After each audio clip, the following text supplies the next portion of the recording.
Chapter 329. How could Ching Chimo not think about it? As a military family, his dream was to surpass his father's existence. He wanted to use his own fists to create his own career. He did not want to rely on his father's halo to pass his days in a daze. He was already sick of it. However, his father was not stupid. He was just pretending to be stupid. This was the only way for the Chung family to prosper. This was also the rule of being an official. He must not leave any evidence for the emperor and the other civil and military officials to use against him. Otherwise, that little bit of evidence could become a fatal blow. This was the reason why Ching Chimo was so excited when he heard that Zhang Feng wanted to teach him about the heavy cavalry. Originally, he was in despair. Even if he knew, his father would not let him join the army. As for his official career, forget it. In Cheng Yaojin's words, their ancestors were not people who held a pen. However, he did not know what happened in the end.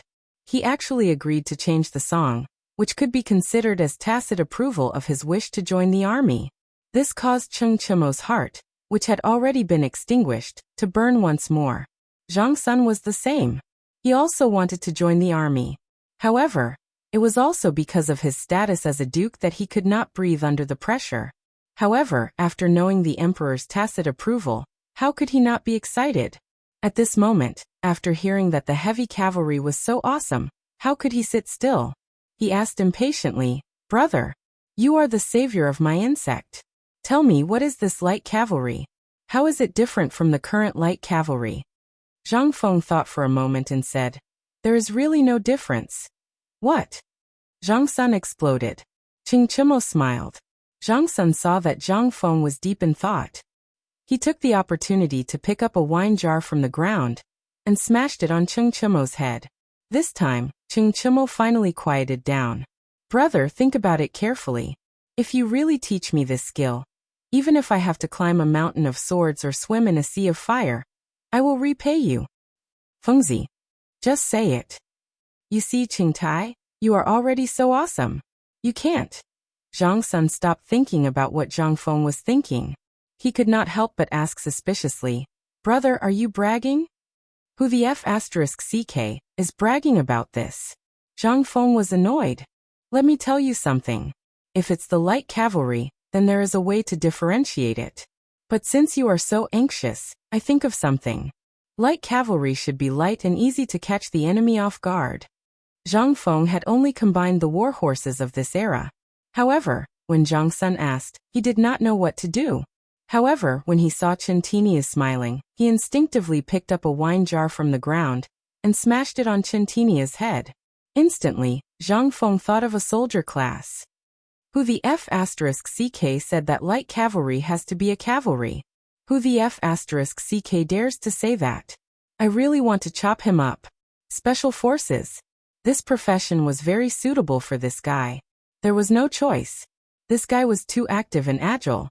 Such a person was suitable for fishing in troubled waters. Cough cough. It was not fishing in troubled waters. It was taking advantage of the chaos to launch a surprise attack. Thinking of this, Zhang Feng narrowed his eyes and said, "Chong, I only have one thing to say. If you think it's okay, then this matter is settled. If you don't think it's okay, then follow Tai Niu." "Say it. Who the F***CK is as reckless as him?" "Lao Tzu." That please say it." Zhang Sun said excitedly. However, when he raised his head and saw Ching Yaojin staring at him, he trembled and quickly changed his words. Zhang Feng could tell that although this group of people was usually sloppy, they would have their own opinions when faced with a real problem. Zhang Feng could not help but say, "I once had an idea. It's an experience I summarized from the 18 Steeds of Yinyun. You all know about the 18 Steeds of Yinyun, right? Let's not talk about it now. At that time, this unit was feared by everyone. What did they rely on? On one hand, it was their excellent equipment. On the other hand, it was their undefeated discipline and military quality. However, in the end, they still declined and were even wiped out. However, at that time, this unit was feared by everyone. How did they get wiped out in the end? I won't talk about the reasons for this for now. I'll just talk about one point. They are a spirit that roams outside the battlefield. They don't care about victory or defeat. They only care about the mission. They are like spirits. Anyone who dares to stand in their way will perish under their iron hooves. They only care about whether their target is dead or alive. They only care about whether the mission can be completed in the shortest time possible. What do you think will happen to this unit? This, Cheng Yaojin and Dugo, who was taking notes with chalk, were stunned. Spirit unit. What was that? A unit that did not care about victory or defeat. They only cared about the mission. What did that mean? The 18 steeds of Yin. What was that? They could not know. When the 18 steeds of Yin was mentioned, Cheng Yaojin stood up in shock. He looked at Zhang Feng and asked, Brother Zhang Feng, are you saying that you want to create a unit of the 18 steeds of Yin?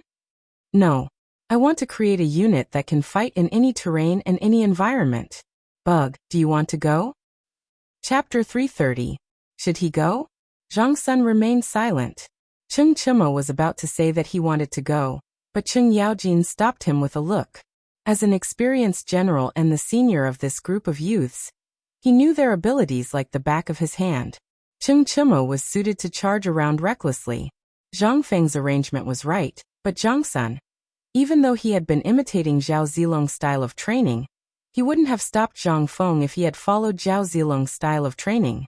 However, the 18 steeds of Yin was already a legendary battle formation training method.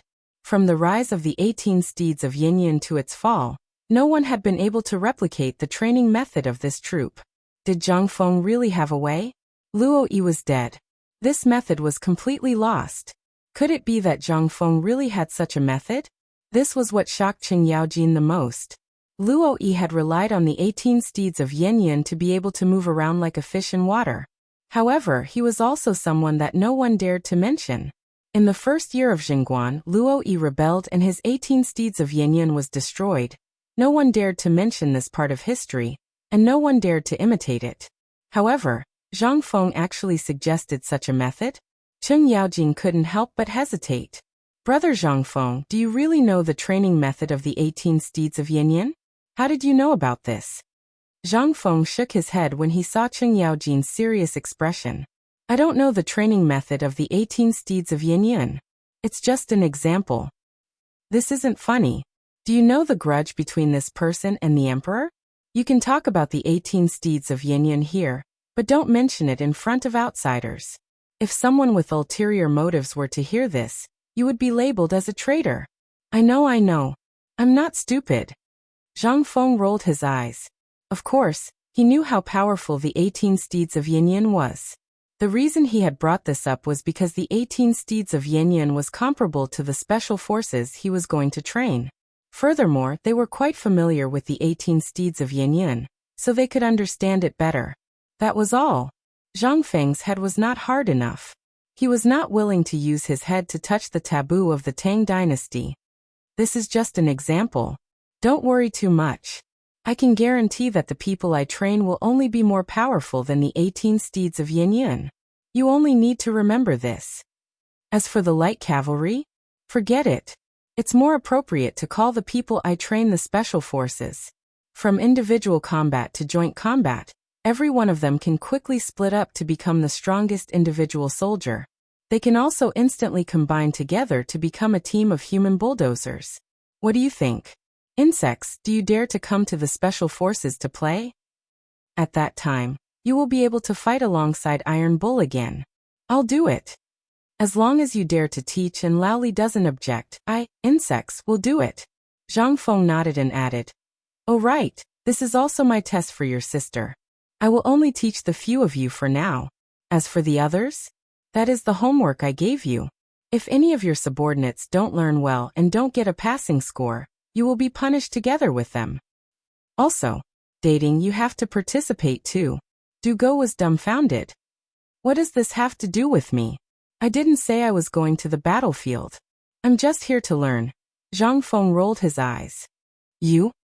I'm just asking you. Do you want to learn what I teach? Yes. Dugo nodded stubbornly. Then that's it. Since you want to learn, then learn everything. I don't expect you to be as awesome as Iron Bull or insects, but at the very least, you must be able to F*** king arrange troops and let them live well. In all my teaching principles, you Ligon, idiot Wei, insect, iron bull, and none of them can be missing. Everyone was stunned. Zhang Feng continued. Do you know why I told Lao Li to open this academy? Could it be that your time is up? Cheng Chimo asked doubtfully. Zhang Feng was instantly enraged. F*CKU. You're asking for a beating. Cheng Chimo scratched his head and said, Didn't Lao Li and the others say that you have been cultivating in that place for 5,000 years? F*CK off. Can't Lao Tzu act cool? F*CKU. Zhang Feng was depressed again. He slammed the table angrily and said, I'm doing this for your own good. Think about it. When the time comes, you will be able to enter the imperial court with me as officials. If you do well, I will also be proud, right? Most importantly, you are now entering the imperial court for merchants. If you don't have some skills, do you think you can establish yourself in the imperial court? Do you think you can be like me? I'm giving you a chance. Are you stupid? Most importantly, Li Gan has learned a lot, and his knowledge is too broad. So on the battlefield, I am assured that he will be the commander. De Bing will be the strategist. As for, what about idiot Wei? What will he do? Du Go asked. At this moment, they finally understood why Zhang Feng would make such arrangements. This method, even with their current status, would give them a chance to challenge those old fogies in the imperial court after they were conferred titles on the battlefield. Because all they had was a single word. Everything. 2 words. A wide range of knowledge. From mathematics, to economics, to war planning, and so on, they were in charge of everything. However, there seemed to be one person missing. Idiot Wei. Chapter 331. As for Wei Shuyu, Zhang Feng didn't know why everyone called him Big Idiot. Although he looked rash, he didn't look like an idiot. He was Old Wei's son. Old Wei looked so smart. Could it be that this was the gene saying that when things reach an extreme, they will move in the opposite direction? Zhang Feng couldn't make sense of it. However, after interacting with this group of people for so long, he more or less understood the situation. Big Idiot Wei was really suited for the path of assassination. Lao Li actually dared to let him be his personal bodyguard. That night, he actually climbed up my roof without me knowing. From that moment on, I knew that this guy was good at the path of assassination. Then, what kind of awesome assassination technique have you mastered? Du Go was eager to give it a try. Zhang Feng was speechless. He looked at Du Go as if he was looking at an idiot.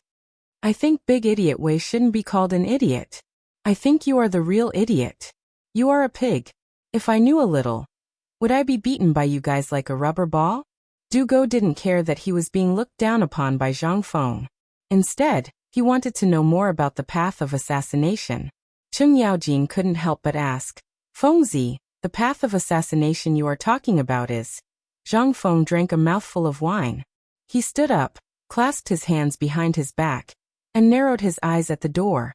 Cheng Yaojin knew that Zhang Feng was about to show off. He glared at Du Go. What are you standing there for? Quickly write down every word for Lao Tzu. If you dare to forget a word, you will suffer when we return. Du Go was terrified. He shrunk his neck, dipped it in ink, and waited for Zhang Feng to open his mouth. Zhao Ku wears a beard tassel, Wu Go shines like frost and snow. A silver saddle shines on a white horse, valiant like a shooting star. Killing a man in 10 steps, leaving no trace for 1,000 miles. Leisurely, Xianling drinks, unsheathing his sword and crossing his knee. He would beat Zhu Hai with his scorch, and persuade Hoing to win with his spear. After 3 cups of wine, the 5 sacred mountains are light. After the blurry eyes and hot ears, high spirits are born. To save Zhao, wielding a golden hammer, Han Dan is first shocked. 2 heroes of 1,000 years, standing at the top of Daliang City. Even in death, the heroic bones are fragrant, not ashamed of the heroes of the world. Who can compare to you, the white-headed Taishan Sutra? This, Qing Yaojin was shocked. Du Go was aghast. Zhang Sunchong and Cheng Chimo were so excited that their blood was boiling.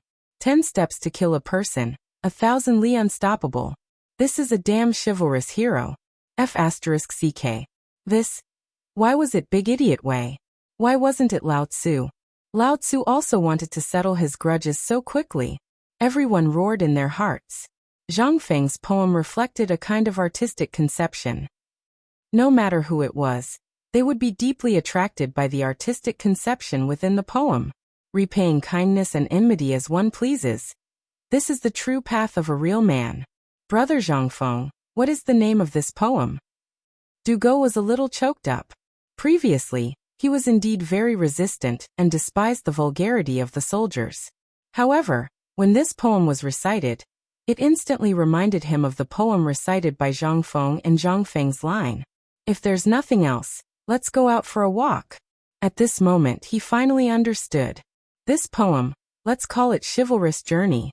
Zhang Feng's voice was incomparably bleak. Originally he wanted to leave this poem for himself. After activating the system, he wanted to inscribe a poem on the city walls of Chang, unlikely Taibai, and then leave in a carefree manner. However, that damned system had not been activated yet. Moreover, he had a goal. For example, he wanted to become the emperor equal to the emperor, and then watch the whole world become the territory of the Tang dynasty. When that time came, wouldn't it be even more enjoyable to be carefree? He wouldn't have to worry about being harassed to death. Wouldn't it be wonderful to have a concubine on his left and a zither on his right, and carry a group of wives and concubines around the world with a poem and a carefree manner? Therefore, he didn't want to waste his breath just now. He directly recited the poem. After all, he didn't know if Li Bai's mother had given birth yet. Borrowing his poem could be considered as promoting him. Thinking of this, Zhang Feng suddenly came back to his senses. This was a King digression. I originally prepared this poem for myself. Let me say this first. If anyone dares to say that Lao Tzu is about to ascend, when the time comes, Lao Tzu's training will be doubled. Hearing that, Sanhua, who was about to say something, quickly covered his mouth.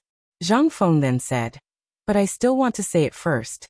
It's a kind of encouragement for you guys. Life is a war. How you can win this war depends on how you plan. And each of you has mastered different skills. I don't know if it's God's will, but each of you is very weak individually. But if you work together, then in the future, you will definitely become the most beautiful children of the Tang dynasty. As for Shuyu, he is an assassin who lives in the shadows.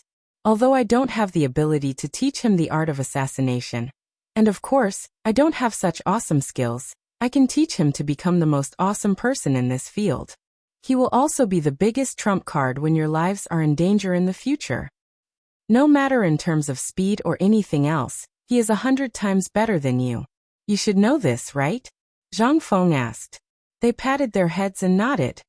"A fierce man who can drink half a jar of alcohol and not die? I don't think I deserve it." Chapter 332. On this matter, all of them admitted defeat. Previously, they did not recognize that it was alcohol and thought that Wei Shiyu had a high alcohol tolerance. But after knowing that it was alcohol, everyone worshipped Wei Shiyu as a god. Even the emperor was shocked. Such a god. Cheng Chimo and the others were full of admiration for Zhang Feng's arrangement this time. Think about it, she was fine with alcohol. What about them? They probably did not even dare to drink. Looking at Dugo, this guy only drank a bowl and was drunk for a day. How could they compete? Cheng Yaojin stroked his beard. Seeing that Dugo had more or less remembered everything, he stood up. "Fengzi, since this thing has come out, let's go back and tell Lao Li about it. We'll make preparations here. Oh right, don't run around if you have nothing to do. Lao Li is afraid that something will happen to you. Also, don't waste your ability." After saying that, Cheng Yaojin put down a string of money and left. He left in a carefree manner. However, Zhang Feng seriously suspected that this guy was insulting him. But he did not have any evidence. After finishing the matter here, Dugo poured a bowl of alcohol and came to Zhang Feng's side. He said, "Brother Zhang Feng, my admiration for you can be said to be like the rivers and lakes of the sea. If you have something to fart, just say it." Zhang Feng looked at Dugo suspiciously and said directly, "That." Dugo rubbed his hands and said, "You also saw it. My small body can't withstand such torment. So I think I'll just settle this business at the back. Isn't that good enough? Why do I have to go to the battlefield? I'm a scholar. Isn't it inappropriate for me to go to the battlefield?" "Inappropriate," Zhang Feng stared. You think I'm joking? From the beginning, I said that if you can't afford to play, then get lost. Who was the one who pestered me to learn something? And last night, who was the one who forced me to drink to the point of death to trick me? Zhang Feng remembered everything. It could also be said that although he was drunk, his mind was clear. Every single one of them was King good stuff. Each one was worse than the other. If it wasn't for his quick reflexes on a hot night, he might have even revealed his crotch cloth. Now he was begging for mercy? Although Cheng Chimo and Zhang Sunchong did not understand Zhang Feng's intentions, Du Go did. This was using official power for personal gain. However, Zhang Feng's words were so extravagant and awesome that the two idiots were already kicking each other in excitement. Who the hell would know that this was a scheme set up by Zhang Feng? They were already in the military. As for training, could it be that Zhang Feng could play them to death? But Du Go was different. This guy was a bookworm. With Zhang Feng doing this, he would be done for in a matter of minutes. Thus, he strongly protested that he did not want to go to the military. But at this moment, the two idiots on each side of Du Go said, Brother, do you know what it means to enjoy blessings together? Can't you see that this is a chance Feng Zi is giving us? He's combining all the things we're good at. This way, we can be good brothers for life. Tell me, what can you do by staying in your room and playing with those stupid books all day? Why don't you come with us to the military camp? That's a good place to earn military credits. Once you have enough credits, you'll be promoted. Won't that be a matter of minutes? Besides, even Li Gan wants to go. What are you afraid of? Do you think you're more awesome than Brother Gan de Bing? Du Go wanted to cry. He wanted to beat these two idiots to death. Why did the things he learned on a daily basis not work at this time? Seeing this, Zhang Feng also started egging him on. That's right. De Bing. You're too weak. Think about it, if it weren't for those soldiers at the border, do you think you could do academic research in peace? Let me tell you another poem. Smoke rises in the desert, the sun sets in the Yellow River. Can you see such a scene in Chang'an? Think about all the poems I mentioned before. Think about it, that scene. Taste it. Taste it carefully. Do you want to be a coward who's been protected since young and hide in your books? Or do you want to personally witness the rise of the Tang dynasty? Taste it. Taste it carefully. Well, Tang Yo Chong, let's go. Let's go find a carpenter, and let this idiot think about it. At the same time, watch the door. All of a sudden, Zhang Feng had completely fooled Du Go. At this moment he was stunned. In the end he was like a wooden sculpture, stunned. Zhang Feng happily pulled Cheng Chimo and Zhang Sun out of the door. As soon as they went out, they were startled by the glaring sunlight. For the first time, Zhang Feng felt that this wasn't too bad. Life is like a drama. It's all about acting skills. Feng Zi, why are we going to find a carpenter? Fix the door? Why don't we just replace this broken door with a new one? Cheng Chimo scratched his head in confusion. Zhang Feng slapped the back of Cheng Chimo's head and shouted, Lao Tzu, this door has a grudge with your Chen family. Today you have to replace it with a sturdy one. If it's broken in the future, I'll blame it on you. Also, when did I say that I'm looking for a carpenter to fix the door? Chapter 333. Then why did we come out? Zhang Sun looked at Zhang Feng curiously. But when he saw the wretched look on Zhang Feng's face, he suddenly understood. Are you going to see Miss Jingshu? Get lost. I'm not that perverted. Ghost. Now tell me, last night, did you? Zhang Sun gave him a knowing look. Zhang Feng wanted to beat him up. Damn you. Is Lao Tzu such a shameless person? Do you think everyone is as impatient as Iron Bull? Even if Lao Tzu wants to do that, he has to be romantic. Otherwise, he doesn't deserve his status. Zhang Feng also began to brag. Cheng Chimo was not having it. He pointed at his nose and asked, Bro, what does this have to do with me? You're ugly. Get lost, stinky bug. You're the ugly one. Your whole family is ugly. Oh right, could it be that you're not here to see Miss Jingshu, but to see Miss Zhang? The two idiots couldn't help but show a gossipy look. Zhang Feng wanted to beat them up. F***ck off, F***ck off. I just want to come out and take a walk. Mother ***cur. Why is your head full of women? Lao Tzu is a scholar. That's not right. Cheng Chimo was the first to lose it. He wanted to stir up trouble, but he was blocked by Zhang Feng first. That's enough. All of you stop talking nonsense. I came out this time to think about how to quickly get the teaching tools ready. When the time comes, all of you annoying fellows should get the hell out of the school as soon as possible. I'll get the old scholar to teach you. Wait. Zhang Sun looked at Zhang Feng in surprise and asked, You mean let the old scholar teach us? What can he teach us? Zhang Feng glanced at the two of them. He won't teach anything, just the rules. Otherwise, Lao Tzu will be annoyed by your sloppy behavior. Zhang Feng was not good at teaching, but there was someone else who was good at it. The old scholar. Although he didn't know how to teach people, at least he knew a little about etiquette. Before teaching them, he had to smooth out their edges. This would be helpful for their future development. They were like a sword now, a sword full of killing intent. If he didn't let them hide their edge first, damn it, in less than 3 months, he would definitely be on the same level as those teachers. He trampled 20 years old. He didn't want to go bald. So, he thought of the old scholar. Although the old scholar rejected him previously, Zhang Feng was confident that he could fool him again. And he would take the initiative. He was a scholar. Don't they all like those poems and songs? In any case, he had already memorized the 18 strokes of Hygge.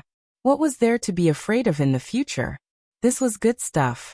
Kai Wenji's posthumous work, even if he took it out now, there would be scholars going crazy.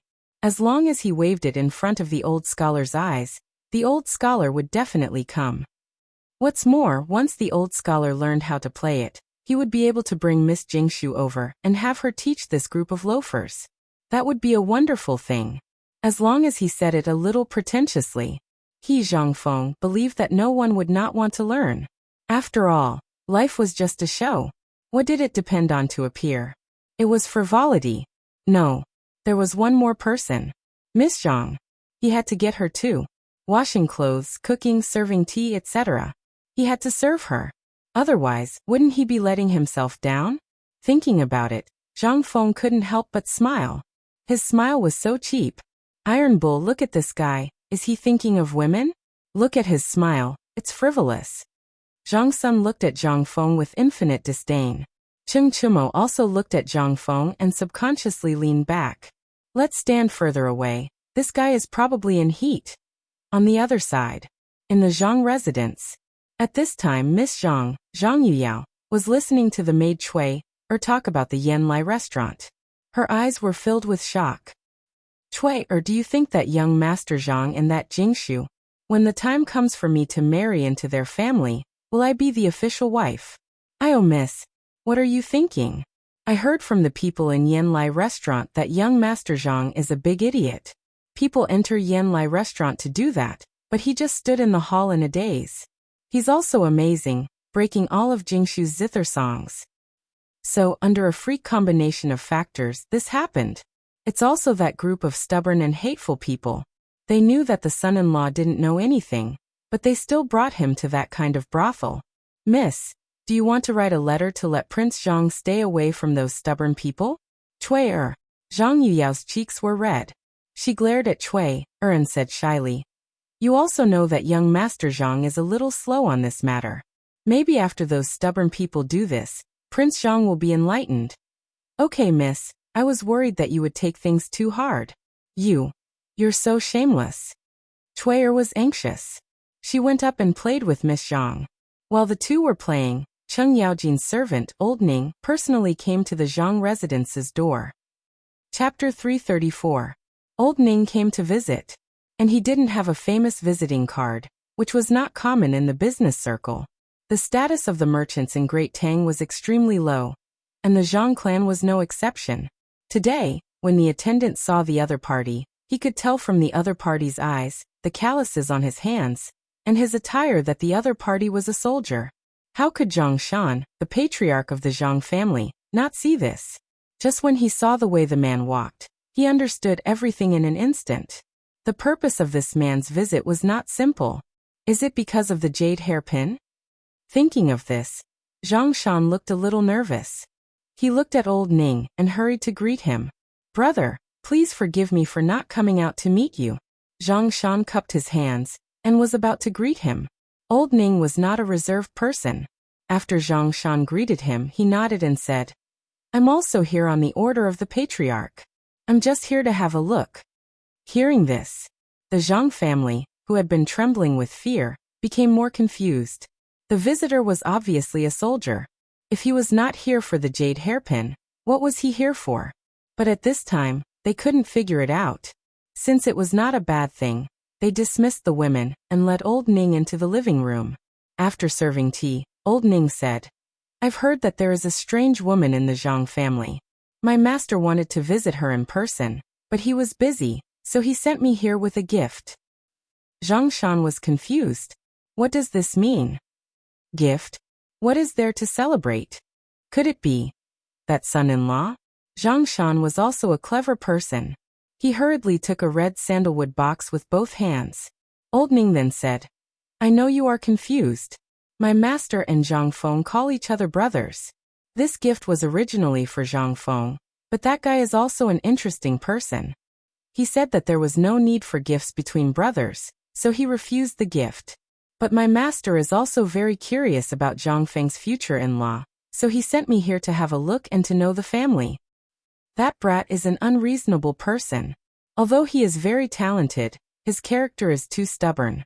He has never accepted ill-gotten gains. Otherwise, with his ability, he would have earned a lot from Zhang Feng. However, such a young man is rare." Old Ning followed Cheng Yaojin's instructions and learned about Zhang Feng's ability from Cheng Yaojin. Only then did he praise Zhang Feng. This was not a big deal. The most important thing was that Cheng Yaojin was afraid that Zhang Feng's matter today would cause the Zhang family to misunderstand. So he asked him to clean up after Zhang Feng. It could also be considered as a way to find out what the Zhang family was up to. However, after hearing Old Ning praise Zhang Feng, Zhang Shan instantly lost his composure. He was so excited that he scolded the servants to serve good tea and good dishes. He also sincerely sighed that the Zhang family was blessed. The Zhang family's only daughter could marry a literati. That was also the Zhang family's 8 generations of good fortune, and so on. After getting Zhang Shan's guarantee, Old Ning and Zhang Shan sat at the table and drank to their heart's content. During this time, Zhang Shan made an exception and let Zhang Yuyao come out to personally pour a bowl of wine for Old Ning. When Old Ning saw Zhang Yuyao, his eyes widened. He excitedly hugged the wine jar and drank a jar of wine. After that, he took out a piece of jade from his arms, smacked his lips, and put it in Zhang Yuyao's hand. "I am a rough person. This jade was obtained by my master in the outer region and was given to me. Although it is not a valuable thing, it is the first time we meet today. Take it as a meeting gift from me, Old Ning." Zhang Yuyao respectfully accepted it and bowed. "Thank you for the gift, senior." "Ha ha ha. You can just call me Old Ning. My master and Zhang Feng call each other brothers. You will be Zhang Feng's wife in the future and Zhang Feng's legal wife. You can't call me senior." A legal wife made Zhang Yuyao and Zhang Shan feel much more at ease. The matter of Jingshu had already caused a stir in Chang'an City. How could they not know? Although this matter was covered up tightly, it was all seen by the neighbors. How could Zhang Shan not be worried when the news reached the Zhang residence in private? Although the daughter of the Zhang family knew some zither, chess, calligraphy, and painting, how could she be compared with the talented girl who made the whole Tang dynasty go crazy? But at this time, the arrival of this mysterious person made Zhang Shan feel relieved. In addition, this person's arrival also meant that this marriage was settled. Although Zhang Shan had heard of Zhang Feng's reputation before, it was basically a lazy person who ate and ate. Although he was a little talented, could that be eaten? Now look. Not to mention whether that thing could be eaten. Judging from the person he knew who could send a person from the army to visit him, this guy seemed to be doing well. And that piece of jade, although it was for his daughter, at a glance, he knew that it was definitely worth more than 10 taels of silver. Mutton fat jade. This thing was not something that an ordinary family could take out. Could it be that Zhang Feng's future son-in-law was really lucky and had a relationship with a rich official? After drinking with Old Ning for a while with a heavy heart, Old Ning left with a satisfactory answer. Zhang Shan stroked the beard on his chin and carefully opened the delicate wooden box under the nervous gazes of Zhang Yuyao, Madame and Zhang Shan. However, When Zhang Shan saw the thing inside, his eyes could not help but shrink violently. Under the surprised eyes of the two women, Zhang Shan took a deep breath and said in a dignified voice, "Today's matter, no one can spread it. Just take it that the future son-in-law sent someone to visit Wang Yuyao." Chapter 335. Everyone was dismissed. It was rare that Zhang Shan did not even do any business today. He sat alone in the study, staring at the wooden box in his hand in a daze. "Father." After an unknown amount of time, Zhang Yuyao's voice slowly appeared in the study. Yuyao was wearing a light yellow gown. She had a pair of big eyes and the red lips she inherited from her mother. Everything about her was so seductive. Yuyao's mother was a huji. When Zhang Shan was young, he was a slave of a rich family. Because he was good at making snacks, the old lady in the family liked him very much. That was why he was given the surname Zhang. When he reached the age of marriage, the old lady found a beautiful huji and gave her to Zhang Shan. She also removed Zhang Shan's slave status and rewarded him with 10 taels of silver. He bought some things and started a family. That was how he started this Eason snack shop. It had been more than 20 years. Zhang Shan had never forgotten the kindness of that family. But today, the thing old Ning sent to him made his heart tremble. That thing was the ornament he had seen several times in the old lady's house. He thought that the general's wife wore an ornament around her waist. At that time, the woman's ornament accidentally fell into Zhang Shan's hands. When it fell, one of the bird wings on the jade pendant was broken. Because of this, he held the ornament and cried in the kitchen for a whole night. The old lady heard his cries, and the servants of the Chung family came to look for him. So she returned the ornament. It was also at that time that Madame Chung rewarded him with 10 taels of silver. That was why, but today, this ornament appeared again. Then, everything made sense. How many people in Chang and city could order soldiers around and call them master from the bottom of their hearts? Other than Cheng Yaojin, Zhang Shan could not think of anyone else. And what did this jade pendant mean? It meant that Zhang Feng, his future son-in-law, was the Chung family's benefactor. If the Duke of the Duke's family could call him brother, then Zhang Shan couldn't help but feel a little uncertain. The only thing he could be sure of was that the Chung clan knew everything about him. Secondly, the Chung clan didn't mention anything about what had happened in the past. This meant that they completely respected Zhang Shan's wishes regarding this marriage. He, Cheng Yaojin, did not ask him to open it immediately. Moreover, he had asked the family general to inquire about it. This meant that Cheng Yaojin was still giving him face. Everything was up to him. Could he make the decision? This matter had been decided long ago. He had never thought of breaking off the engagement. He knew that the foundation of the Zhang clan was that Yuyao was the only daughter. He only hoped that Yuyao would be satisfied with this marriage, and that she would be happy in the future. That was enough. The reason why he agreed to the old scholar's marriage was mainly because of Zhang Feng's talent. They were both surnamed Zhang.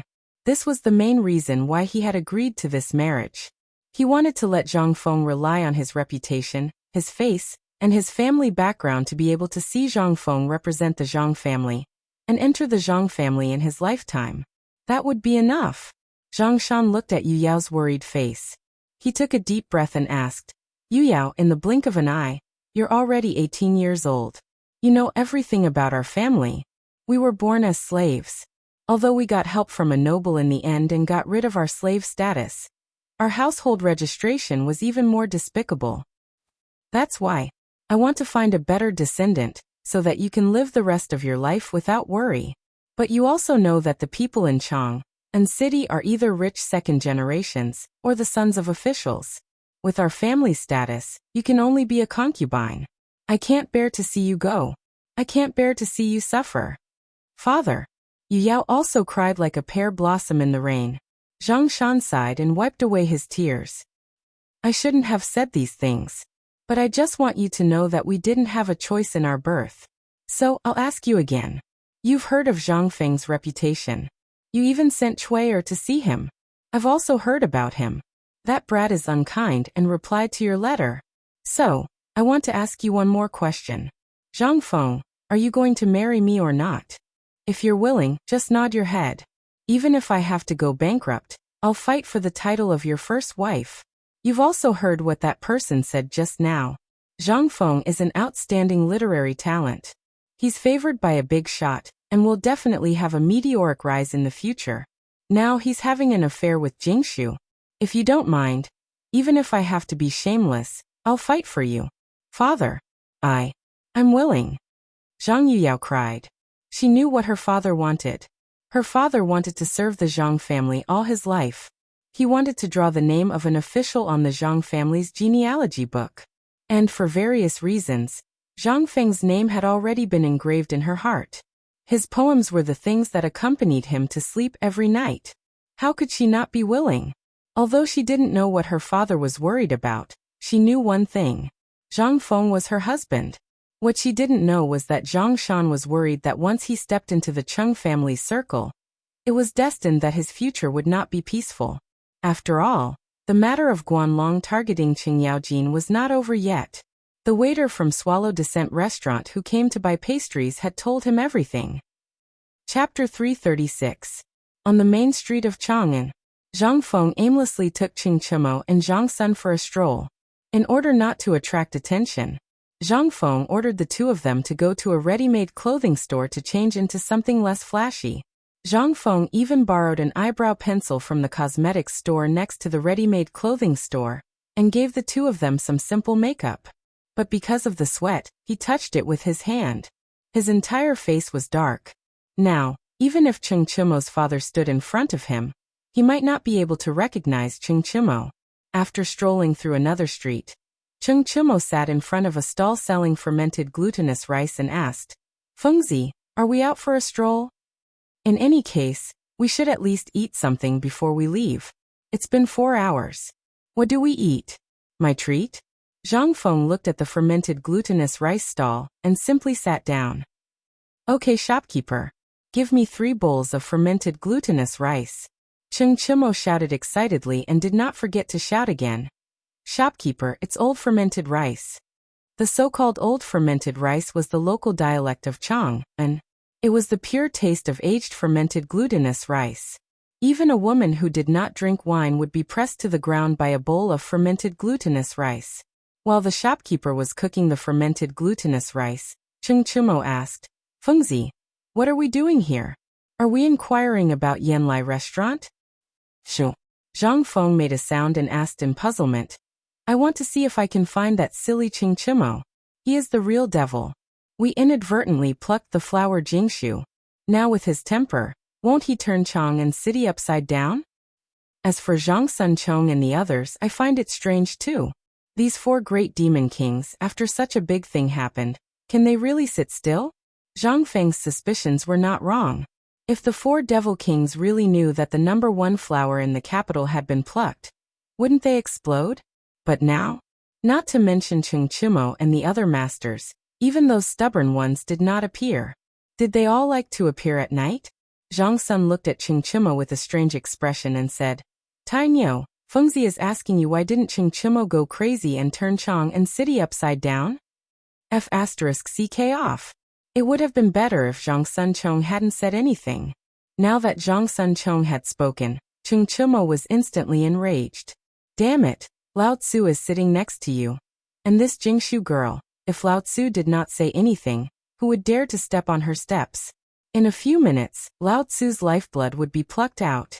Moreover, this matter was personally led by Cheng Chimo, who sent Zhang Feng to Jingshu's mouth.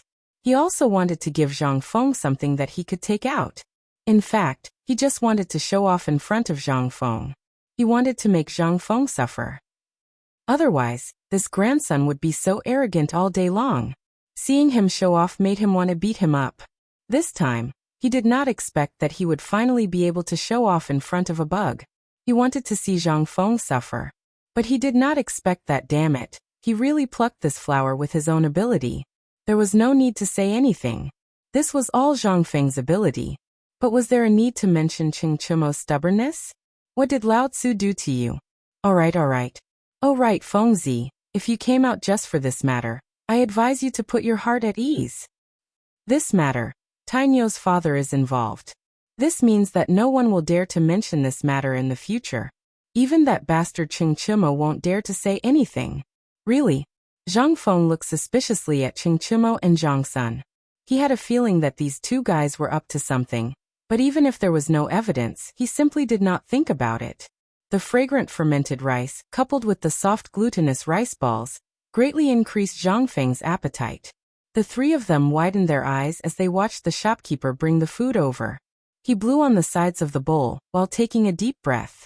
Then, he exhaled a mouthful of hot air and drank again. After drinking a few mouthfuls, Cheng Chimo patted Zhang Feng's shoulder. Fortunately, Zhang Feng did not agree and hurriedly dodged. Cheng Chimo's slap almost pressed Zhang Xuan's head into the bowl. Cheng Chimo's sword had caused trouble. He hurriedly said, "Well, after we eat, should we go to Yanlai restaurant and see how Miss Jingshu avoided this disaster?" "Damn it, you still want to go to a brothel?" Zhang Feng's head hurt. Whenever he heard the word brothel, his head hurt. "After eating fermented rice, all of you go and work for Lao Tzu. Go and find the best carpenter in Chang and city for me." Carpenter? When Cheng Chimo and Zhang Feng heard this, they finally understood why Zhang Feng was wandering around Chang and city. He was looking for a carpenter. But why was he looking for a carpenter at this time? Zhang Feng knew that these two guys were muddle-headed. As he ate the glutinous rice balls, he said, "Pay more attention to the school's matters and put your heart on the right path. Don't think about women all day. When the time comes, won't it be easy to get women? All right, after eating, I'm going back to sleep. If you want to learn, find a carpenter for me.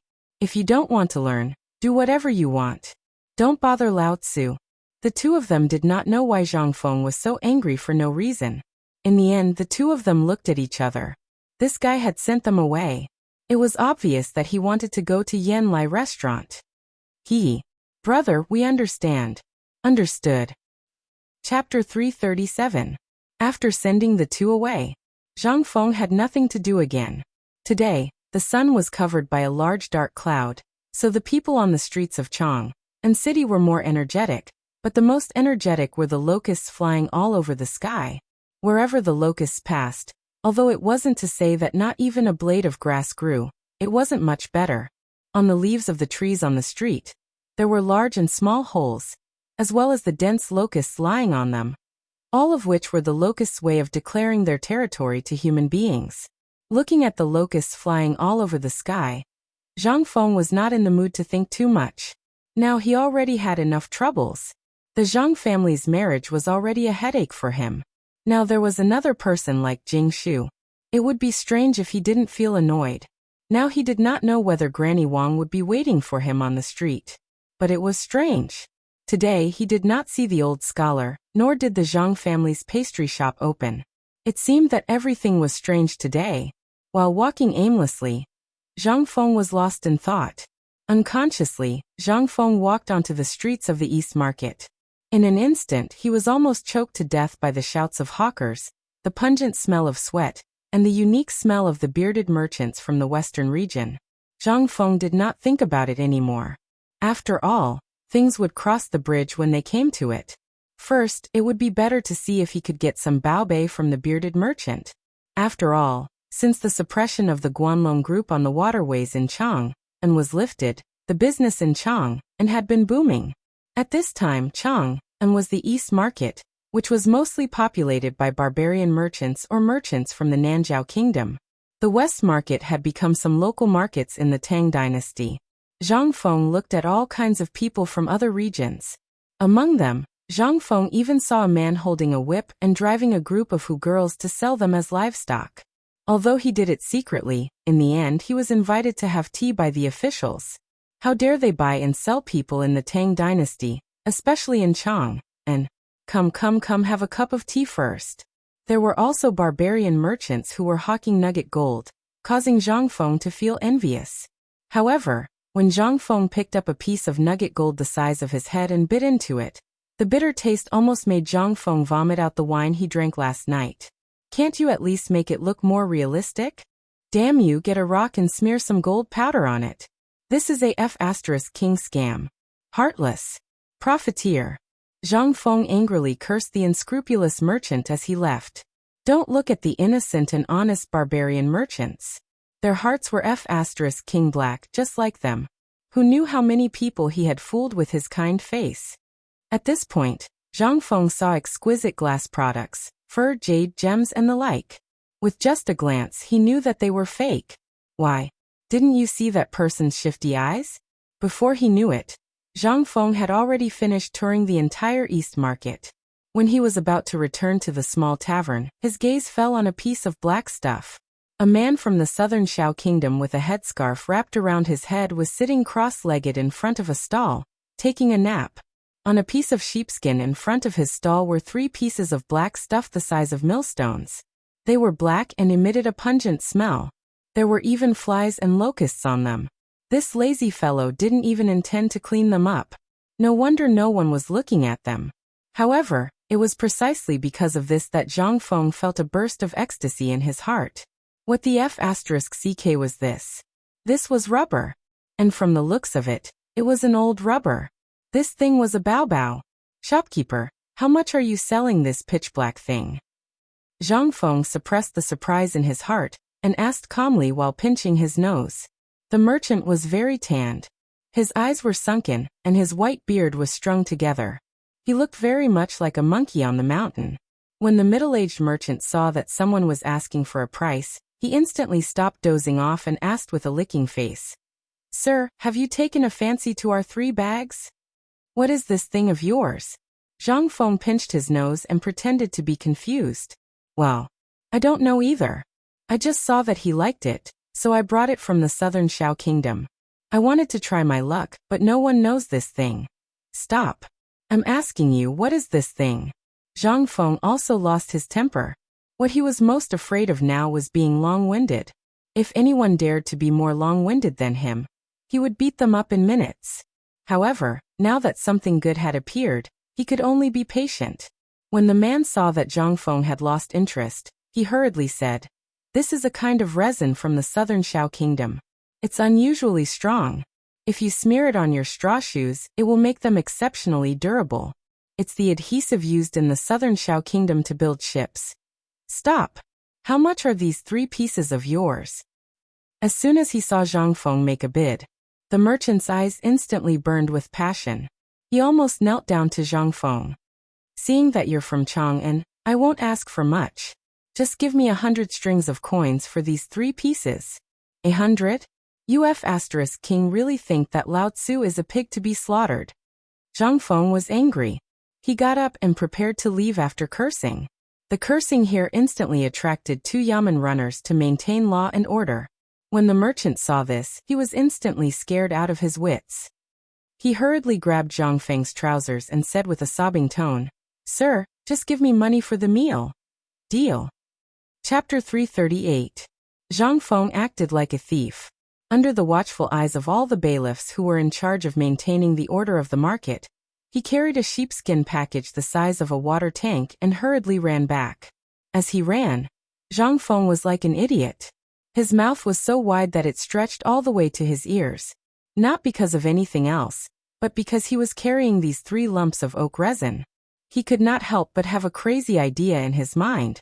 If he could use these 3 lumps of resin to make rubber, and then make them into tires, that would be awesome. This would be the real god of showing off. You can sit in a sedan chair, you can ride a horse. Sure, Lao Tzu did not know how to ride a horse, but Lao Tzu knew how to ride a bicycle. In this era, this toy could be considered as the only one that belonged to me, Zhang Feng, right? As Zhang Feng thought of this, his smile became even more eccentric. When he returned to the tavern, he saw that the door to the tavern had already been fixed. Du Go and the others were nowhere to be seen. Only the old scholar, Granny Wang, Old He and the others were sitting in the tavern. As for Guzi and Juzi, they were like loyal guards. They had already hidden at the entrance of the alley. When they saw Zhang Feng return, they hurriedly said, Brother Feng, you are finally back. You don't know, but my father and the others said that they had found a good date for you. Next month, you will marry that little woman from the Zhang family. Zhang Feng was dumbfounded. Juzi, how did you know about this? Juzi sniffled and looked at Zhang Feng suspiciously. Brother Feng, you really don't know? Zhang Feng's head shook like a rattle drum. Guzi and Juzi were a little convinced. Brother Feng, it's like this. Didn't you break into the brothel last night? Although it's not known to those gossipy women in the market yet, It's only a matter of time before they find out. Therefore, Granny Wang found the old scholar and my father and planned to come to you today to get your birth date and horoscope. Then I'll give it to you. Wait. How did your father and the others find out? Also, when Lao Tzu went to the brothel, that was to make friends with poetry. Do you understand? Zhang Feng argued. But what was he supposed to say to these little kids?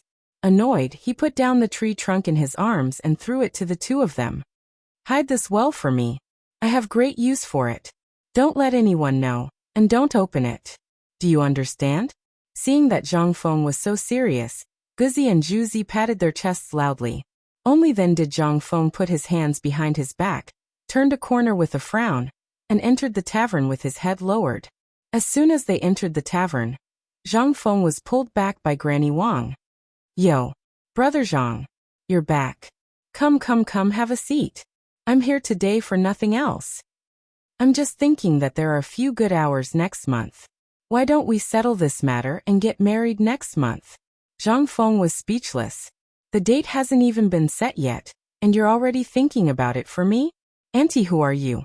Although he was already cursing in his heart, Zhang Feng still put on a fake smile and said, Granny Wang, please have a seat first. We're not in a hurry about this matter. Didn't I say it before? My master once said that I can only get married after I enter the imperial court. Although our parents are no longer around, it won't be too late to talk about it after I ask my master. Don't you think so? This matter, the old scholar said with a serious face. If it was before, this matter would be easy to deal with. But you did such a ridiculous thing yesterday, and now even the Zhang family is asking about it. You tell me people need face, and trees need bark. All the neighbors know about the matter between you and the Zhang family. Now that where will the Zhang family put their face? Also, have you thought about it? If a woman is rejected by her husband's family, then her life is ruined. Think about it carefully. Do you want reputation or something else? You said you want to ask your master. Fine, this old scholar will ask you. What is your master's name? Where does he live? The old man wants to ask him personally. Does he not want his disciple to get married and bring honor to the family? This old man has never met such a master in his life. The old man wants to ask him if he has ever learned what filial piety is. The old scholar was angry. Zhang Feng was speechless. His master was a figure made up out of thin air. How could he say that? He couldn't say that his master was Confucius, could he? The old scholar would definitely beat him to death if he said that. Old scholar, don't be anxious. My master doesn't have a fixed residence. Since the beginning of this year, he has been preparing to travel overseas. I don't know where he is now, but he said that at the end of the year, he will come back to spend the new year with me and teach me some knowledge about overseas. Zhang Feng could only go against his conscience and make up another lie. But this time, they seemed to have learned their lesson. They ignored Zhang Feng's lies and followed the old scholar's words. First, they gave him the date of birth. He knew a good fortune teller who could secretly give him the date of birth. Then they would talk about what to do next. At the very least, they had to settle the marriage first.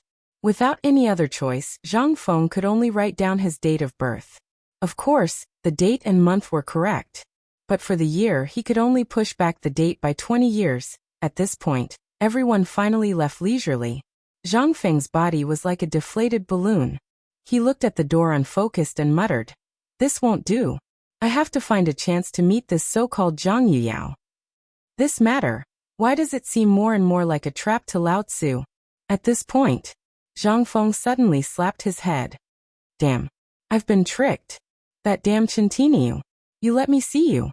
Damn it. You want to get me drunk and then bring me to the brothel? Damn it. What kind of brother is this? Aori. Chapter 339. In the next few days, Zhang Feng's life was relatively peaceful. Even the old scholar who had been forcing him to get married frowned deeply when he saw Zhang Feng. He shook his head and left. Even old he and the others were the same.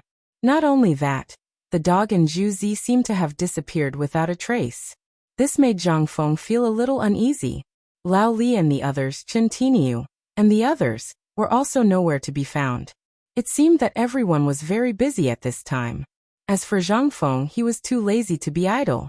The locusts that filled the sky seemed to be about to cover the sky and the sun. The weather was getting hotter and hotter.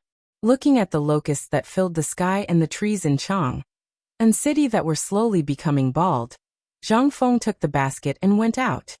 He had a premonition that this would happen, but he did not expect that there would be more locusts than he imagined. In the future, there were all kinds of pesticides that were sprayed on crops. There were locusts for hundreds of years, but there were only a few of them. It was not like this. If the total weight of the people on the street was weighed, it might not be heavier than the total number of locusts in Chang and city. This was the horror of ancient times. The market in Chang and city was on the east side of the Yong and Canal at Huitongfang. It was usually open early in the morning, and there was already a sea of people there. After the establishment of the cooperative, the standard of living of the people really improved by more than a little. The market could not help but have more people. Everyone was carrying a basket with their hands behind their backs and strolling around blindly, like a landlord patrolling his own property. Those who did not know would think that these people were the owners of these stalls, but those who knew would know that it was because they had money in their pockets. Earning money. If it was only one or two people, it would be fine. But basically the people in Chang and city were all like this. It was as if Chang and city was run by someone else. This scene made all the barbarian merchants go crazy. Why? The people of Chang and were really too rich. Every time an empty basket was sent out, the basket would be filled to the brim by the time it came back. They would even talk to people they knew or didn't know from time to time. They would even raise the basket in their hands and wave it in front of your eyes. But today was different. She didn't know if it was because Zhang Feng hadn't gone out for the past few days. In today's market, not only were there fewer people strolling around with their hands clasped behind their backs, even the people selling vegetables had disappeared. Zhang Feng had no idea what was going on. However, he vaguely felt that something was wrong. After strolling around the market, he didn't even see a single green vegetable. What the hell was this? Could it be that Lao Tzu was out of season? Something's not right. Zhang Feng raised his head in confusion and looked at the scorching sun. It was June, right? What's the problem here? Zhang Feng scratched his head and sat at the fermented glutinous rice paste stall. He woke up the shopkeeper who was dozing off. Manager, a bowl of fermented glutinous rice with eggs. The shopkeeper perked up when he heard that. All right. Sir, please wait a moment. Manager, what's wrong with the market? Why is there no more vegetables? Zhang Feng asked the question that had been on his mind. The shopkeeper shook his head and sighed. Sigh. Young man, I can tell that you don't go out often. Look at the sky. Locusts. That's right. Punishment from the heavens, disaster from the heavens. Go outside Chang and city and take a look. The mountains are all bare. Where are the vegetables? Now people outside the city don't even dare to go out. Poor thing. This time, all the farmers are in trouble. Sigh. The shopkeeper didn't mean it, but Zhang Feng was shocked. Shopkeeper, weren't there countless people digging for locusts' eggs early this morning? Why are there so many of them? Zhang Feng had brought up the matter in April or May. At that time, he saw that the people around Chang and had basically turned the surrounding land upside down. How could there be any locusts' eggs? In the end, the locusts' eggs became a hot commodity. They had to be imported from Longyu Road. But that was not enough to satisfy the needs of the rich. There was no other reason other than Zhang Feng's statement that this thing could strengthen the sex drive and nourish the kidneys. In an instant, this thing that even chickens despised instantly became a delicacy for the upper echelons of society. The shopkeeper brought over a bowl of steaming hot glutinous rice with eggs and sighed. He didn't regard himself as an outsider and sat down beside Zhang Feng saying, "That thing has legs. We don't have them here, but he has them elsewhere. Those things live in groups. When they fly, they'll form a huge black cloud. How do you think we can get them here?" Sigh. It's already the end of the day and I've only sold 3 bowls of fermented glutinous rice paste. This business is hard to do. Zhang Feng's face turned serious when he heard that. Just as the shopkeeper said, the locusts around Chang and city had been stopped, but damn it, Tubo and Tuyuhan couldn't control them. Now that the locusts had exploded, what would happen to Tubo and Tuyuhan? If they didn't treat them now, When the locusts swept through the Tang dynasty, they would have to go back to primitive times to eat grass and tree bark. But this seemed to be a good business opportunity. Chapter 340. Zhang Feng wandered aimlessly around Chang'an Street. Most of the things he saw were brown, green and brownish-yellow locusts. The sky was filled with locusts. In the end, there were so many locusts that people couldn't even move. Zhang Feng, with his head full of locusts, returned to the tavern resentfully. Damn it, it seemed like he couldn't afford to eat vegetables this year. Zhang Feng muttered as he kicked a stone and slowly walked forward. When he finally saw his own tavern, he saw a person sticking his butt out and peeking through the crack in the door. The person was wearing a purple robe. Who else could it be other than Laoli? Hey, Laoli, is there something wrong with your eyes? I've already locked the door. Why are you still peeping? Zhang Feng appeared silently behind Li Shimin. His voice scared Li Shimin so much that he almost passed out on the spot. When he turned around and saw that it was Zhang Feng, he patted his chest and heaved a sigh of relief. I say, kid, can't you make a sound when you walk? You scared me so much.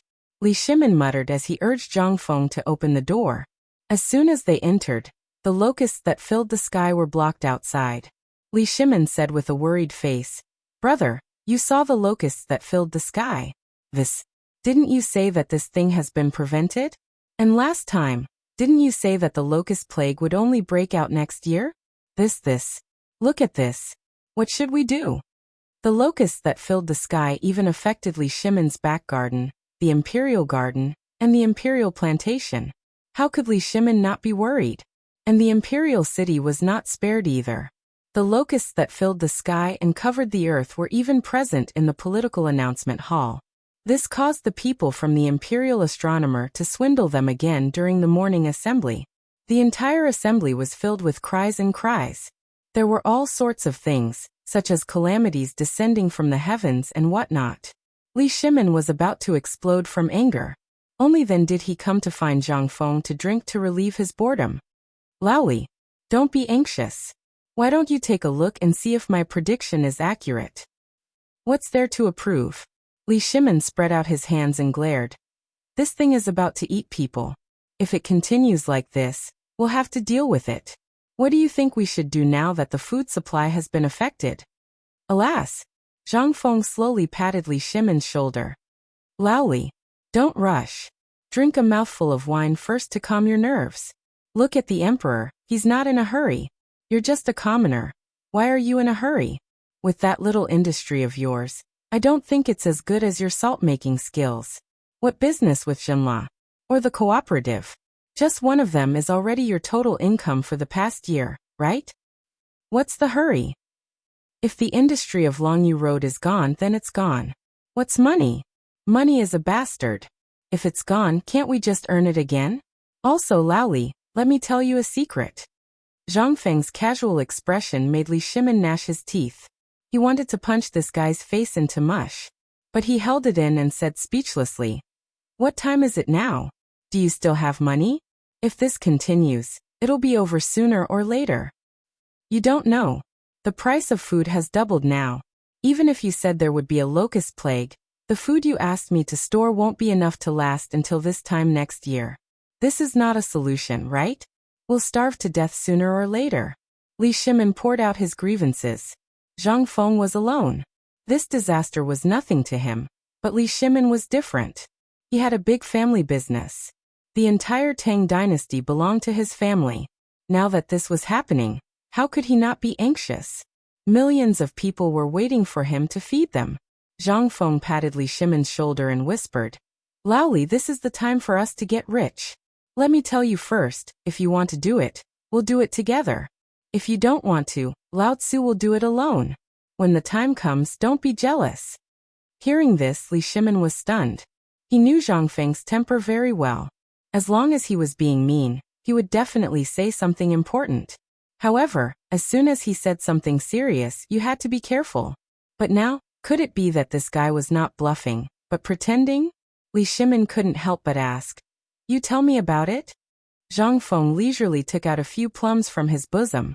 As he ate, he said, Actually, this method is exactly the same as the one we came up with to control the locusts. What? The same? I'm afraid you don't know the current situation? At that time, the locusts were still eggs. Everything was easy. Just get a hoe and dig. And with your bluffing skills, you did make a lot of money. But it's different now. With locusts all over the sky, even if you want to bluff, you have to be able to bluff. Look, at that time, the eggs were yellow and shiny. After frying them and biting into them, they were all meat and oil. After coating them with flour, even if people knew, they could still eat them. But who hasn't seen these locusts before? These things have been pests since ancient times. Tell me, if I made these things for you to eat, would you eat them? Li Shimin was speechless. But Zhang Feng mysteriously came out of the kitchen with a dustpan full of fried yellow locusts. He waved his hand at Li Shimin and said, "Lao Li, look, what is this?" Chapter 341. When Li Shimin saw this, his hair instantly stood on end. Brother Zhang Feng, you. Munch munch. Under Li Shimin's horrified gaze, Zhang Feng grabbed a handful of grasshoppers and stuffed them into his mouth.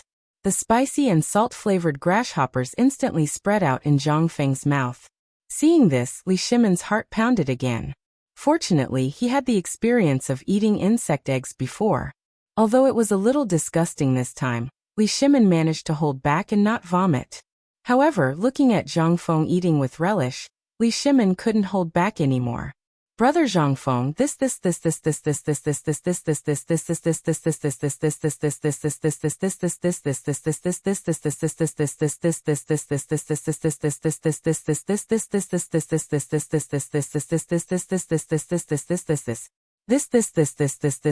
teach, you can't eat this.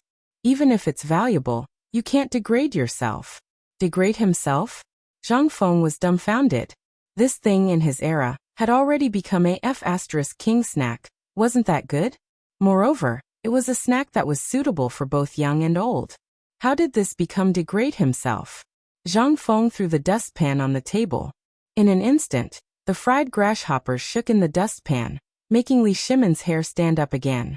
Zhang Feng drank a mouthful of wine happily, then said, "Lao Li, come, the insect eggs from last time weren't as delicious as this one. Let me ask you, after eating the insect eggs last time, did you have diarrhea, stomach pain, or any other discomfort?" "No." Li Shimin shook his head and said truthfully, "No. Isn't that enough? Let me ask you, how's the effect of tonifying the kidney?" "Not bad." Zhang Feng spread his hands and said, "Isn't that enough? Think about it. That thing had such a strong effect when it was young. Think about it. How can the effect of this thing be bad?" Zhang Feng quietly whispered into Li Shimin's ear, revealing a smile that anyone could understand, and said, "Lao Li, this thing is good for the kidneys. Aren't you going to try it?" Li Shimin was dumbfounded. "Really?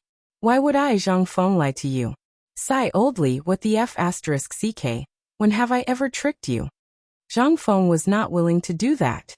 Glaring at him, he said as he ate, "It's up to you whether you want to eat or not. When the time comes, I will set up a factory in Chang, and no, in every place. I will only process and produce this stuff. Think about it. Lao Tzu said that this stuff can strengthen the sex drive. Think about it, who wouldn't want to buy it? Even if Lao Tzu says that this thing is worth 10 taels of silver, think about those high-ranking officials and wealthy families. Wouldn't they want it? You know this." Li Shimin was dumbfounded. Was this thing really as magical as Zhang Feng said it was? Li Shimin picked out a relatively small grasshopper from the dustpan, closed his eyes, and threw it into his mouth. But the moment Li Shimin's teeth bit into the grasshopper, his entire expression froze. The taste of salt and pepper, as well as the fresh and crisp taste of the grasshopper, was more delicious than chicken, more tender than rabbit, or even snake meat. Is it delicious? Zhang Feng looked at Li Shimin's shocked expression, then patted Li Shimin's shoulder. "Lao Li, that's how it is. Last time you also earned a lot from the insect eggs. This time, look, the whole sky is filled with them. What is this? This is money flying in the sky. Don't you want to put it in your pocket?" "Of course I do. But this thing," I said, "even if I can accept it now, can the people accept it? Think about it, how do you deal with this thing? Believe it or not, if you throw out a dustpan of grasshoppers, your legs will be broken in minutes." Li Shimin quickly stuffed grasshoppers into his mouth, while pointing at Zhang Feng. Zhang Feng's eyes were wide open. I say, Lao Li, you can say that, but this grasshopper, can you eat it slowly? You can even make something like this in your residence? Didn't I give you the secret recipe last time? Why are you snatching it from me? Snatching it is one thing, but why are you insulting me like this? Do you want to keep it all to yourself? Zhang Feng suddenly understood. This guy wants to say that this thing is useless, and then secretly make a fortune? This won't do. Li Shimin's mouth twitched. He glanced at Zhang Feng's suspicious face and said, How can this be? Wasn't I just telling the truth? This thing, I like to eat, but you have to know if the people can accept it. This thing is not only you. Even if it is covered in flour, the people can still see this thing at a glance. It is a grasshopper. You don't have to worry about this. Since I, Zhang Feng, dared to say it, then there is nothing that I, Zhang Feng, can't do. Let me ask you now, do you dare to do it with me?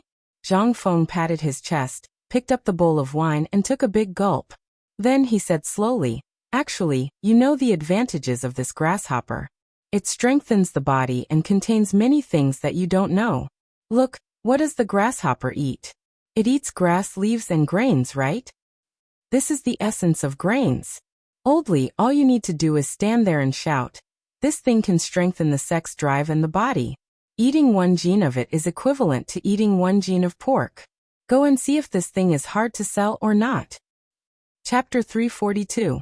Zhang Feng couldn't possibly tell him that the locusts were high in protein and amino acids, could he? Even if he said it out loud, Li Shimin could only reply with hee. The problem was that he didn't understand. Zhang Feng was also excited. This was a no-cost business. Even if Li Shimin didn't participate, he would still do it. This was a no-cost business. However, Li Shimin wasn't happy about it. He asked, I know about these things.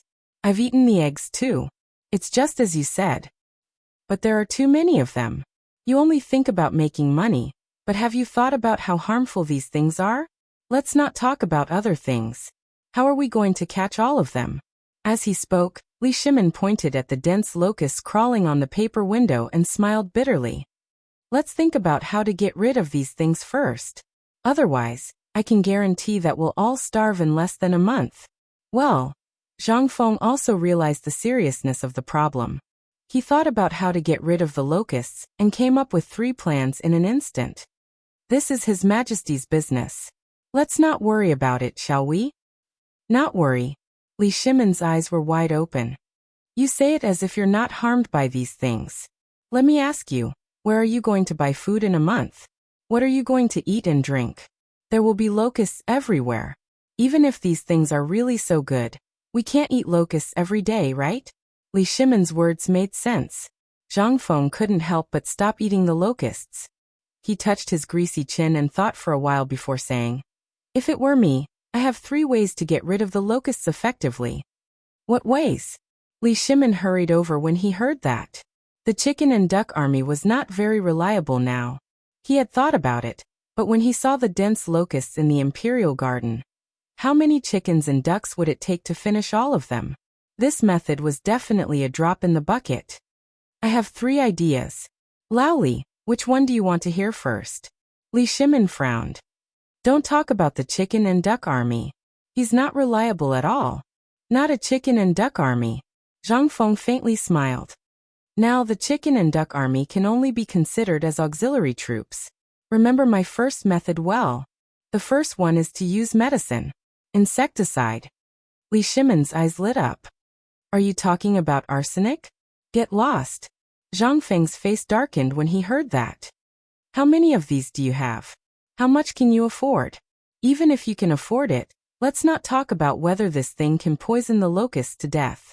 I can guarantee that before the locusts are poisoned to death, your head will be chopped off. Can't you use your brain? You can use arsenic on this thing? Do you have money to burn? Or do you want to die? Have you thought about it? Once you use arsenic, I estimate that in no time, more than half of the people in Chang and city will be killed by you. Think about it carefully. Do you want to live or do you want something else? Li Shimin's face changed abruptly when he heard that. He asked hurriedly, Then tell me, what should I use this thing? mugwort, plus some other things, realgar powder, and that honey locust. Mix these things with a little bit of pepper and petunia, then boil it into water and spray it out. Even if people accidentally eat it, they will only have a stomachache for a while, and then nothing will happen to them. Moreover, this thing is cheap and can be easily obtained. Tell me, why do you like arsenic so much? Doesn't this harmless thing taste good? Zhang Feng scolded Li Shimin harshly. The key point was that he was afraid of this grandson. If he really dared to do that, there would be a big problem. Putting aside how long it would take for the locusts to take effect after eating arsenic, as long as they crawled on the food you ate and ate it, wouldn't that be the end of you? He really didn't use his F*king brain. Li Shimin was also scolded by Zhang Feng as if he had done something wrong. Moreover, he was also carefully thinking about the meaning behind it. He had just casually mentioned the arsenic. Who would dare to use it? It was a controlled item. If anyone wanted to use it, they would have to report it to the authorities. Even if he wanted to use it, he might not be able to get it. Moreover, with the production of this thing, it was impossible to deal with so many locusts. However, Li Shimin only needed to think about the method that Zhang Feng mentioned, and instantly knew the price. It was less than 10 copper coins in total. Not only was it not expensive, but those things were everywhere in the mountains and plains. They would never be used up. What was the most important thing? It was harmless to people. That was the most important thing. However, when he thought of Zhang Feng's two other methods, Li Shimin couldn't help but ask excitedly, "Brother Zhang Feng, what do you think is the other method?" "What is it?" Zhang Feng stretched out 2 fingers and shook them. "No, there is one more. In fact, I have countless. Which one do you want to hear first?" Li Shimin hurriedly asked. "Then tell me all of them." "Well, all right then, I'll give you a country bumpkin like you. Remember, the second method is fire attack." Chapter 343. Fire attack? Could it be that Zhang Feng really wanted to use fire to burn it down? Wouldn't he burn down the entire Tang dynasty? "Brother Zhang Feng, isn't your method a bit too much? Let's not talk about anything else. Just this Chang'an city. Wouldn't you burn down Longtu Mountain and Qinling Mountain? Isn't that a bit too much?" What the F***ck? Zhang Feng was speechless. "I say, Laoli, what are you doing? Am I not giving you an example? I said that if I were the emperor, I would do this. Can you listen to me first?" Fine. I want to see how you plan to burn down a mountain.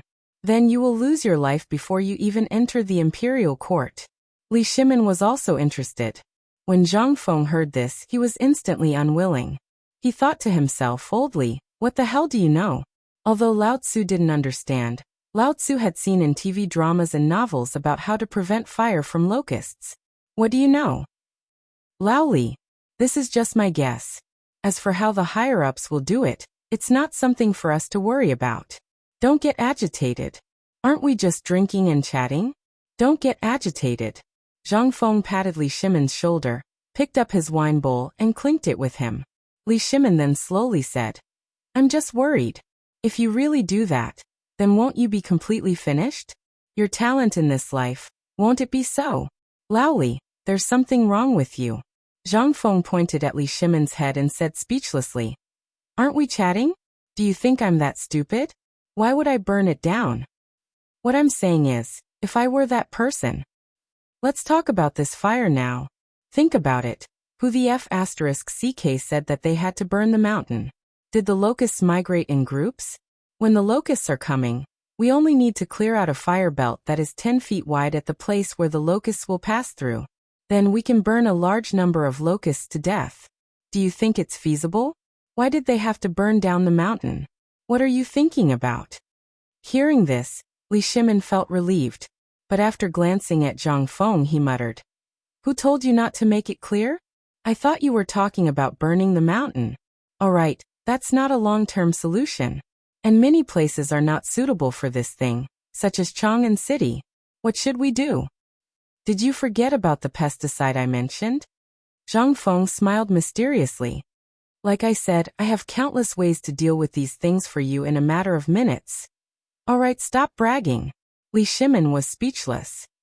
"Let's not talk about Chang'an City first. Let's talk about the locusts in Longyu Road. How are we going to deal with them? My hundreds of acres of medicinal herb land. They're all King destroyed. As he spoke, Li Shimin squeezed out a few drops of tears from his eyes. Zhang Feng curled his lips. He said speechlessly, all right. How old are you? Why are you shedding tears over such a trivial matter? By the way, I told you to prepare an army of chickens and ducks last time. How many did you get? Li Shimin's expression froze when he heard this. Zhang Feng looked at him and lost his composure. Why? You didn't do it? Well, it was still early the last time. And at that time, the locusts were in the soil. I thought it was too early to do it now, so I didn't do it. Besides, there was that thing after that, right? So, Zhang Feng was stunned. I say, Laoli, you're really something. I told you last time that this thing is good for dealing with locusts. Now you. Alright, let's not talk about this. If you don't have it, you can do it now. It's not too late. You can even make some money. Li Shimin hurriedly changed the topic. Well, didn't you say that there are many ways to deal with them? Tell me about the chickens and ducks. It's not too late to go and buy them now. There's definitely a way. But I don't know if it's profitable. I still think that collecting locusts and learning from the eggs is as reliable. Alright, stop glaring at me. Be careful, your eyeballs might fall out. Zhang Feng looked at Li Shimin's glare and changed the topic gloomily. Actually, if you use a little bit of the insecticide I made in the pharmacy when you attack with fire, the effect will be better. And this thing, even if it's sprayed in Chang'an City, it won't poison the people. As I said before, let's not talk about this method. There's also an army of chickens and ducks. But you don't have it, and I don't have it either. If you have it, you can burn it with fire, then smoke it with insecticide, and eat it with chickens, ducks, and pigs. Basically, it will only take a month for the locusts in the Tang dynasty to disappear completely. But it depends on what the emperor wants to do. Zhang Feng spread his hands speechlessly. He didn't say anything else. However, Zhang Feng looked at Li Shimin, who was frowning and deep in thought. He couldn't help but ask curiously, Laoli, I've been wondering where your mansion is. I've been wandering in Chang'an City for so long, why haven't I seen it? And damn it, what are you worried about? What does this have to do with you? Even if the sky falls, the emperor will hold it up for us. Maybe you just wait. I bet that the emperor will think of a way tomorrow morning. Or maybe not long after. Let's think about how to use this opportunity to set up the factory. If you don't want to do it, I'll do it alone. Chapter 344. For the past 3 days, Li Shimin had been worried about the locusts and had no idea what to do. But he didn't expect Zhang Feng to come up with so many ideas just by chatting for a while. Although the burning method seemed a little vulgar, it made a lot of sense when he thought about it carefully. If it was near the Shirley Slope outside Chang'an City, he only needed to cut down all the weeds and trees near the Ba River Bridge that connected to Chang'an City. Then he only needed to set a fire and pour the pesticides that Zhang Feng mentioned on the fire. Wouldn't that be more effective? But why was this kid so obsessed with money this time? His 3 sentences were all about money? Could it be that there was a trick to it? Something was strange. Li Shimin thought for a while and asked, Brother Zhang Feng, how are you going to deal with these locusts? The economy of Chang and has just started. If you do this, won't it cause a conflict with the imperial court? How can that be? This time, Zhang Feng was not happy. Do you know that once this thing of mine is produced, it won't cause a conflict with the imperial court's cooperative, but it will further stimulate consumption? What? Li Shimin was shocked. How could a small locust be possible? Haha, Brother Zhang Feng, are you kidding me? Kidding. Zhang Feng was furious. I treat you as my brother, and you say I'm kidding? Have you ever seen me, Zhang Feng, joke? Li Shimin curled his lips. Zhang Feng was instantly furious. Hey, you don't believe me, do you? Come. Zhang Feng pulled Li Shimin to the backyard. He tied a rope to the tree in the backyard, and then spread oil paper under the tree. With a pull and a shake, the locust fell on the paper. Li Shimin didn't understand what Zhang Feng was going to do. He watched carefully. Zhang Feng slowly moved the locusts from the ground into a basin. Then he filled the basin with water, sprinkled a large amount of salt, and slowly rubbed it before scooping it out of the water. Li Shimin was dumbfounded. What was he trying to do? He had no choice but to follow Zhang Feng to dry the cleaned locusts on the floor of the backyard. At this time, Zhang Feng said, I said before that locusts have a high medicinal value, and they are an important Chinese medicine. They can treat kidney deficiency, and the effect of strengthening one's yang and kidney is 10 times better than that of insect eggs. Think about it. How much did you earn from the locust's eggs? Are there any objections? I don't think so. Do you know why? Li Shimin scratched his head in confusion. Indeed, no one objected to the locust's eggs. Many people even saw it as a profitable business. Zhang Feng slapped Li Shimin's shoulder. You don't understand, do you? As long as the publicity is done well, anything can be used for business. Think about it. You just ate the locusts. You said that people don't like it. Then if I grind it into powder and sell it as bone-strengthening powder, do you think anyone will buy it? And the price at that time will be much higher. Now a caddy of fried locusts can be sold for 3 to 5 copper coins. When the time comes, the price will be doubled. Think about it. If we sell it at such a high price, how much lower will the price be? Once the price is raised, even if the locusts don't have an army of chickens and ducks, all the people in Chang will go crazy to catch them. While they were talking, the water on the locusts had dried up. Zhang Feng grabbed a handful of locusts and looked at them. Then, he led Li Shimin into the kitchen. He set up the fire and heated the oil. When the oil was almost done, he poured the whole basket of locusts into it. Slurp.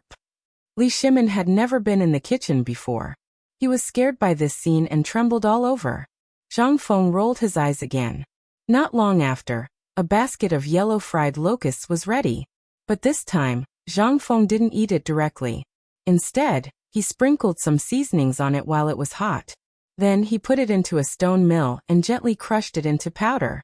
Holding a handful of powder, Zhang Feng found a bowl and washed it with boiling water. Then he handed it to Li Shimin. Have a taste of this stuff. While talking, Zhang Feng and Li Shimin left the kitchen and returned to the hall again. Looking at the layer of oil floating in the bowl and the yellow soup, Li Shimin endured the discomfort and took a sip. The taste was still very good. It was more delicious than the mutton soup in the palace. Li Shimin's eyes couldn't help but light up. I understand what you mean. Although locusts are not easy to sell now, they can be made into powder. Moreover, it's bone-strengthening powder. The taste is enough to be more delicious than mutton soup. If I didn't know about this thing, I would definitely think that it's some kind of delicacy. You mean to use this thing to turn waste into treasure, and then stimulate the economic market again, right? Smart. Zhang Feng couldn't help but give him a thumbs up. You're finally enlightened. But it also depends on the emperor. Although we're so optimistic now, after all, there is the precedent of the worm eggs. Maybe the emperor has already thought of some countermeasures. But I'm sure the emperor didn't think of the worm powder. So Laoli, what do you think of this source of income? Chapter 345. Li Shimin was also tempted. What about selling fried locusts one by one? Li Shimin dared to guarantee that there would be people hammering that person's head. But it was different now. As long as it was made into powder and added with some rice paste, or mixed with flour, wouldn't it become bone-strengthening powder?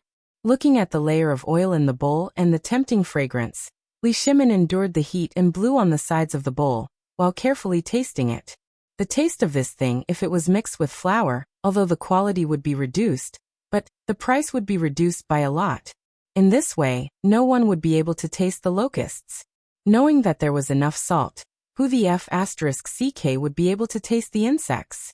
Soon, the bowl of bone-strengthening powder was finished. Li Shimin smacked his lips and said, Brother Zhang Feng, can this thing really strengthen bones? Of course. Oh right, you want to buy a share? Li Shimin copied Zhang Feng and spread his hands. With such a huge profit, if I don't buy a share, wouldn't I be a fool? Okay. Since you want to buy a share, then we'll follow the old rules. I'll provide the technology, and you'll provide the money and manpower. And this thing, if you find a good doctor, he'll tell you whether this thing can strengthen bones or not. If people with broken bones drink this thing, drinking a bowl is equivalent to drinking a bowl of meat and bone soup. Oldly, now you know how much profit you can make, right? As long as you find someone who can boast, I believe that even that dirt can make money. Li Shimin couldn't help but twitch his mouth. Are you asking someone to scam people? Scam people? Let me ask you. You've eaten the locust eggs, and you've eaten the locusts. Let me ask you, how does it taste? Is the locust eggs working? Okay, I have to go back and think about it. If possible, I'll ask Old Sun and the others to do it to recover some losses.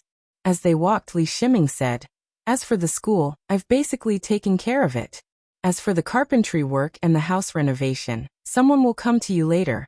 You just need to tell them what you want to know. After Li Shimin finished speaking, he took away the rest of the fried locusts and the locust powder in the dustpan.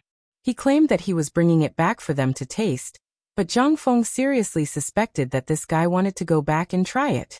When Li Shimin went out, Zhang Feng hurriedly shouted, Lao Li, although this thing is good, you have to control. Otherwise, if you can't get out of bed, don't blame me for not telling you. The effect of this thing is very strong. Zhang Feng didn't hide his voice at all.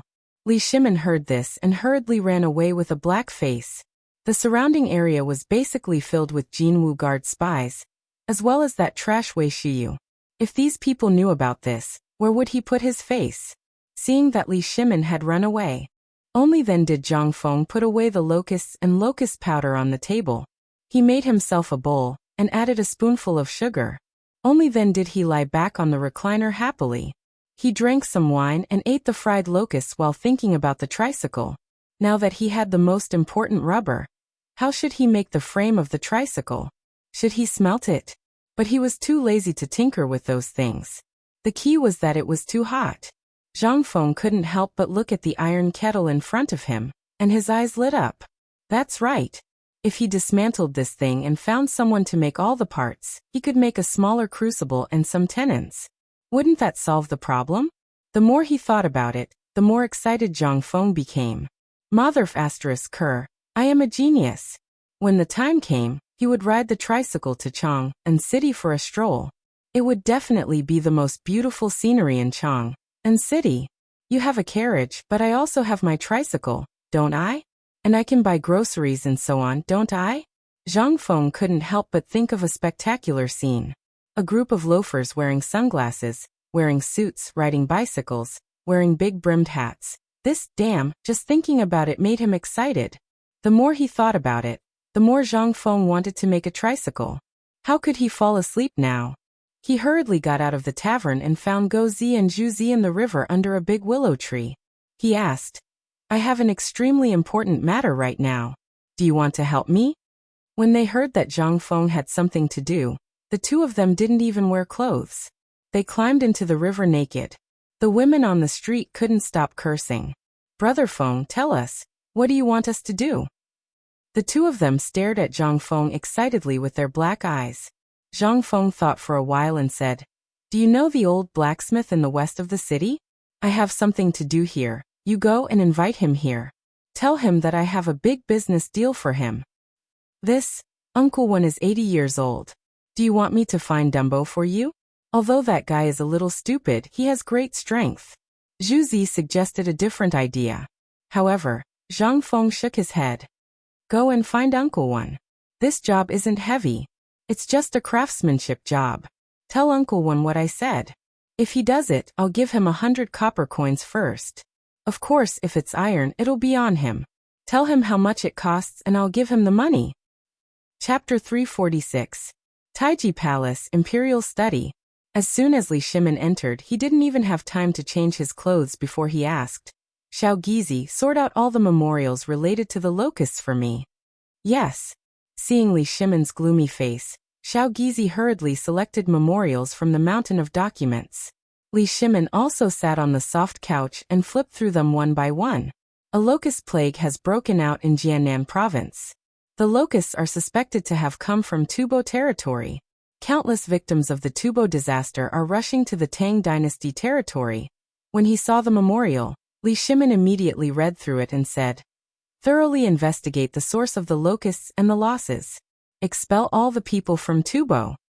Then, Li Shimin looked at the next memorial. This memorial was related to Shannan province. A locust plague has broken out in Bazhou, Maozhou, Yazhou and Jiazhou in Shannan province. The farmland has been severely damaged, and there are even signs of the locusts devouring livestock.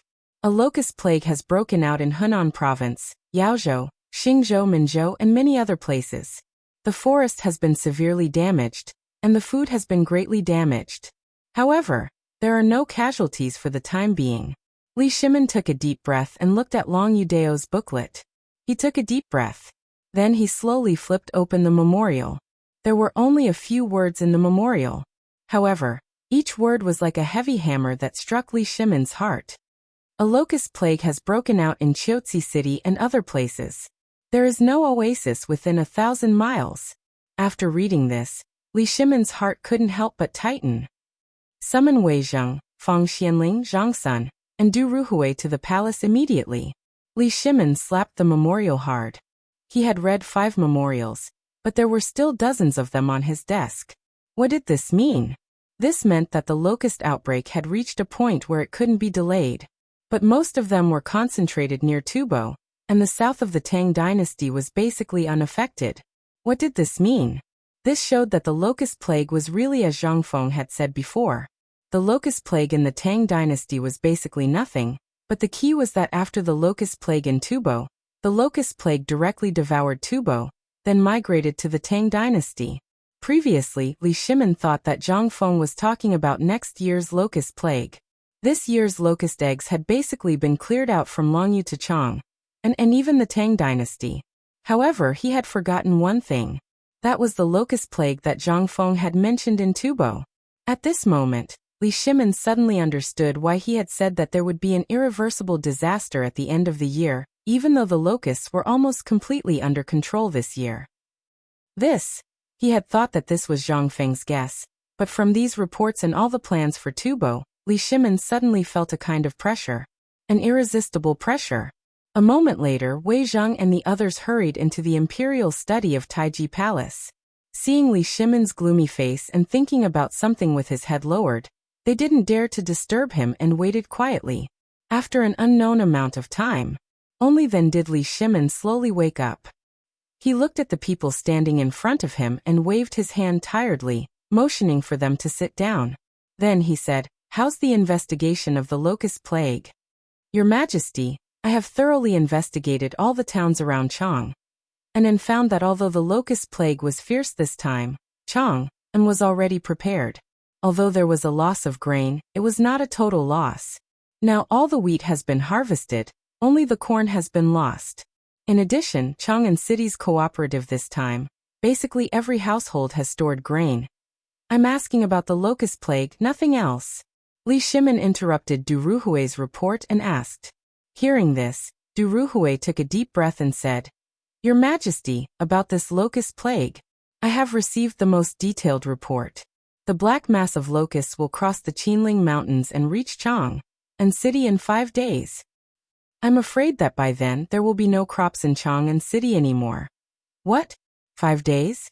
Li Shimin's expression suddenly changed. He hurriedly asked, "Then, what about Longyu Dao? And what about Jiannan Dao and other places?"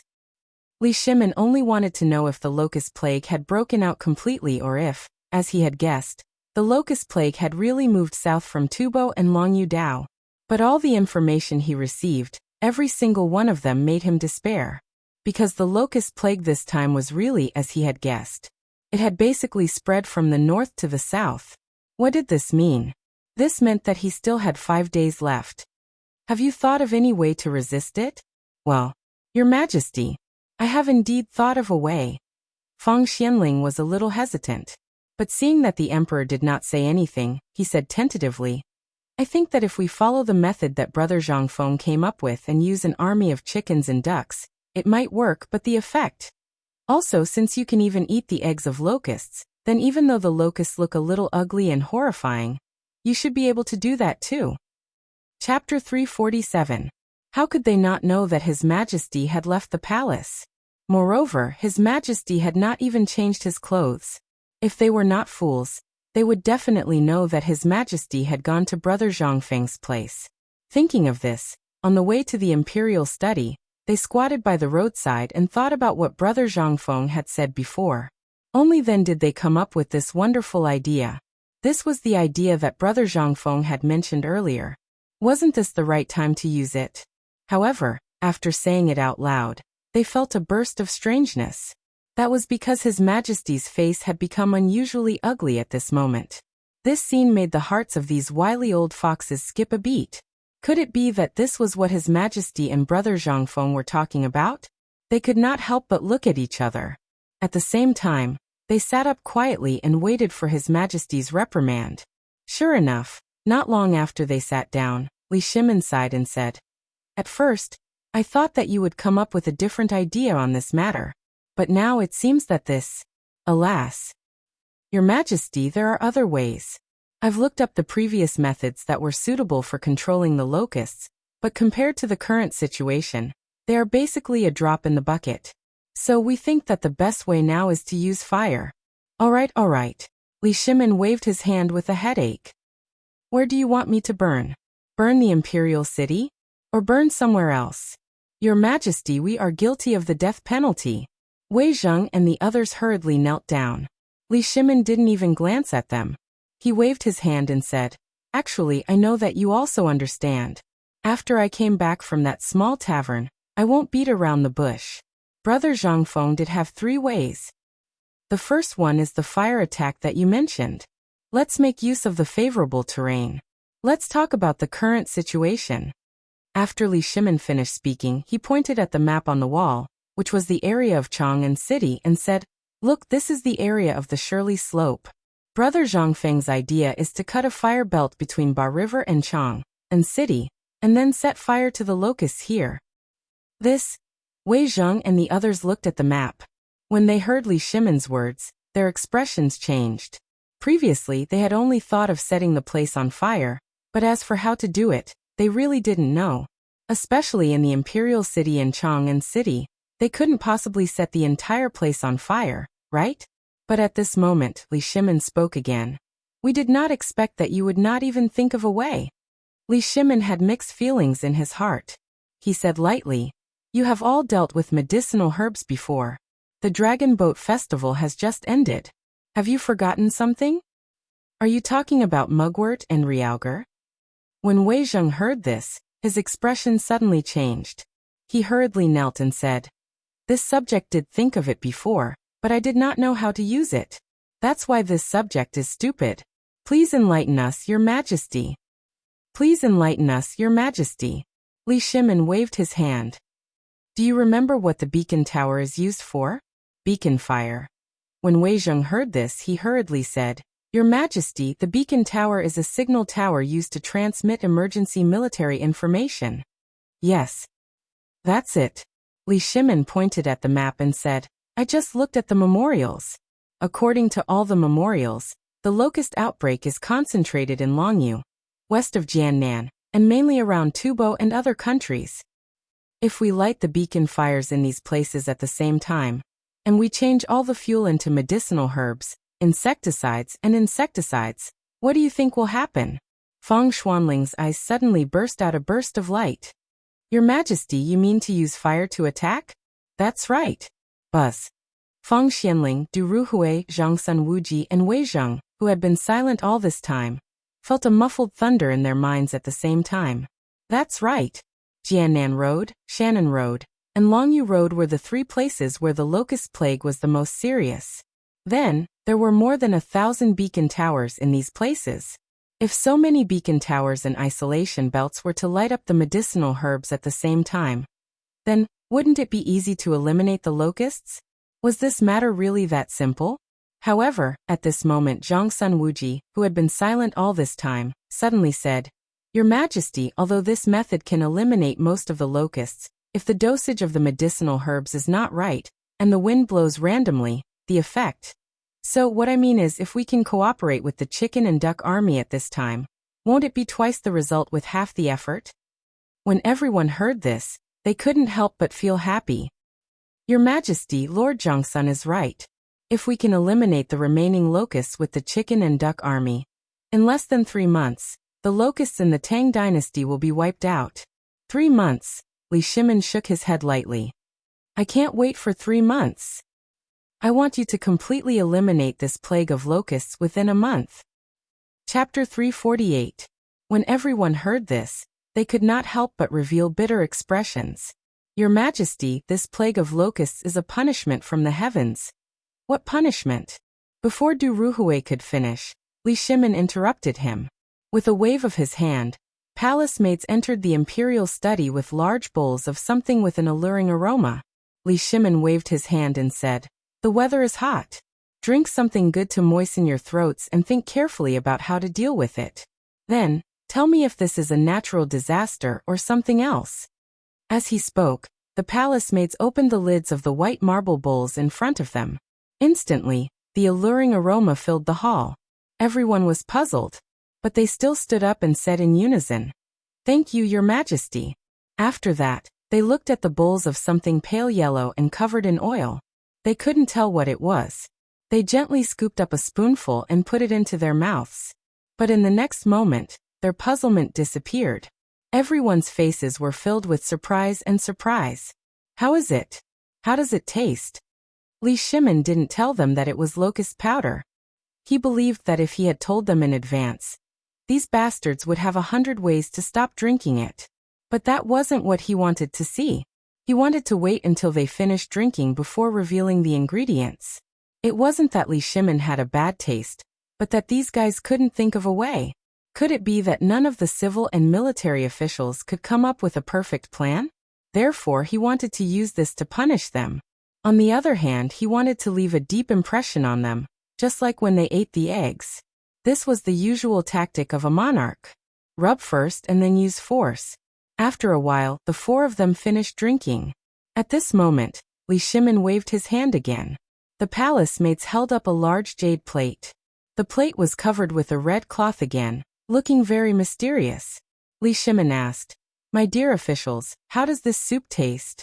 They ate it very confusedly, so they ate very slowly. The taste of this thing was indeed delicious. It had the freshness of fish and crab, the texture of cattle and sheep, and even the texture of frogs. But even if they ate it slowly, they still couldn't taste what it was. While drinking, they also pondered about the emperor's expression. They saw that the emperor's expression was strange, but they really couldn't figure out what this thing was. At this moment, when the palace maids came up with the jade plate and the emperor asked again, they finally spoke. "Your Majesty, this thing is really something that I haven't eaten in all these years. Could it be the seafood that Janelle's tribute? Or a treasure from the western region?" When Li Shimin heard this, he laughed and said, "How is this Junla or something from the western regions? This thing is originally from the Tang dynasty." Well, everyone was speechless. Looking at the clean bowl, the crowd was unable to figure out how exactly this thing was made. Li Shimin said lightly, "Let's talk about the main effect of this thing first. I know that over the years, you have worked hard for the Tang dynasty. In the early years, you even fought all over the country for the establishment of the Tang dynasty. Needless to say, your bodies are a little weak. And these days, I'm also worried when I see your white hair." Li Shimin said what was in his heart, but Wei Zheng and others choked. They hurriedly knelt on the ground with a plop. "Your Majesty, this is what I should do. Your Majesty, you don't have to do this. Forget it, forget it. When people get old, they like to sigh." Li Shimin waved his hand and motioned for everyone to get up. Then he continued, "Zhang-sun, don't you always feel pain in your knees? And your body is weak. And Prime Minister Wei, if you don't have money, just tell me. Don't be so poor all day. People who don't know better will think that I'm deliberately embezzling. Look at your court robe. It's torn. Get a new one." Li Shimin's words made everyone even more confused. They were talking about locusts. Why did the emperor suddenly change the topic? However, the emperor did not say anything. Everyone could only suppress their doubts and wait for the emperor to speak. Li Shimin sighed with emotion and said, "The thing you drank just now is called bone-strengthening powder. Brother Zhangfeng said that this thing can not only strengthen your physique, but this bowl is equivalent to the nutrition of a bowl of meat soup." I don't know anything about nutrition, but I drank a bowl. I think Brother Zhangfeng won't trick me, so I'll let you have a taste. If you think it's delicious, I'll reward you handsomely." Everyone trembled with excitement when they heard that. "Your Majesty, you don't have to do this," Seeing that he had achieved his goal, Li Shimin stood up with a smile and helped everyone up. He pretended to warn them. Although this is good stuff, I have to warn you. I heard that it's very effective in strengthening your sex drive. You all work hard for the court, so I also hope that your children can flourish. So, you all must control yourself. Chapter 349. What did he mean? Aphrodisiac. What did Brother Zhang Feng do? They couldn't help but think of the locust eggs that Zhang Feng got before. That thing seemed to have the effect of aphrodisiac in kidney strengthening. Could it be? But when they thought about it carefully, the locust eggs had already turned into grasshoppers.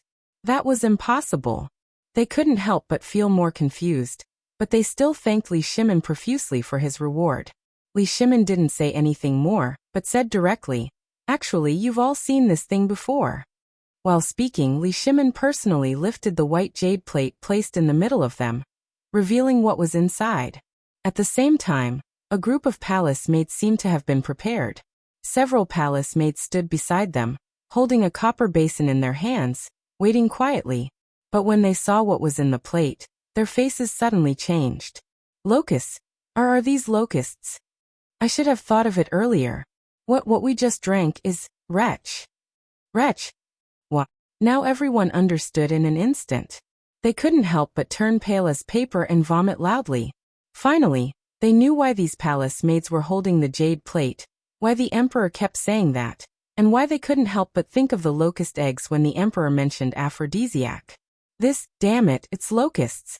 After everyone finished vomiting, Li Shimin sat beside them, took out a few deep-fried golden locusts from the jade plate, and threw them into his mouth. He even chewed with relish, making crunching sounds. Everyone seriously suspected that the emperor was punishing them, but they didn't dare to say it. Li Shimin looked at them with some disdain. You ate the locust eggs as if they were treasures, but I can eat them, but you can't eat them? Li Shimin pretended to be angry. Instantly, the four people felt like they were facing a disaster. They hurriedly stood up and said, "Your subjects dare not." Li Shimin then waved his hand and said, Okay, don't be like that. You've all heard the effects of this thing. Go back and try it first. I've already prepared 3 caddies of locust powder for each of you. No, it's now called bone-strengthening powder, and 3 caddies of fried locust. Tonight, you'll know whether I'm telling the truth or not. Furthermore, this is also my 3rd plan. Li Shimin put away his smile and said solemnly, Now you all know that everyone thinks that this is a pest, a punishment from the heavens. Not only that, but the financial system of the newly established cooperative is also showing signs of collapse. The people have lost their way to make money and have no food. How can they not panic? This guy. You can't let him be idle. Once he's idle, he'll amplify the fear in his heart. Think of a way to earn money from the locust eggs. Even the locust eggs can be used. Why can't I turn these locusts into treasures? Li Shimin himself didn't realize that after being with Zhang Feng for so long, he actually regarded himself as a businessman. But thinking about it carefully, wasn't this what the Tang dynasty needed now? He wanted to take control of the economy. He wanted this country, which was in ruins, to be able to recover its economy in a short period of time. He wanted it to be strong again. This was also the meaning of the Wei River Alliance. But now, heaven didn't do as he wished. He originally thought that this locust plague was managed before, and Zhang Feng kept saying that it was to prevent next year's locust plague. But he forgot one essential thing. That was, without today's reserves, where would next year's locust plague come from? This year's locust eggs were almost all dug out. Where would this locust plague come from? But now he understood. Zhang Feng had been planning this locust plague since early in the morning. From the beginning of targeting Tubo to now, all the plans, including the food, were basically to eliminate the locust plague from the root. Locusts could fly. Although the Tang dynasty didn't have locust eggs, Tubo did. He ignored this fundamental problem.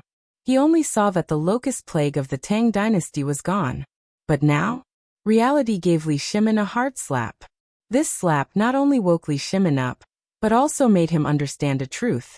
If he wanted to control the locust plague, he had to start from the root. Thinking of this, Li Shimin put his hands behind his back, looked at the flying locusts outside the window, and said faintly, Although I didn't receive the memorial, I know that Guanlong will definitely not let go of this opportunity to create public opinion. So, I think we should start from the root of the bad habits of the people. Only by letting everyone know that the locust plague isn't the so-called natural disaster, but a good gift from God to the Tang dynasty, can we solve this problem perfectly from the root. As for this bone-strengthening powder and this delicacy, I have decided that tomorrow morning, I will invite everyone to try these two delicacies. I don't believe that under the allure of these two things, who can resist their allure? Chapter 350. Li Shimon's words were sonorous and forceful. Wei Zheng and the others finally understood Li Shimon's purpose. They hurriedly knelt on the ground and shouted, "Your Majesty is wise." Forget it, forget it. It would be great if you were wise. Li Shimon shook his head. It's just a business deal. It's to let the people of the world forget this disaster in such a time of crisis, and let this disaster, these locusts all over the sky, become copper coins in the people's pockets. I'm satisfied.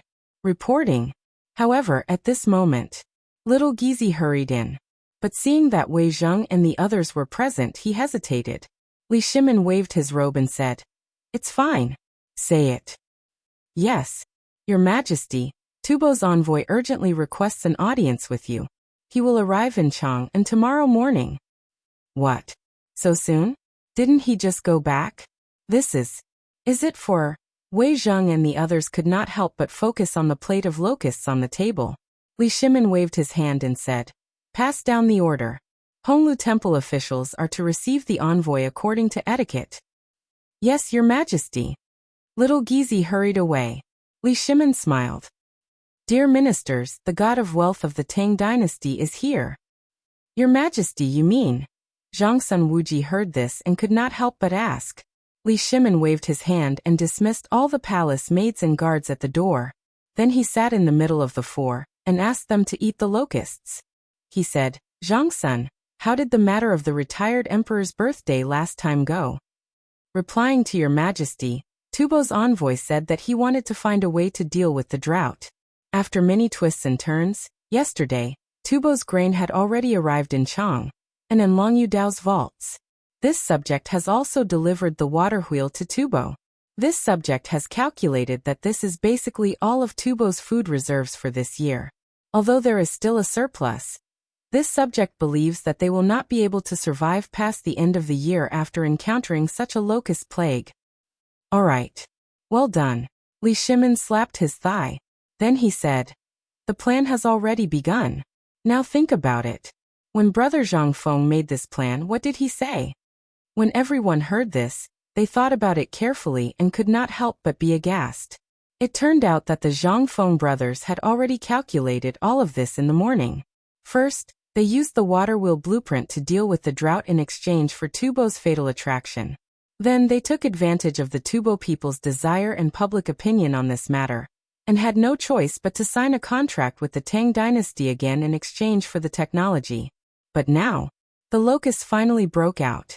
This time, the account book that Tubo's brother made to the Tang dynasty was raised again. What was this? This was Brother Zhang Feng tying Tubo firmly to the Tang dynasty's waist, and working for the Tang dynasty for free. This, at that time, although everyone was excited when they heard it, they more or less did not take it seriously.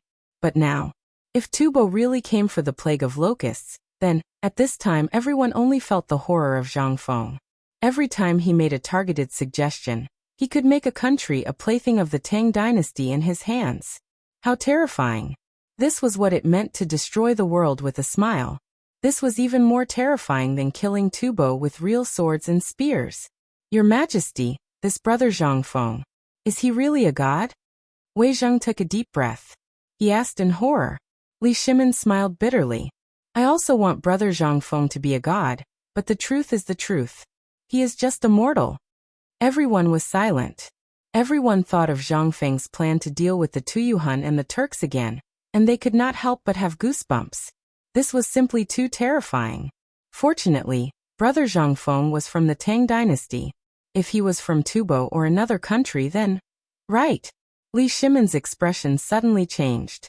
He asked, "Immediately send a message to Qing Yaojin and ask him whether the Turks were affected by this plague of locusts. Your Majesty, I was just about to report this. Wei Zheng's expression was grave, but his body was trembling. His face was a little red. Your Majesty, this morning, I received a report from the Secretarial Bureau. It said that Yuzhou, Tang, and Qiuzi sent a secret report that a large number of locusts had entered the Tang dynasty from the Turks. Even the situation in Yuzhou has become more serious. If we combine this with this, I think that the locusts must have crossed the Longyu Road from the Tuyuhan and entered the Turks. Then from Yuzhou they entered the Tang dynasty. So the Turks must have suffered a devastating plague of locusts. Good. Li Shimin heard this and also excitedly slammed the table. This is the most exciting news I have received in recent days. Pass down the order.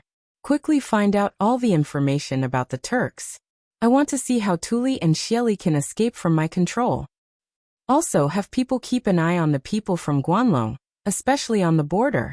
If they are found to have business dealings with the Turks, Tubo, and the others, then, as he spoke, Li Shimin's eyes flashed with killing intent. The four hurriedly got up. We understand. Reporting. At this moment, little Gizi entered the imperial study again. As soon as he entered, little Gizi hurriedly knelt on the ground and said, Your Majesty, the envoy from Tuyuhan is also here. Chapter 351. Locusts. The locusts all over the sky made it impossible for people to go out. At this time, in Chang'an City, in addition to the locusts all over the sky, there were only a few chickens and ducks left. They swaggered on the street, and from time to time, they would lower their heads to pick up the locusts on the ground and take a few bites. Then, they would shake their bright feathers and walk slowly on the street again. There were even pigs, cows, and sheep tied up in the alley, wagging their tails and humming as they ate the locusts. Obviously, the locusts were delicious. The pigs couldn't help wagging their tails and smacking their lips. There was also a pile of saliva flowing down from the corners of their mouths to the ground. Although no one had fed them for a long time, the pigs, cows, and sheep all had big bellies. This was the current scene in Chang'an City. Some people who went out were also walking in a hurry with their heads lowered. Many patrolling soldiers had burned the locusts. Even though the market was open now, no one went to the market. Except for the patrolling soldiers who were cursing the locusts with their necks locked, few people could be seen alive. It was like a dead zone. However, in Huitongfang, today, unexpectedly, everyone could smell a strange unpleasant smell in the house. Everyone frowned and sniffed, but no one dared to go out to have a look. Because of this thing. Perhaps it was caused by the natural disaster. Whose house do you think he burned down? But it didn't seem like it. Looking out through the crack of the door, there were only locusts. And this unpleasant smell came from Zhang Feng's tavern. At this time, Zhang Feng was squatting in the backyard of the tavern. Piles of mugwort, musk, and other things were burning around the walls of the courtyard. When all the locusts flew over the courtyard, they didn't even have the chance to show off their might before falling to the ground as if they were drunk. Then they jumped a few times on the ground and stopped moving. In the middle of the courtyard, Zhang Feng was squatting on the ground, fanning himself with a palm leaf fan. Waves of fishy stench accompanied by rolling black smoke slowly spiraled in the air, before being scattered by the locusts. Although Zhang Feng was sweating all over at this moment, his face was filled with excitement as he looked at the red-hot stove. Soon, as long as the rubber is successfully refined, I only need to tinker with a sand model to make a tire. Then I can... Fengzi, open the door. Zhang Feng was fantasizing about riding a tricycle, or a bicycle to show off in front of Chen Tinyu, Lao Li and the others. Old He's urgent question pulled him back to reality. Zhang Feng hurriedly dealt with the things that were used to refine rubber. Then he hurried out and opened the door for Uncle Ho. As soon as the door was opened, Old Ho was carrying a huge gunny sack and panting heavily. His gunny sack and his body were densely covered with locusts. What are you doing? Why did you take so long to open the door? Old Ho muttered as he took the opportunity to unload the big sack on his shoulder into the backyard. He then looked at the strange thing and asked, What is it? Zhang Feng shrugged. I can't go out, can I? I'm tinkering with something fun. Something fun? Old Ho shook his head. Use this bag of soft sand sparingly. It wasn't easy for me to get it for you from outside the city. Okay. Zhang Feng rubbed his hands excitedly. This time he finally had the mold to make a tire. He gestured for old Ho to go to the front hall. Zhang Feng took the opportunity to fish out a few bottles of fruits that were frozen at the bottom of the water tank, before going to the front hall. There were no tools to freeze fruits in ancient times. Even if there were, Zhang Feng didn't have the time to do it now. All fruits and the like, if he wanted to freeze them, he would have to either sink them to the bottom of a well, or put them under a large water tank. He quickly made 3 dishes from the kitchen. Old Ho was already drinking by himself. Fengzi, don't go anywhere during this period of time. I just went out and heard from the guards at the city gate that yesterday afternoon and night, when the city gate was about to be closed, the envoys from Tubo and Tuyuhun came again. Oh, again? What are they doing here? Zhang Feng took the opportunity to ask. Old He drank his wine and ate his dishes. Then he said, who knows?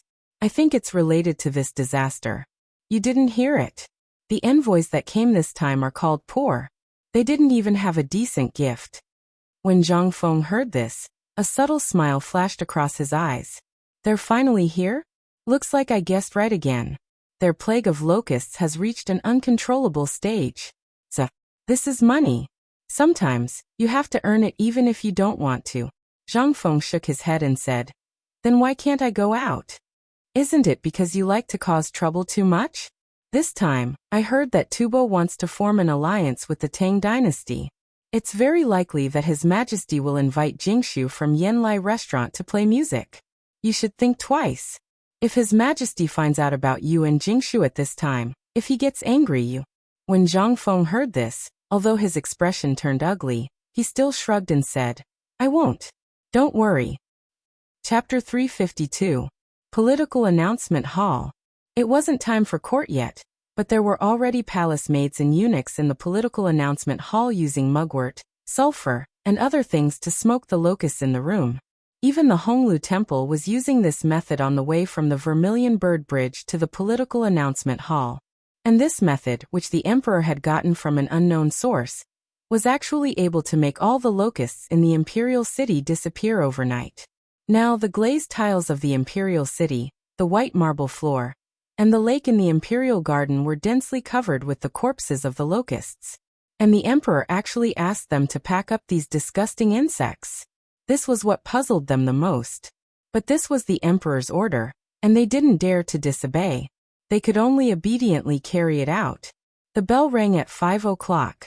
Finally, after everyone had sorted out the locusts' corpses, it came late. Dong dong dong.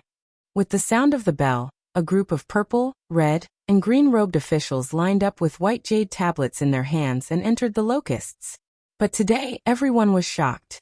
First of all, the locusts that filled the sky could not be seen the moment they stepped into the imperial city. Even the deeper they went into the imperial palace, the more they couldn't see a fly or a mosquito. Strange. This didn't make sense. Everyone turned to look at the city gate behind them. In the sky outside the city gate, there were still dense locusts baring their fangs and brandishing their claws. But what was going on? The locusts didn't dare to enter the imperial city? Was it a favor from the heavens? Or, everyone entered the political announcement hall in surprise. Once they entered the political announcement hall, they smelled a burst of incense. This smell was very strange. It had the fragrance of flowers, but there was also a faint musk and the smell of mugwort. This made everyone even more puzzled. But just as everyone looked around in confusion, trying to find a locust in the corner of the door, Xiao Gizi's voice sounded from behind the door. The emperor has arrived. Kneel. Everyone hurriedly stopped talking and hurriedly bowed. This subject respectfully welcomes the emperor. No need for formalities. With the crown on his head, Li Shimin walked up the stairway to heaven with a majestic gait. He waved his hand and said, sit. But before everyone could sit down, someone hurriedly stepped forward and said, Your Majesty, this subject has something to report. Li Shimin glanced at the newcomer. He was a member of the Shandong landowning class. Li Shimin waved his hand. Speak. Reporting to Your Majesty, I investigated in Chang and city yesterday and found that all the people there were in a state of panic and discontent. It seemed that your majesty had done something to provoke the wrath of the heavens and the resentment of the people. So the heavens decided to punish you. Bastard. Lord Sun, you actually dare to openly shout in the royal court. Is this what a subject should do? In an instant, Zhongsun Wuji raised his sleeve and scolded.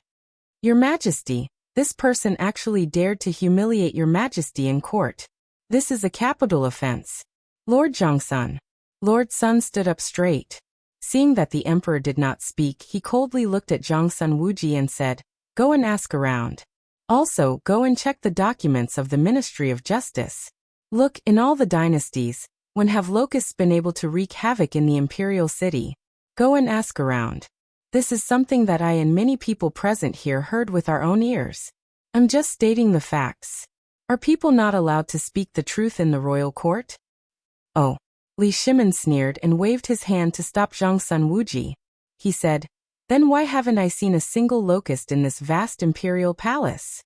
Why did I hear that the locusts were a treasure given to the Tang dynasty by the heavens? Hearing this, all the ministers were shocked. That's right. In the imperial city today, let alone a locust, I didn't even see a fly. Is this really? Lord Go. You saw it clearly during yesterday's morning court session. Let's not talk about anything else. Even the political announcement hall was filled with locusts. Tell me, what is this? Then where are the locusts now? They must have used some method to disperse the locusts.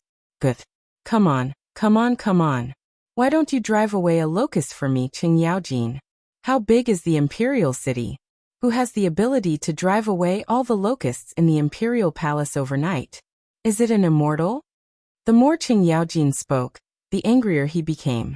With his hands on his waist, he pointed at the group of civil officials and roared. What the F***ck are you talking about? I think you just don't want to see His Majesty live a good life, right? Hearing this, all the generals began to jeer. F***ck, these sons of B***cheese only think about making money and getting promoted all day long. Once something happens, they splash dirty water on His Majesty. Are you still the ministers of the Tang dynasty? In my opinion, these locusts must have been stirred up by this group of civil officials. And the rumors in Chang and city were definitely made up by this group of B***stards. Otherwise, who the F***ck would do such a thing to end their family line? You're slandering us. How dare you? Old man studied the way of Confucius and Mencius. How could he do such a dirty thing? Chapter 353. The civil officials were anxious. They could no longer care about their usual manners. Their faces were red as they quarreled with the generals in the court. From time to time, some civil officials could not win against the generals. They would kneel on the ground angrily and beg the emperor to punish them. At the same time, they would scold the generals for insulting them. However, Li Shimin did not do anything. Instead, he looked on with a smile. This was a scheme that he had planned. He had long wanted to teach this group of civil officials a lesson. They always carried the teachings of Confucius and Mencius, but what did they do? When something happened, they did not say anything. Once something happened, it would be Li Shimin's fault. Fine, can't you quarrel? I'll let you quarrel to your heart's content today. If you don't quarrel enough, no one is allowed to leave the court. At this time, the civil officials were anxious when they saw that Li Shimin did not care about anything. Who were they? They were Confucian scholars who practiced the teachings of Confucius and Mencius. What kind of people were these soldiers? Who gave them the right to question the teachings of Confucius and Mencius? Lord Sun of the Guanglu Temple pointed at Qing Yaojin and shouted with trembling lips, Brute! You brute! What else can you do besides throwing a few punches? A few days ago, this old man heard that outside the city, you used the emperor's name to detain the rebels. You disregarded the safety of the people and forcibly arrested them. Moreover, you did it in front of everyone. Don't you agree? Yes. Qing Yaojin clenched his fists so tightly that his knuckles cracked. This group of rebels insulted the emperor in public, and even wanted to assassinate the crown prince. Lord Zhongsun, according to the laws of the Tang dynasty, what should be the punishment for such a person? Zhongsun Wuji glanced at Qing Yaojin and said calmly, You insulted the emperor in public and attempted to assassinate the crown prince. 9 generations of your family will be executed. Zhangsun Wuji. How come this old man doesn't find you pleasing to the eye? When did you wear the same pants as that boorish fellow Qing Yaojin? As the Minister of Justice you actually, Zhangsun Wuji also gave up. What the F***ck? You can scold me if you want to, but why the F***ck? Do you have to drag me into this? Sun Dahai, how dare you question the laws of the Ministry of Justice? Do you want me to ask His Majesty to let you copy the laws of the Tang dynasty 100 times? You what? Don't tell me that you, Minister of Guanglu Temple, haven't even read the laws of the Tang dynasty? Then aren't you neglecting your duties as the Minister of Guanglu Temple? Zhangsun Wuji took the opportunity to ask. Sun Dahai was speechless. However, at this moment, the people from the imperial astronomer jumped out again. Lord Zhangsun, I have observed the heavenly phenomena in this matter, and it is actually Mars guarding my heart. You old liar, you're using Antares guarding heart again, aren't you? I, old Chung, still remember the last time, before the retired emperor's birthday. You said that Ing Hua was guarding the heart. What happened to the trade route that was sabotaged by Guanlong? Did Mars come up with this again when it saw that Chang and city couldn't be messed up? Then according to what you said, are all the stars in the sky what you call Mars guarding the heart? You, Qing Yaojin, I have no quarrel with the ox. Get out of here. Don't use Antares guarding heart to swindle people. If you dare to use this again, do you believe that Lao Tzu won't beat you up in court? Vulgar. Vulgar. Your Majesty, please say something. We are sincere. Now everyone in Chang and city is indeed spreading this rumor. Moreover, the locusts are also true. According to what Qing Yaojin said, the locusts outside the city were all fabricated by us? Lord Wei, come out and be the judge. Seeing that the emperor was still ignoring him, that person hurriedly asked Wei Zheng. Wei Zheng glanced indifferently at all the officials who were kneeling on the ground and begging him to come out. He sighed faintly and said, just now, the emperor said that this is not a punishment from heaven. This is a blessing from heaven. It is an auspicious sign that heaven has bestowed upon the Tang dynasty. Don't you understand? When the civil officials heard this, they instantly held their breaths. An auspicious sign from heaven? What was going on? Even Prime Minister Wei. Prime Minister Wei. I don't know who the Emperor and Prime Minister Wei have listened to mislead the public, but these locusts have been the bane of heaven since ancient times. How can this be an auspicious sign? Not an auspicious sign? Qing Yaojin sneered and said. Sun Dahai, I remember that until now, you still have a lot of locust eggs stored in your house. Do you dare to say that you haven't eaten a gene of them every day? You, Qing Yaojin, how can that thing compare to locusts? That is a great tonic that the emperor has bestowed upon this humble official. Moreover, the emperor has been eating it. How can something like locusts compare to it? Ha ha. Ha ha ha ha. Qing Yaojin and Zhangsun Wuji finally couldn't help but laugh out loud. Sun Dahai, old man, I don't know if you've overdone it or if your brain is really not enough. Let me ask you, what are locust eggs? What are locusts? These locust eggs are, of course. At this point, Sun Dahai's voice suddenly stopped abruptly. Even in the political announcement hall, all the civil officials who were arguing with the military generals with red faces came to an abrupt stop. What were locusts? What were locust eggs? This, Li Shimin also said faintly. Are you all done arguing? Chapter 354. Li Shimin really didn't want to pay attention to these people. But the current situation was already enough. If they continued to cause trouble, they would lose control of the situation. This was something he didn't want to see. Li Shimin calmly glanced at the crowd and leaned back on the soft marten leather throne. We have been planning this for months. You have all seen the benefits of the locust eggs at that time, right? We have a record of your purchases and your private hoarding of the locust eggs here. Li Shimin knocked on a register on the table. This time, all the civil officials couldn't help but pale. They didn't know what the emperor wanted to do. Li Shimin waited for a while before continuing. We feel that this thing is not bad. It's good stuff, so we share it with you all so that you can get benefits and strengthen your bodies. But we have prepared another thing today. Li Shimin calmly waved his hand. His sister-in-law looked at the crowd with disdain and shouted, Come serve breakfast. A moment later, 2 rows of palace maids carrying exquisite white jade plates with fist-sized jade bowls on them entered the political announcement hall unhurriedly. Everyone immediately stepped aside to make a path. Li Shimin waved his hand, and everyone sat on their prayer mats. Smelling the tempting fragrance in the air, everyone was a bit confused. On the other hand, Qing Yaojin impatiently looked at the bowls, drooling. He didn't make it for dinner last night, but he learned about the wonders of this thing from Zhang Sun and the others bragging. The palace maids first placed the first bowl in front of Li Shimin, and then placed a bowl of light yellow paste for the officials according to their official ranks. Even little Gizi was rewarded with a bowl by Li Shimin. He excitedly held the jade bowl and trembled all over. We know that you are all wondering why we would invite you all to a banquet at this time. And it's just a bowl of paste. This bowl of paste has a great background.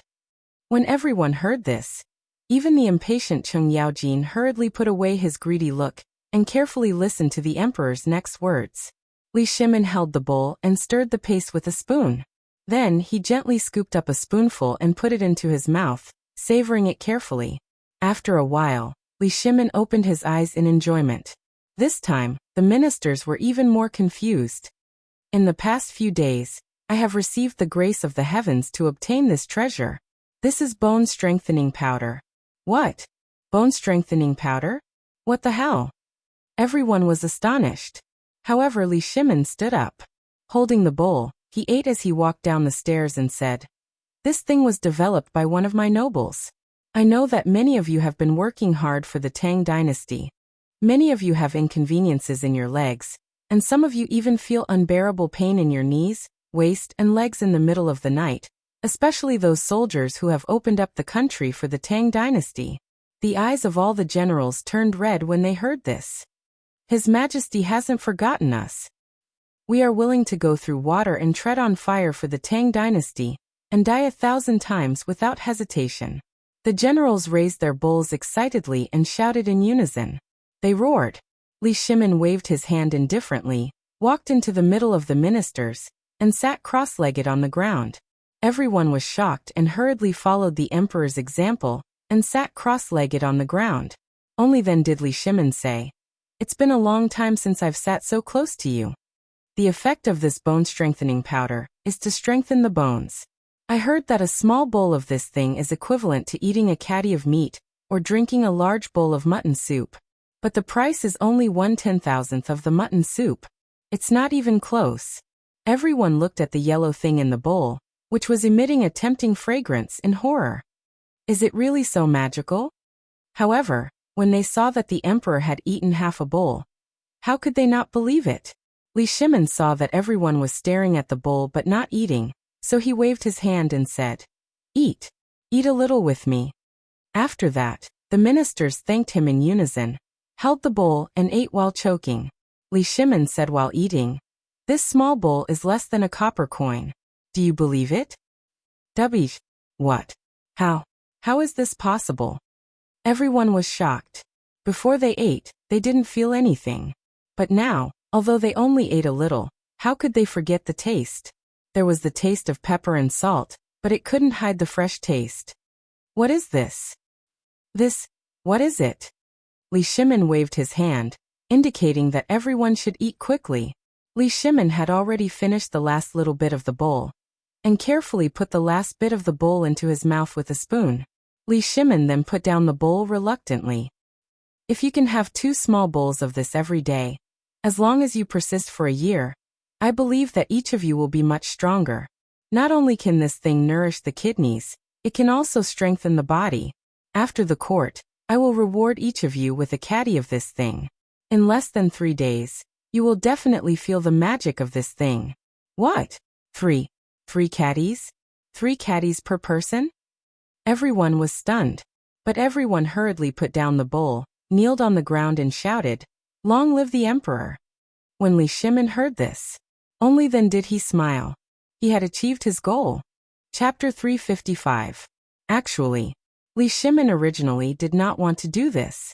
But the longer he stayed with Zhang Feng, the more he could clearly feel the benefits of running a country through business. Everyone in the imperial court had a large amount of fiefdom. Everyone had their own business circle.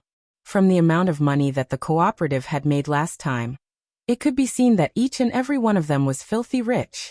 Now many Confucian officials in the imperial court were against him. Why was that? It was all for money. He had learned his lesson. From Zhang Feng he understood a principle. Often when using a soft knife to kill people, it was more terrifying than using a knife to chop off people's heads or even kill their entire family. This was the result of Li Shimon's discussion with Empress Zhongsun last night. That was to fatten these guys up first. You have to pull them onto the boat and let them have a goal. Only then would they be willing to work hard for you. Just like the method that Zhang Feng formulated to deal with Tubo. If you want to kill a wolf, you have to at least fatten it up. When it can't brandish its claws, the effect of killing it is always 100 times better than killing it when it is hungry. At that time, even a 10-year-old child can kill it with a knife. This was the business model. It was a way of running a country that Li Shimon learned from Zhang Feng. Thinking of this, Li Shimon suppressed the excitement in his heart. He waved his hand and said, "My beloved officials, I know that you all want to know what this is, right? Your Majesty, what is this thing? Why is it so cheap? Is it really effective? This old official's knees hurt all year round. I have eaten all kinds of tonics, but it still doesn't get better." This. Li Shimon smiled and patted Sun Dahai's shoulder. "My beloved official, I promise you that if you continue to take the bone-strengthening powder, in less than a year, your legs will hurt. It will get better. Moreover, I have a secret that all of you must keep a secret for me." When everyone heard this, they couldn't wait to stick their ears to Li Shimon's mouth. "You can only eat 2 big bowls of this thing a day. If you eat more, I'm worried that it will harm your health." Injured. Ahem. What the emperor meant was that this thing could strengthen the yang qi. The old man tried it last night, and it was very effective. Feng Xianling coughed and said in a low voice. But his voice was soft. However, everyone was terrified when they heard it. Which one of them didn't have 3 wives and 4 concubines? However, as they grew older, everyone began to feel powerless. Ever since they came into contact with the locust eggs, everyone felt as if they had found a treasure. The locust's eggs, which were originally worth a few copper coins per caddy, were all eaten up. But the effect? There was nothing to say. But now this thing was actually an aphrodisiac? Everyone's eyes turned red. Staring at the remaining food in the bowl, everyone began to wolf it down. Some people even covered the bowl with their sleeves and licked it with their tongues. Li Shimon didn't stop them. He just looked at everyone with a smile. Cheng Yaojin was about to follow suit, but Feng Xianling quietly nudged him in the arm. Only then did he put down the bowl embarrassedly. After everyone finished eating, Li Shimon said, "This bone-strengthening powder not only has the effect of strengthening the yang qi and the kidney, but also contains all the effects of the locust eggs.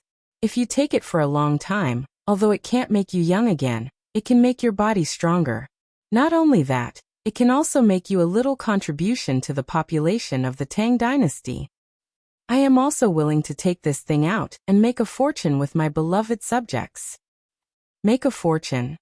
The emperor was actually willing to offer such a magical and precious thing? Is this really a treasure given to us by the heavens? Everyone was even more excited and thanked him profusely. At this time, Li Shimon stood up with the help of Wei Zheng and Qing Yaojin. After exchanging greetings with the officials again, Li Shimon said, "I know that you all want to know what this thing is, right? Your Majesty, what is it?" Li Shimon shook his head lightly. "Allow me to keep you in suspense. Go back and try it. After 3 days, when you see the effect, I will naturally announce it in the morning court. And I dare to guarantee that this thing, as long as you all work together with me, in less than 3 months, your mansions will be filled with money." The officials were envious. Previously, the emperor knew that they all had properties, but he didn't care. But now, the emperor was actually willing to take out such a sacred thing and share it with everyone. What was this? This was a wise emperor of a generation. Among them, there were some people who always felt that the emperor was not pleasing to the eye. At this time, when they looked at Li Shimon, there was actually a sense of shame in their eyes. Guanlong, the nobles of Shandong, and even the people of the 5 surnames and 7 Wangs couldn't understand. Everyone looked at the emperor in confusion. They didn't know what Li Shimin was doing.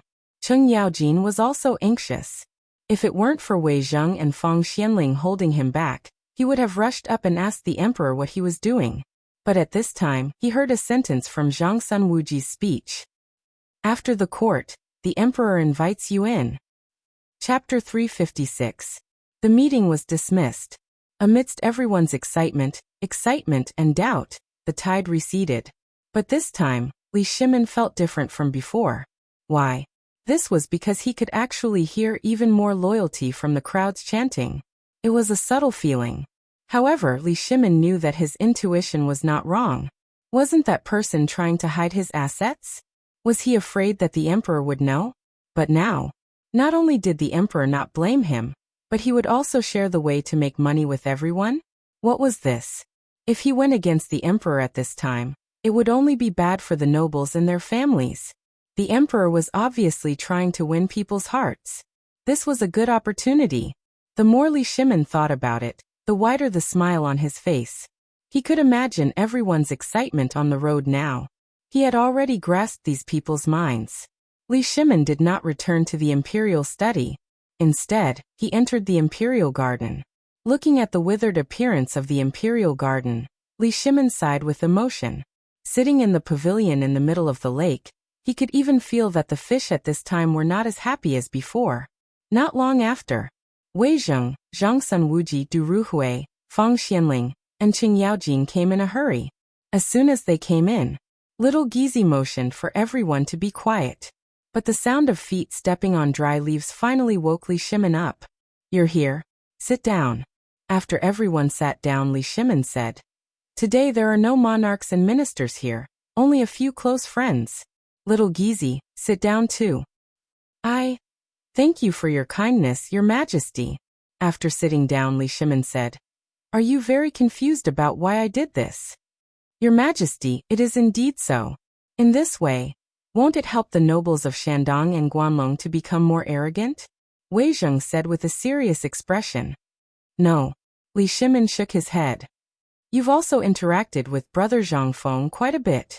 Think about it. From the moment Brother Zhang Feng came up with his first water wheel plan, which of his plans hasn't been meticulously planned out, taking into account the Tubo, Tuyuhan, and the Turks? How did he do it? Have you thought about it carefully? The six of them looked at each other in confusion, and shook their heads at the same time. Li Shimin looked at the surface of the lake and said, I once wanted to kill all those rotten people in the court, but last night, we suddenly had an epiphany from Brother Zhang Feng's way of doing things and his experience in handling matters. Killing people is just a small matter. Exterminating families is killing, but once you start killing, there will definitely be more voices of opposition in the court. You might even lose everything. But what if it's a soft knife? Have you ever thought about the logic of killing pigs and hunting? The six of them lowered their heads in confusion, and began to carefully appraise it. Li Shimin said again, In fact, don't think of yourselves as you are now. Think of yourselves as you were when you were with Brother Zhang Feng. You are a businessman, and we are businessmen. Take a look at this matter again. Do you want to kill all the merchants who oppose you? Or do you want to use Brother Zhang Feng's means to turn them into your tools to make money? For example, Tubo? Buzz. The six of them couldn't help but feel like a clap of thunder in their minds. At this time, all the puzzles they couldn't figure out turned into clouds and mist. It turned out that the emperor had already calculated everything. This plan, once it was implemented, it would be very difficult. Then the emperor would really treat these people as prey. But, Your Majesty, what about Guanlong? Li Shimin waved his hand and said, You don't have to worry about this. You just need to remember that when a pack of wolves fight for food, there will inevitably be a fight. We just need to do our job as hunters and wait and see. Don't care about anything else. I think the Shandong aristocrats are no threat. As long as they take the bone-strengthening powder back, they will naturally surrender to me. Now only Guanlong and the people with 5 surnames and 7 hopes are left. Don't you want to sit on the mountain and watch the tigers fight? Everyone was scared. When did the emperor come up with such a ruthless plan? Could it be? This was the masterpiece of Brother Zhang Feng? What do you think of my plan? Li Shimin stood up with his hands behind his back. His clothes fluttered in the breeze. He looked like an immortal. The 6 of them could sit here and be valued by Li Shimin. How could they be fools? At this time, the 6 of them knelt down and shouted excitedly, "Your Majesty is wise." On the other side, that is, the Wanshou Palace in the depths of the Imperial Palace. This is the palace that Li Shimin renovated for Li Yuan after the conflict between him and Li Yuan. At this time, Li Yuan was lying on the swing in confusion, looking at the sky as if he was looking for something. But at this time, an old eunuch hurriedly reporting to retired Emperor, Lord Go of the Imperial Astronomer requests an audience. Lord Go? No. Hearing this, Li Yuan waved his hand and asked, "Oh right, have you seen the locusts? I was still thinking that I could play with locusts with everyone today. How come the locusts are all gone today?" Reporting to retired Emperor, last night, the Emperor ordered the palace maids and the people of the Minister of Internal Affairs to control the locusts. What? The locusts were really controlled? But at this time, a discordant voice interrupted Li Yuan. This humble subject, Go Baoming of the Imperial Astronomer, requests an audience with retired Emperor. Chapter 357. Li Yuan was originally very shocked. This locust plague seemed to be more ferocious than before. He was still worried about how Li Shimin was going to control the locust plague. But this morning it was controlled? This couldn't help but make Li Yuan even more puzzled. But he was also slightly relieved. He knew best what his son was like. If he could govern the imperial city well, then this method would definitely be used by the whole world. Otherwise he wouldn't be Li Shimin. However, what the hell was this Go Baoming? Li Yuan glanced slightly at the person kneeling on the ground and said, "You came to the wrong place. If there's anything, go to the Emperor. I don't care." Retired Emperor, I beg retired Emperor to make a decision. Now, confusion is guarding the heart. The Emperor's mind has been blinded by the demon. He actually wants to share a magical thing with the officials. In other words, the Emperor wants to do the business of the merchants. What? What magical thing? Li Yuan instantly became interested. He sat up and asked. Answering retired Emperor, "It's called..." "Retired Emperor, the bone-strengthening powder is here. Have a taste." And at this moment, a charming voice that could make people's bones soften instantly made Li Yuan put him down, and excitedly held a woman in revealing clothes. "Good, good, good. Beauty, come, let me taste what's different about the bone-strengthening powder you made. Retired Emperor, you must not eat it. This thing hasn't been appraised by the Imperial Academy of Medicine, and it hasn't been. Get lost. The Emperor and I have eaten the thing sent by my son, and from last night until now, we have been eating it. It's all right. And presumably, you all have eaten this thing in the Imperial Court today, right? What do you mean? Why are you disturbing my mood here?" Retired Emperor, seeing Li Yuan angry, Go Baoming hurriedly kowtowed like pounding garlic. "Retired Emperor, we don't know the raw material of this thing until now. And I heard that the Emperor said that the cost of this thing is only 1 copper coin. This humble official has never seen such an item. And now, the Emperor actually wants to reward this thing to the officials, and let them get rich together. This is against. Get lost. Men beat him up and throw him out." Li Yuan was angry, but in fact his heart was slowly becoming heavy. Seeing this, Go Baoming quickly begged for mercy. Retired Emperor, His Majesty's move not only benefited the 5 clans and 7 nobles, but also benefited the Guanlong group.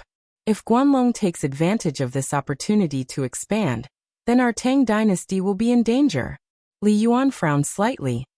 "Men, beat him to death." Yes. When the golden armored guard heard this, he pulled out the Mo sword from his waist and smashed the scabbard heavily on Go Baoming's body. In an instant, countless golden armored guards did the same and smashed down viciously. And Li Yuan looked at the things in the bowl at this time, and also lost his appetite.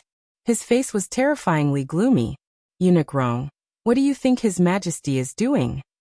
After dismissing all the beauties, palace maids, eunuchs, and even the golden armored guards, Li Yuan asked an old eunuch beside him in a solemn voice.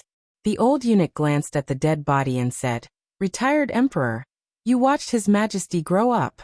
To say something rebellious, this servant also watched His Majesty grow up. With His Majesty's temperament, presumably he will not do things that he is not sure of. But this servant can't see through it. I can't see through it either. Although Li Yuan said that he did not care about the court anymore. But he was basically paying attention to all the big and small things in the court. Especially last night, when Li Shimin offered this bone-strengthening powder. He had already told him the ingredients, which were locusts. Moreover, he tasted the fried salt and pepper locusts with him. That delicious taste. Every time he thought of it, it made Li Yuan salivate. However, he could also imagine the value of such an item. He actually wanted to share such a miraculous item with these people. Not to mention others, this Go Baoming, who were these people? If word of this got out, wouldn't he become the talk of the town? Li Yuan also could not figure it out. He could not see through what Li Shimin was doing. He did not even know what he was planning. Now that the envoys of Tubo and Tuyuhun had arrived, then all of this happened under the enemy's nose. Presumably, it would not be long before this matter would spread to those people's ears. This, not only did it not have a trace of benefit to the Tang dynasty, but it would also put the Tang dynasty in a difficult situation. What was he thinking? Li Yuan looked at the tempting fragrance in the bowl. At this time, he actually felt that it was not fragrant. Deeply sighing, Li Yuan still felt that he should go and see Li Shimin. Otherwise, he would not have confidence in his heart. Go, set the carriage. Let's go see His Majesty. Oh right, where is His Majesty now? Reporting to retired Emperor, I heard that he is discussing with Prime Minister Wei and others in the pavilion in the middle of the lake in the Imperial Garden. Good. Since they are all here, then today, I might as well solve this matter all at once. Go. Set the carriage. Yes. Li Yuan made up his mind. Since they were all here, then he might as well make this matter clear in front of them. He believed that if it were not for these guys, His Majesty would definitely not play like this. Or was there really an expert behind Li Shimin? But who was he? Li Yuan could not help but think of the jars of wine that he had never seen before. You, who are you? Chapter 358. In the Imperial Garden, Li Shimin and Wei Zheng were talking about how to deal with the plague of locusts. While they were talking, they picked up some oily grasshoppers from a big plate on the stone table, threw them into their mouths and chewed them. Then they took a sip of wine. That kind of wonderful feeling was self-evident. My dear minister, do you mean that the plague in Tubo is more serious this time? Li Shimin took a sip of wine. His face was as red as a tomato. But after a long silence, he looked at Wei Zheng and asked. Wei Zheng thought for a while, put down the grasshopper that he was about to eat, and nodded. Here's the thing. The news from Liangzhou arrived at your mansion in the middle of the night. It said that all the good merchants in Liangzhou came back from Tubo, as if they were fleeing. And I also heard that there was a problem at the Turkic border. All the Turkic people are gathering at the border. Judging from their ragged clothes, they don't seem to be having a good time. So this means that Brother Zhangfeng's prediction is very accurate. The plague of locusts in the Tang dynasty is caused by Tubo and Tuyuhun? Li Shimin analyzed carefully. Yes. Fang Xianling nodded. He narrowed his eyes and said, that's indeed the case. I also checked the letters from various places. All the places where the plague of locusts broke out are near these places. The other places are basically fine. Then tomorrow morning, the envoys from Tubo and Tuyuhun will have an audience with you. Your Majesty, I want to ask if this matter will be discussed in the court, or if I will go to the Honglu Temple in private to hold a banquet and talk about it at the banquet. Zhang Sun Wuji frowned and looked at Li Shimin. Well, Li Shimin stroked the beard on his chin. After thinking for a while he said, let's wait until after the court tomorrow. I think those officials will use the bone-strengthening powder today, so there will be a decision tomorrow. Isn't it supposed to take 3 days? Cheng Yaojin grabbed a handful of locusts and stuffed them into his mouth, then asked vaguely. If that's the case, Your Majesty, why don't we make them suffer for another day? This way, it will be more beneficial to our interests.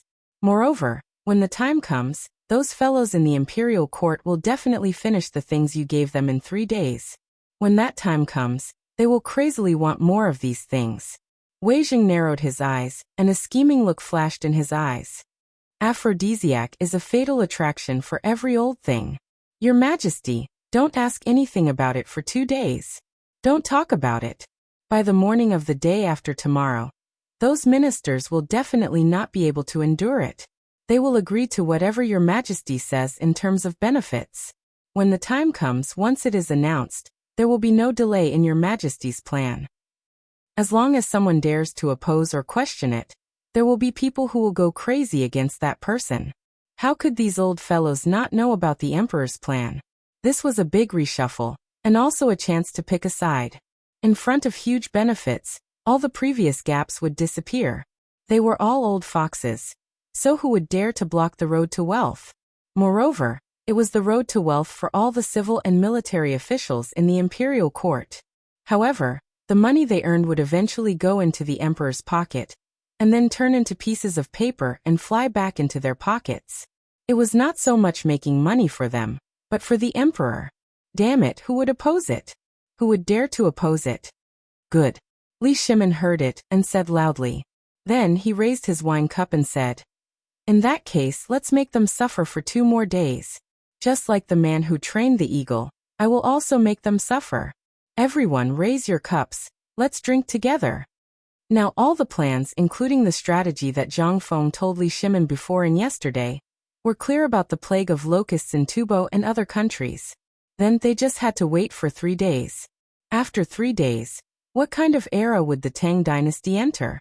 However, just as they raised their cups, Li Yuan and the old eunuch came in a hurry. They stopped all the people who wanted to report, and stood not far from the pavilion in the middle of the lake. Then they looked at Li Shimin and the others. Li Yuan also heard the conversation just now. Although he did not hear what they were discussing in a low voice, the last sentence made Li Yuan unable to hold back his anger. If this went on, wouldn't the court become a place of good merchants? These traitorous traitors. Li Yuan was angry. The evil spirit all over his body was rising sharply. At this moment, Li Yuan no longer hid behind the tree and strode towards the pavilion in the middle of the lake. At this moment, the old eunuch who followed him also shouted in a sharp voice, "The retired emperor has arrived." When the people who were drinking heard it, they could not help but be shocked. Why did the retired emperor come? But when they turned around, they saw the retired emperor angrily coming with his hands behind his back. The people's eyebrows could not help but jump, and they hurriedly bowed down. Li Shimin was the same. This son greets the retired emperor. Li Yuan did not speak. Instead, he walked into the pavilion in the middle of the lake in anger. Sitting on the stone bench that Li Shimin just sat on, he coldly looked at the people and said indifferently, "Wei Zheng, Zhang Sun Wuji, Fang Xianling, Du Ruhui, Qing Yaojin, do you know your crimes?" Chapter 359. Guilty. What crime? The few of them were confused. Li Shimin was even more confused. But after thinking for a bit, he understood a lot of things. This must be someone who went to complain. Very good. Father, this son doesn't know why father is so angry? Is it? Zhen is living very well. Don't use those things to brush me off. Zhen asks you this locust plague, how are you going to solve it? Also, I heard that you want to turn the imperial court into a place for merchants. Is that right? Don't quibble. Zhen heard your conversation just now. What are you talking about? If you go on like this, won't this imperial court be laughed at? My imperial court of the Tang dynasty has become a place for merchants. What is this? This is a great shame. It turned out that the retired emperor was angry because of this matter. Li Shimin calmed his mind slightly and motioned for the few of them to get up. Then he sat opposite Li Shimin and said, "Father, this matter is not what you think. Listen to me for the specifics." While talking, Li Shimin leaned close to Li Yuan's ear and started whispering. Following Li Shimin's whisper, Li Yuan's expression sometimes frowned and pondered. Sometimes it suddenly became clear. Sometimes it was unusually angry. After a while, Li Yuan finally figured out the cause and effect of the matter. He glanced at the few of them and waved his hand faintly. "You all withdraw first. Zhen has something to say to the emperor." This official obeys the decree. The few of them hurried away.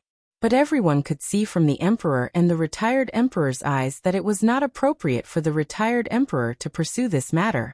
The few of them also relaxed and hurried to carry out the matter that they discussed with the emperor before. But at this time, only Li Yuan and Li Shimin were left in the pavilion in the middle of the lake. The atmosphere was somewhat subtle. Li Yuan looked at the locust on the stone table with interest and said, "You all are in a good mood. Can this kind of thing be eaten? Father, why don't you try it? Although this thing doesn't look good, the taste is still not bad. It's a good thing to go with wine. Is it the kind of wine that you gave Zhen?" Li Yuan smelled the lingering smell of alcohol in the air and asked. Li Shimin didn't say anything. Instead, he waved his hand and had someone bring in another set of bowls, chopsticks, wine set, and locusts. He personally poured a cup for Li Yuan. Only then did Li Yuan leisurely use his hand to pick up a locust. First, he removed all of the locust's legs and tentacles. Then he pulled out its wings and stomach. But after looking at it, he picked up a few more locusts and retreated, throwing them into his mouth and slowly chewing.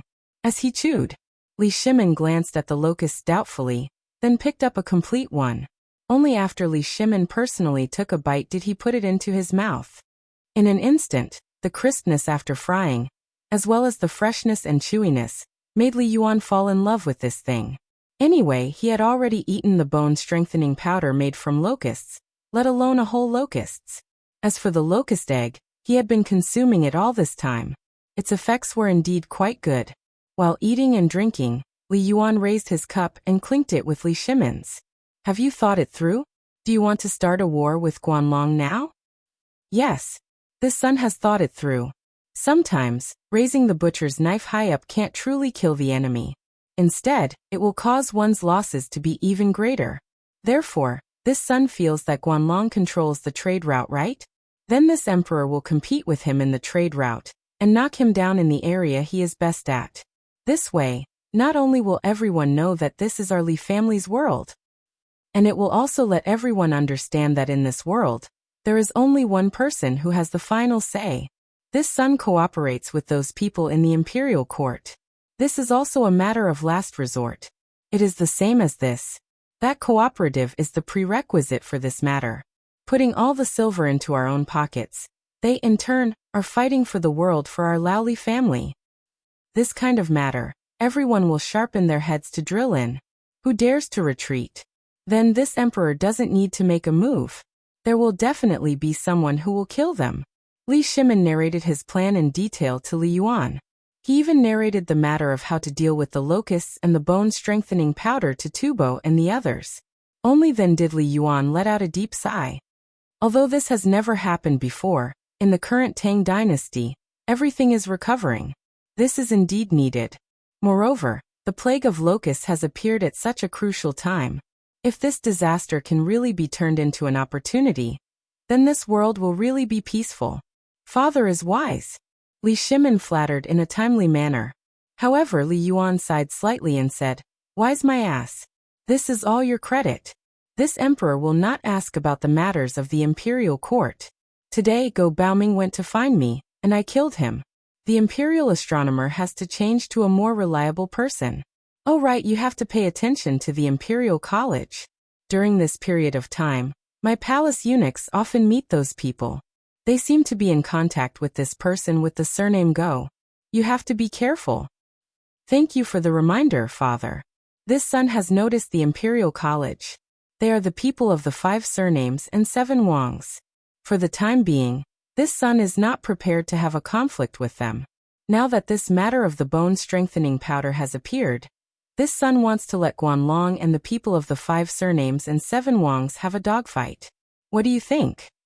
Li Yuan savored it carefully and then said, "Eunuch Rong, come help this emperor back to the palace." While speaking, Li Yuan said faintly, "This emperor will no longer ask about this matter. However, when will you get a chef for these locusts?" "This son obeys your majesty." Chapter 360. 3 days passed in the blink of an eye. However, these 3 days were torture for the envoys of Tubo and Tuyuhun, as well as all the civil and military officials in the imperial court. Basically, the gates of Zhangsun Wuji, Cheng Yaojin, Fang Xianling, and Du Ruhui were all trampled on. Not for anything else, but just to ask what exactly this bone-strengthening powder was. As for why no one went to Wei Zheng's residence, Only someone with a screw loose would dare to go to Wei Zhang's residence and ask about the bone-strengthening powder? Were you courting death? Who was Wei Zhang? Once he knew that you were inquiring about something that even the emperor was unwilling to talk about, he would definitely send a memorial to the emperor and make you eat fried meat with a stick. These few days, Cheng Yaojin and the others no longer looked pale. Instead, their faces were glowing. They ate less meat, and their appetite had also decreased. Usually, a residence would need at least 10 caddies of noodles. But now, after everyone in the residence had eaten the bone-strengthening powder, they only needed 5 caddies of noodles. Even Cheng Yaojin, who was known as a big rice bucket, had reduced his appetite from a bowl the size of a wash basin to a bowl the size of a fist. He couldn't even finish a bowl. This shocked the guests. Everyone thought that Cheng Yaojin must have gotten more bone-strengthening powder than everyone else. Cheng Yaojin was also at his wits' end. He sent Cheng Chimo to see the emperor. After getting permission, Cheng Yaojin waved his hand. You want the bone-strengthening powder, right? Okay. 100 strings of coins per caddy. But even so, he couldn't stand it anymore. Looking at the copper coins, silver, and gold ingots piled up in a room, he went crazy. He hurriedly entered the palace that night. But he didn't know until he entered the palace. Now that he entered the palace, he realized that things were serious. Other than Wei Zhang, all of their manors had encountered the same situation. Even if the entire family had been mobilized, even the locusts that had been secretly transported from the imperial city had not been enough. Those ministers were more black-hearted than the other. F***CK, there were many who asked for hundreds or even hundreds of thousands of dawn. Moreover, they would give you the money first. Regardless of whether you have it or not, they would give you the money first. Now you have to give it to them even if you don't want to. Looking at the room full of money and the huge amount of orders, they didn't feel happy at all. Instead, they felt even more worried. How could this be good? Even though Cheng Chimo, Wei Shuyu, and the others had been secretly collecting locusts these past few days, it was of no use. Hundreds of officials. Almost all of them were here. How could he deal with this? He looked at the people on the Vermilion Bird Bridge. The few of them looked at each other. From the time when they were showing off at the start, to now, all of them looked exhausted. Old Cheng, you also encountered such a thing? Do you intend to? Plan my ass. This matter is too big. I have to personally report it to the higher-ups. These bastards usually complain that they are poor, but this time, the money that has been deposited into the treasury is probably not even a fraction of what they have. Then Lord Zhongsun, what do you think we should do? The three of them couldn't help but look at Zhongsun Wuji, who had been silent all this time. Zhongsun Wuji couldn't do anything. He pouted at the depths of the imperial palace. Let's go. Only His Majesty can make a decision on this matter. The few of them didn't report their arrival in advance, but the emperor seemed to know that they were coming and gave the order in advance. Therefore, they entered the imperial palace without any hindrance. As soon as they entered the imperial study, they saw the emperor bending over the table and reading a few memorials. Greetings, Your Majesty. Get up. Li Shimin put down the things in his hands and asked, I've seen the list of people you've compiled in these 3 days. It's really beyond my expectations. What do you think if in the morning court tomorrow, this thing is made by locusts, how will they react? After Li Shimin finished asking, his expression was strange. I think it's better to prepare a basin for them in advance and then give this delicious food to them first. If Your Majesty announces it at that time, I think it'll be even more perfect. Cheng Yaojin's voice fell. Everyone looked at him with a strange expression, but this was enough. Because this was the best way to make people remember it. Moreover, the benefits of this locust would be remembered by them. Good. Li Shimin got up and slapped the memorials presented by the few of them. He said, What do you think about this matter? Your Majesty, Old Cheng is right. I also agree with General Cheng's opinion. Last time, each of them made a lot of money from the locust's eggs, and this time, they even asked us to inquire about Your Majesty. It's time to make them suffer. Zhongsun Wuji, Fang Xianling, and Du Ruhui agreed with Cheng Yaojin without even thinking about it. There was nothing else. It was time to make this group of pedantic people suffer a little. Only by suffering this could they be more clear about the value and significance of this thing. Then, would the rumors in Chang, and in all the rumors in the Tang dynasty still be a problem? When the time came, there would be no need for the emperor to say anything. Naturally, someone would handle this matter perfectly. Then in that case, I'll allow it. We'll wait for tomorrow's morning court. We congratulate your majesty. Chapter 361. Dong, dong, dong. The morning bell at 5 o'clock sounded melodiously. But this time, when the morning bell sounded for the first time, all the officials waiting on the Vermilion Bird Bridge rushed out, as if they couldn't wait any longer. They no longer yearned for the usual, neither dead nor alive. Even Wei Zheng and the others, who had been walking in front of the crowd, fell behind the crowd. This scene involuntarily left Wei Zheng dumbstruck.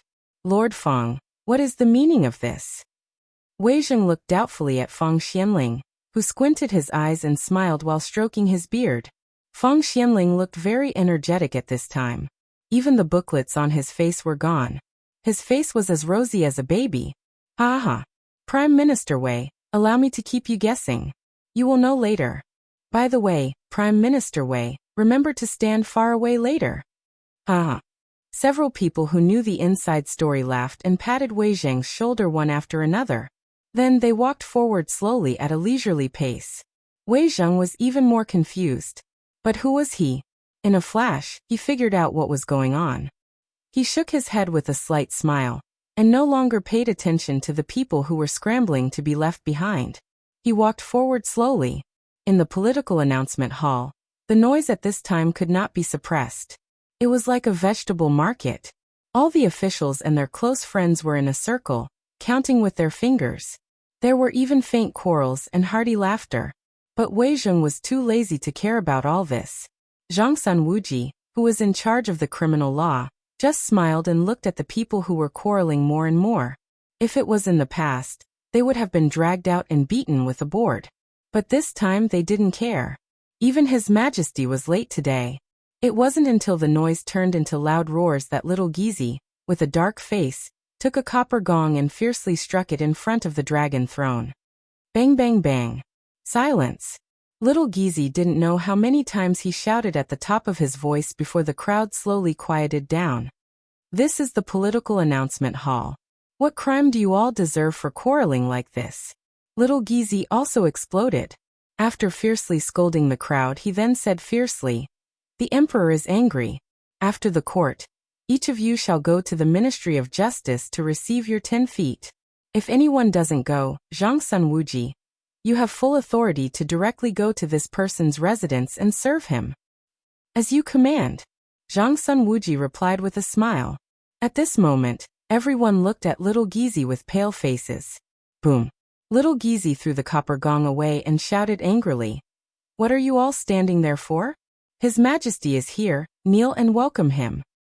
This time he didn't greet him respectfully. Instead he knelt. Obviously, everyone's heart couldn't help but jump. Was the emperor really angry? Only then did everyone kneel down in fear and shout, "Your subjects respectfully welcome your majesty for 10,000 years."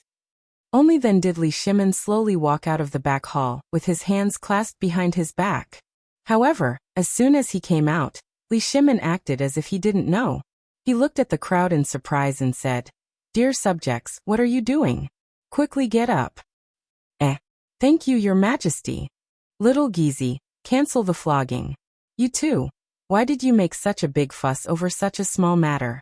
Li Shimin stepped on the stairway to heaven, and sat on the dragon throne. He said again, "By the way, why were you all so noisy just now? Tell me and let me be happy. Prime Minister Wei, tell me." "Your Majesty." Wei Zheng stepped forward and held the white jade medallion. He said, "Just now the officials were discussing the bone-strengthening powder business." "What?" Li Shimin frowned slightly. "This is the political announcement hall. Why are they discussing this matter in the morning court? What is the meaning of this? And with all the officials together? What kind of scandal is this?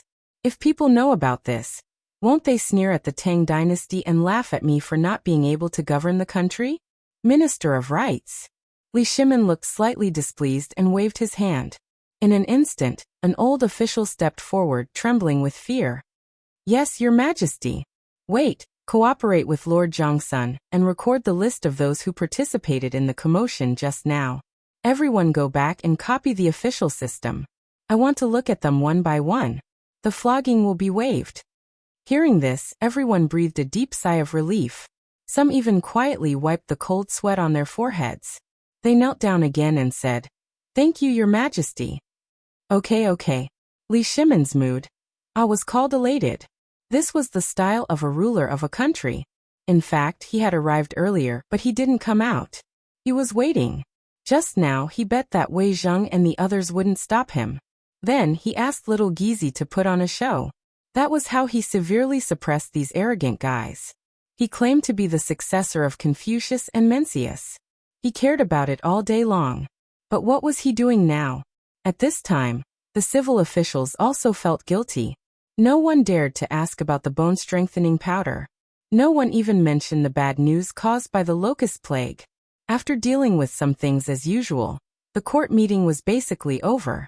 Li Shimon waved his hand and said, "I see that you all look very ruddy. Good. This is the appearance that a subject of my great Tang should have. Just like before, each and every one of you had an emaciated complexion. Those who didn't know would have thought that we treated you unfairly. Tell me, why is that? Why do you all look so ruddy? Did you get some treasure?" The officials heard this. They couldn't help but mutter in their hearts. "Isn't this the bone-strengthening powder given by Your Majesty?" But now, everyone was smart and didn't dare to speak out. But this silence didn't last long. It was unknown which unlucky bastard was kicked in the butt, causing him to lie on the ground. The white jade tablet in his hand fell to the ground with a click. Li Shimon looked at it and was happy. Surveillance of the Imperial College. Master Cui, tell me about it. Chapter 362. Cui Fengjun was miserable. He quietly turned around to take a look, but he didn't see who kicked him. But now the emperor had spoken. He could only roar fiercely in his heart. Damn it, if Lao Tzu finds out who kicked Lao Tzu will kill you. But thinking about it was just thinking. Now was not the time to complain. He hurriedly said, "In reply to Your Majesty, this is the effect of the bone-strengthening powder that Your Majesty bestowed to us. When we went to visit General Cheng yesterday, we discovered that General Cheng was also using this item. Previously, everyone knew that General Cheng's appetite was 10 times that of us. But yesterday, we discovered that General Cheng had actually abandoned the basin and switched to a fist-sized bowl. It's the same for us officials. Previously, we were wondering if there was something wrong with our bodies. However, after seeing General Cheng and visiting some other officials here, we realized that all the officials who ate the bone-strengthening powder bestowed by His Majesty were the same. And we feel that although our appetite is smaller, we have more strength than before. In the past, we couldn't even lift a bucket of water, but now, we can lift it with one hand effortlessly. We are already 53 years old this year." Oh, Li Shimon was amused. "You are also the same? We thank Your Majesty for your kindness." No one dared to say anything else and hurriedly bowed. Although Cheng Yaojin's expression was a little strange, he still straightened his back and said, "This is indeed the effect of Your Majesty's bone-strengthening powder. In my early years, this old official had been on the battlefield all year round. When I was old, my waist and legs would hurt badly at night, whether it was sunny or rainy. But ever since I ate the bone-strengthening powder, my waist and legs have been better. Moreover, when I sleep at night, it's like I'm 10 years younger." Ha. Everyone couldn't help but laugh. Li Shimon also laughed when he heard that. Good. It seems that all of you used the bone-strengthening powder well. Does anyone feel anything strange? Li Shimon took the opportunity to ask. However, no one objected. Li Shimon nodded. He waved his hand and said, "In that case, I will tell you about the bone-strengthening powder today. I hope you can work with me to better govern the Tang dynasty." "As you command. Everyone, please follow me for breakfast. We'll talk about the rest later." While speaking, Li Shimon and little Gizi looked at each other. After receiving a definite reply, Li Shimon strode out of the political announcement hall. All the ministers were impatient as they followed Li Shimon out of the political announcement hall. At an unknown time, the huge square between the political announcement hall and the Hanyuan Hall had long been filled with densely packed tables and chairs. These tables were all covered with red silk cloth. On top of the red cloth, there was only a plate covered with red cloth. There was also a wine cup, a pair of chopsticks, and a bowl of steaming bone-strengthening powder. That was all. However, the strange thing was that there was a brown jar next to each table. There were also palace maids waiting on the jars. Everyone looked at the bone-strengthening powder, as if they were looking at the elixir of immortality. How could they notice such details? Not to mention other things, these days, they finally let those resentful women at home experience the power. How could this not make them crazy? Come, come, come. Everyone, take your seats. Thank you, Your Majesty. After everyone bowed to Li Shimin again, they took their seats according to the order of the official rank. At this time, in front of Li Shimin, a eunuch hurriedly placed the same things as everyone else, but the brown jar was missing. Li Shimin took his seat. Only then did everyone sit down. Come, come, come. Everyone, you must be wondering what's under the red cloth? Right? Smell it. What do you think of this fragrance? Zhen will tell you now. This is the raw material used to make this bone-strengthening powder. It has the same effect as the locust eggs. Zhen and retired emperor have been eating it during this period of time. It's a rare product that goes well with wine. Come, follow Zhen to lift the red cloth. The effect was achieved. The officials had been waiting impatiently for a long time. That enticing fragrance, as well as the rich smell of pepper and oil mixed together, had already made everyone salivate. However, after lifting the red cloth, everyone was dumbfounded. Wasn't this the locust? This was the raw material used to make the bone-strengthening powder? Finally, everyone understood. Everyone resisted the urge to retch. Their faces were pale as they looked at the bowl of bone-strengthening powder, emitting an enticing fragrance. This was the bone-strengthening powder? Everyone only felt that the sky and earth were spinning. Waves of nausea overturned in their stomach. Everyone couldn't help but quietly look over. On the table, the emperor was eating with relish. Wei Zhang and the others were also sitting on the bench eating and drinking. Even that Qing Yaojin seemed like he hadn't eaten before. He stuffed big handfuls into his mouth, and kept urging the palace maid to give him another bowl. Was it really that delicious? But now the emperor had eaten it. How could they not eat it? Everyone resisted the churning in their hearts. They picked up a locust leg and stuffed it into their mouths. They closed their eyes and swallowed it. And at this moment, Li Shimin glanced at everyone and raised his cup. Come, come, come. Everyone, drink this cup of wine. Chapter 363. What could they say? The emperor had already raised his cup. They could only hurriedly get up and drink with the emperor. But in the next moment their expressions changed. Looking at the little wine left in the cup and then at the jade pot, they couldn't help but show a look of horror. They drank some of this wine every day. And those who could hold their liquor would usually drink a large jar every day. But this wine, it was just a small cup, but it was like swallowing a ball of fire. The scorching temperature went down the throat, and then into the stomach. This wine. My God, what wine is this? Is this wine a tribute from Zhenla? Isn't it too strong?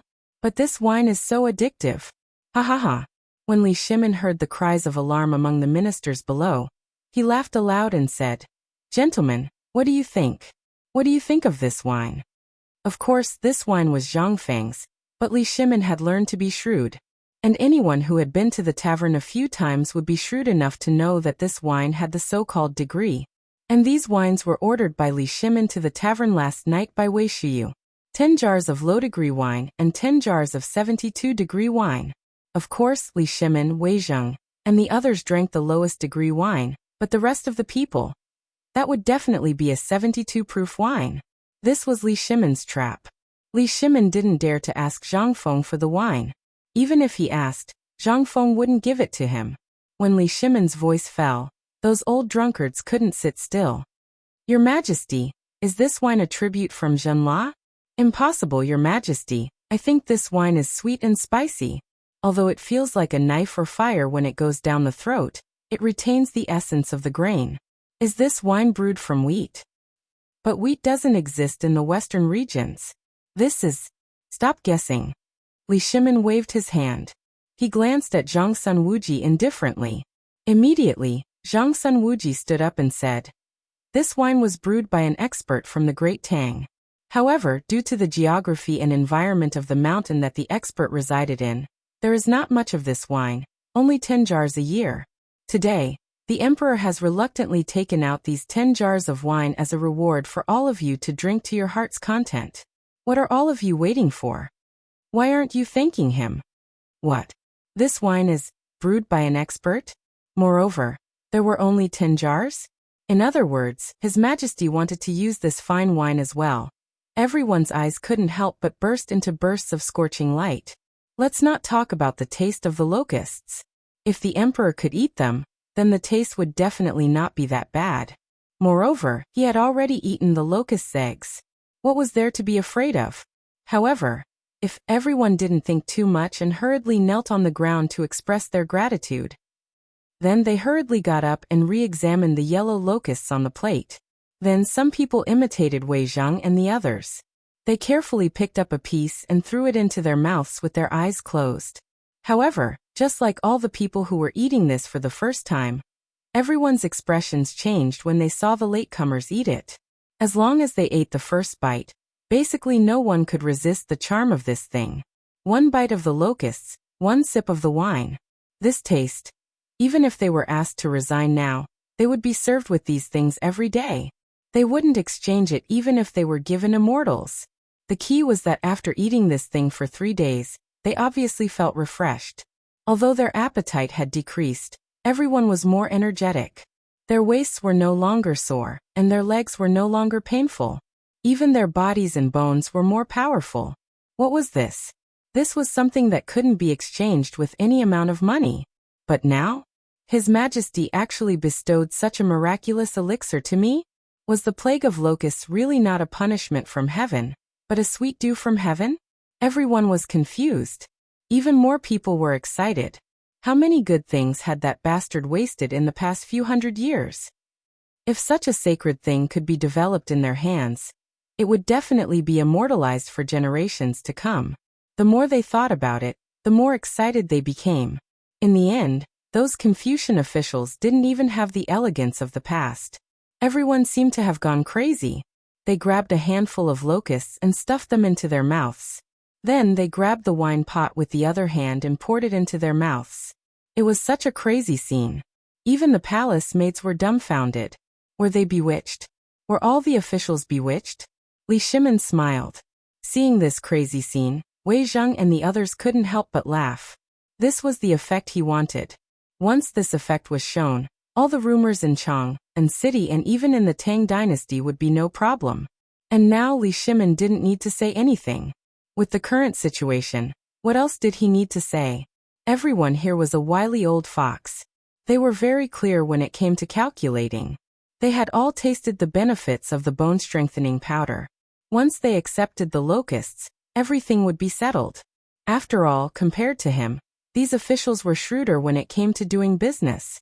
Thinking of this, Li Shimin stood up, raised his wine cup, and said, "Everyone come on. Let's drink to the prosperity of the Tang dynasty." How could they dare to be rash? They hurriedly raised their wine cups respectfully and shouted excitedly, "May the prosperity of the Tang dynasty last forever." Chapter 364. Compared to Li Shimin's joy, now Zhang Feng could be said to be crazy.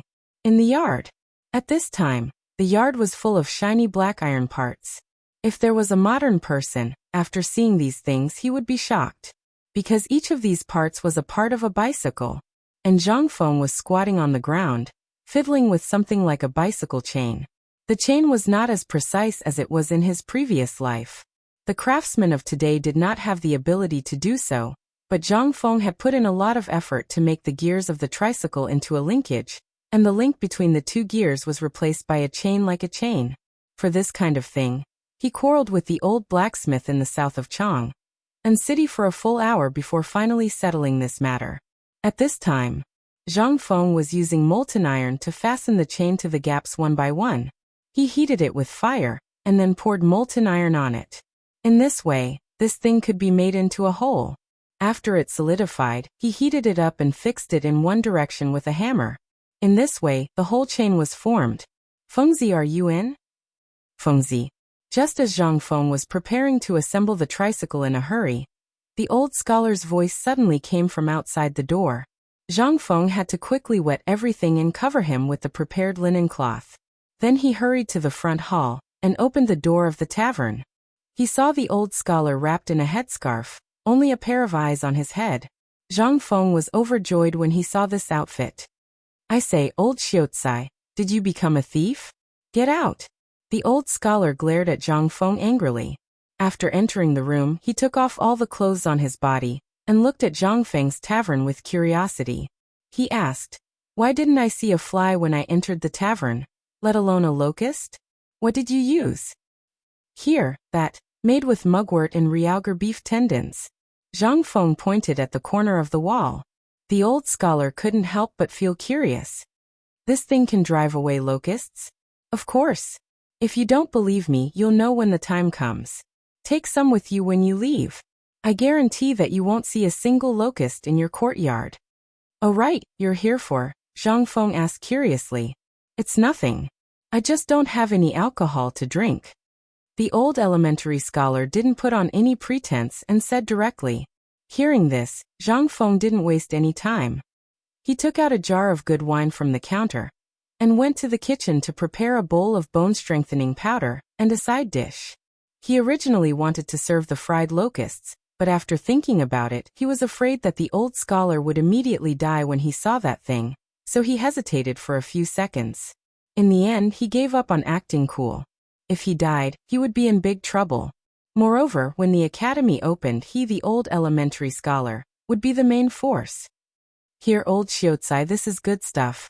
It's called the bone-strengthening powder. You've come at the right time. I was wondering when I should send it to you. While they were talking, Zhang Feng put a big bowl of bone-strengthening powder in front of the old elementary scholar.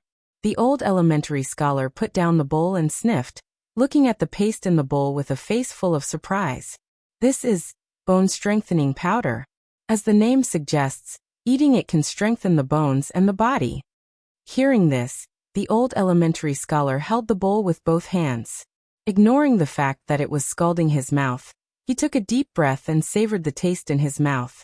Slowly, he closed his eyes and let out a moan of pleasure. Wonderful! What is this made of? How can it be so delicious? This. Old elementary scholar, let me keep you in suspense for a while. I'll tell you later. Zhang Feng smiled and filled the old elementary scholar's cup. He said, I know that you don't come to the Three Treasures Palace for no reason. Just tell me, have you taken a fancy to a young wife? Nonsense. How can the old man be a bastard like you? The old elementary scholar couldn't take it anymore. He glared at Zhang Feng. Then he said slowly, isn't the Dragon Boat Festival just over? Originally, there was going to be a lantern festival this year, but because of these damn locusts, it was cancelled. However, the poetry festival is still going on. I think, with your ability, and for the sake of the academy in the future, you should still go, for... No.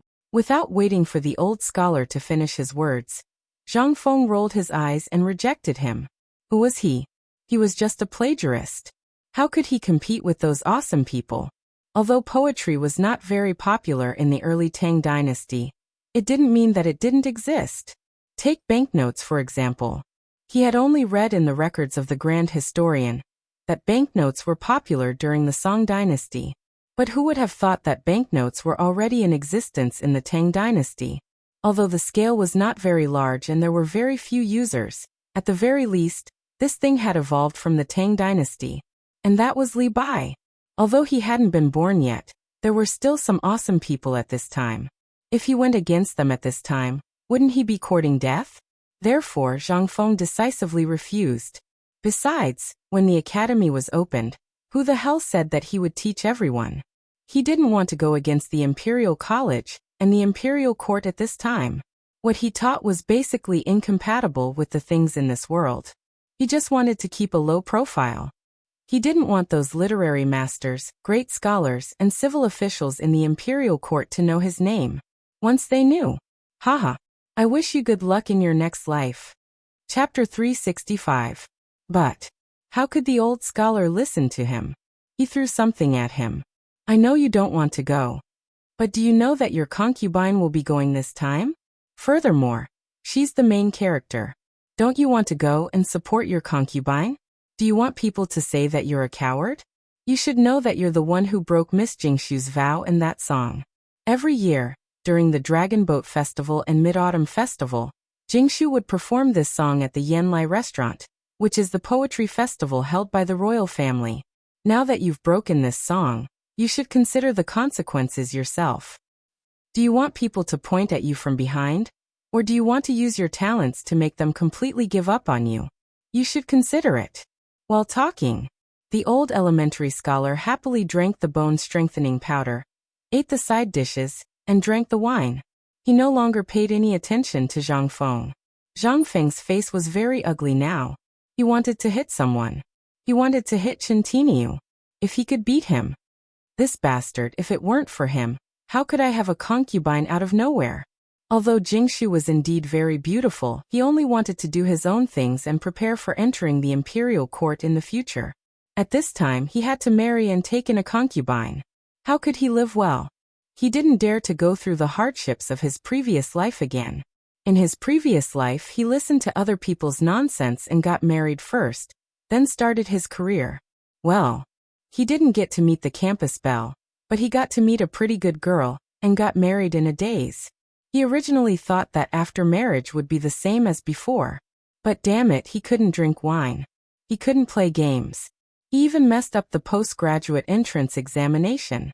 From time to time, he had to hand in all the money, and he had to take care of the oil, salt, sauce, vinegar, and tea. This marriage had ruined his studies. In the end, he even got a divorce. He didn't want to go through such a terrible thing again. But this Jingshu, he couldn't not go and meet her. After all, she was now his nominal concubine, and the whole city knew about it. If he flinched at this time, given the pride of women in Chang'an, he would definitely jump into the river or hang himself. This mess, things that had already been suppressed might be stirred up again. At that time, he would be in for a lot of fun. Moreover, why did this Jingshu look so similar to the campus belle that he had a crush on in his previous life? F***ck alright, I'll go alright? Zhang Feng compromised. Only then did the old scholar smile happily. That's right. A man should have his own responsibilities. A man who doesn't even care about his own woman is not fit to be called a man. Zhang Feng pursed his lips. He ignored the old scholar. In any case, whatever the other party said, he would just do as he was told.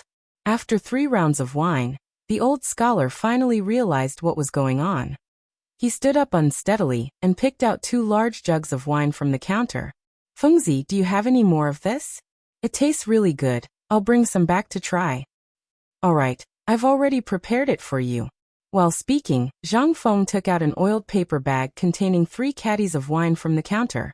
He said, Old scholar, although this stuff is good, you can't eat too much of it. Although it's good for tonics, eating too much of it will also kill you. At most, 2 big bowls a day. Don't eat too much. It's best to eat it with corn, do you hear me? Alright, by the way, you must be on time for the poetry gathering tomorrow night. Alright. Zhang Feng took out a package of mugwort from the corner of the door, and stuffed it into the old scholar's arms.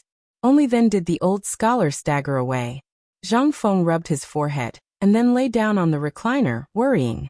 He could understand everything clearly, but he really wasn't prepared for this blind date, and this concubine who appeared out of nowhere. Although he did have a good impression of this Jingshu, they had only met once and spoken twice. Was this love? Not really. At most, it was a gamble. Besides, Jingshu had too many troubles behind her. If he didn't handle it well, he would be in endless trouble at any moment. The best way was to get an official position. At that time, who would dare to oppose him? But Jingshu wasn't a problem. The biggest problem was the marriage of the Zhang family. The old scholar didn't mention it at all, as if he had long forgotten about it. However, he knew that it was still there. And this was the biggest problem. According to the customs of the Tang dynasty, marriage was a troublesome matter. Not only was it cumbersome, but a woman from a rich family, especially one with a little bit of talent, was not easy to fool. If you said that she was stupid or didn't understand these things, that would be fine. But from the letter that Cui brought to him last time, he only saw shrewdness. Moreover, Zhang Feng didn't dare to try the fear of marriage at this time. Everything had to be delayed. Zhang Feng couldn't help but feel that whether it was modern or ancient times, this man, it was too difficult. Chapter 366. In the political announcement hall, Li Shimin was sitting still. It was the same for all the ministers. Everyone's backs were ramrod straight. Even the generals were wearing armor that they hadn't worn for a long time. They were even allowed to bring their weapons to the palace. What kind of occasion was this? This was a time to show off the might of the Tang dynasty. To put it bluntly, it was a time to show off. Li Shimin sat on the dragon throne with a dignified expression. When the Jinwu guards outside the hall signaled the arrival of the envoys from Tubo and Tuyuhan, Li Shimin waved his hand and said, "Summon the envoys from Tubo and Tuyuhan to the hall. The emperor has decreed that the envoys from Tubo and Tuyuhan should be summoned to the hall. The emperor has decreed that the envoys from Tubo and Tuyuhan should be summoned to the emperor." Summon. Following the three shouts of the Jinwu guards, two people wearing beast skin skirts with all kinds of beads hanging from their bodies and a string of heaven beads in their hands respectfully entered the political announcement hall. This time, Tubo didn't send Solons, but it seemed that Tubo had sent someone extraordinary. This person had a big belly and a round waist. He wasn't tall, but he had a red brandy nose. He squinted his eyes and observed the civil and military officials from time to time, but he didn't have a trace of satisfaction. On the other hand, the envoys from Tuyuhan, although they were wearing the same clothes as the envoys from Tubo, they were thin and tall like bamboo. When they saw the weapons that Cheng Yaojin and the others were wearing, they couldn't help but have a dignified expression. Even the mustache on the corner of their mouths seemed to be trembling, because while he was looking at the generals, all of them were displaying their most awe-inspiring side. Everyone's hands were on the hilts of their swords. Cheng Yaojin was even holding the broad axe in his arms and gently tapping the blade of the axe. Every military general's eyes were like knives as they stared at the two of them. As for the person at the top of the hall, that is Li Shimin, dressed in a bright yellow dragon robe, he didn't even dare to look at him. "Halt, intruder." When the two of them were about to overtake Wei Zheng, who was sitting at the head of the table, little Gizi shouted coldly. Only then did the two of them stop and hurriedly kneel on the ground. Tubo's envoy Badargan pays respect to your majesty, King of Tang. Tuyuhan envoy Ao Raj pays respect to your majesty, King of Tang. Rise. Li Shimin waved his sleeve majestically. Then he said, "Give him a seat." A moment later, a little eunuch carried two praying mats and placed them beside the two of them. At this time, the two of them thanked Li Shimin before sitting down. Li Shimin had been observing the two of them from the moment they entered the door.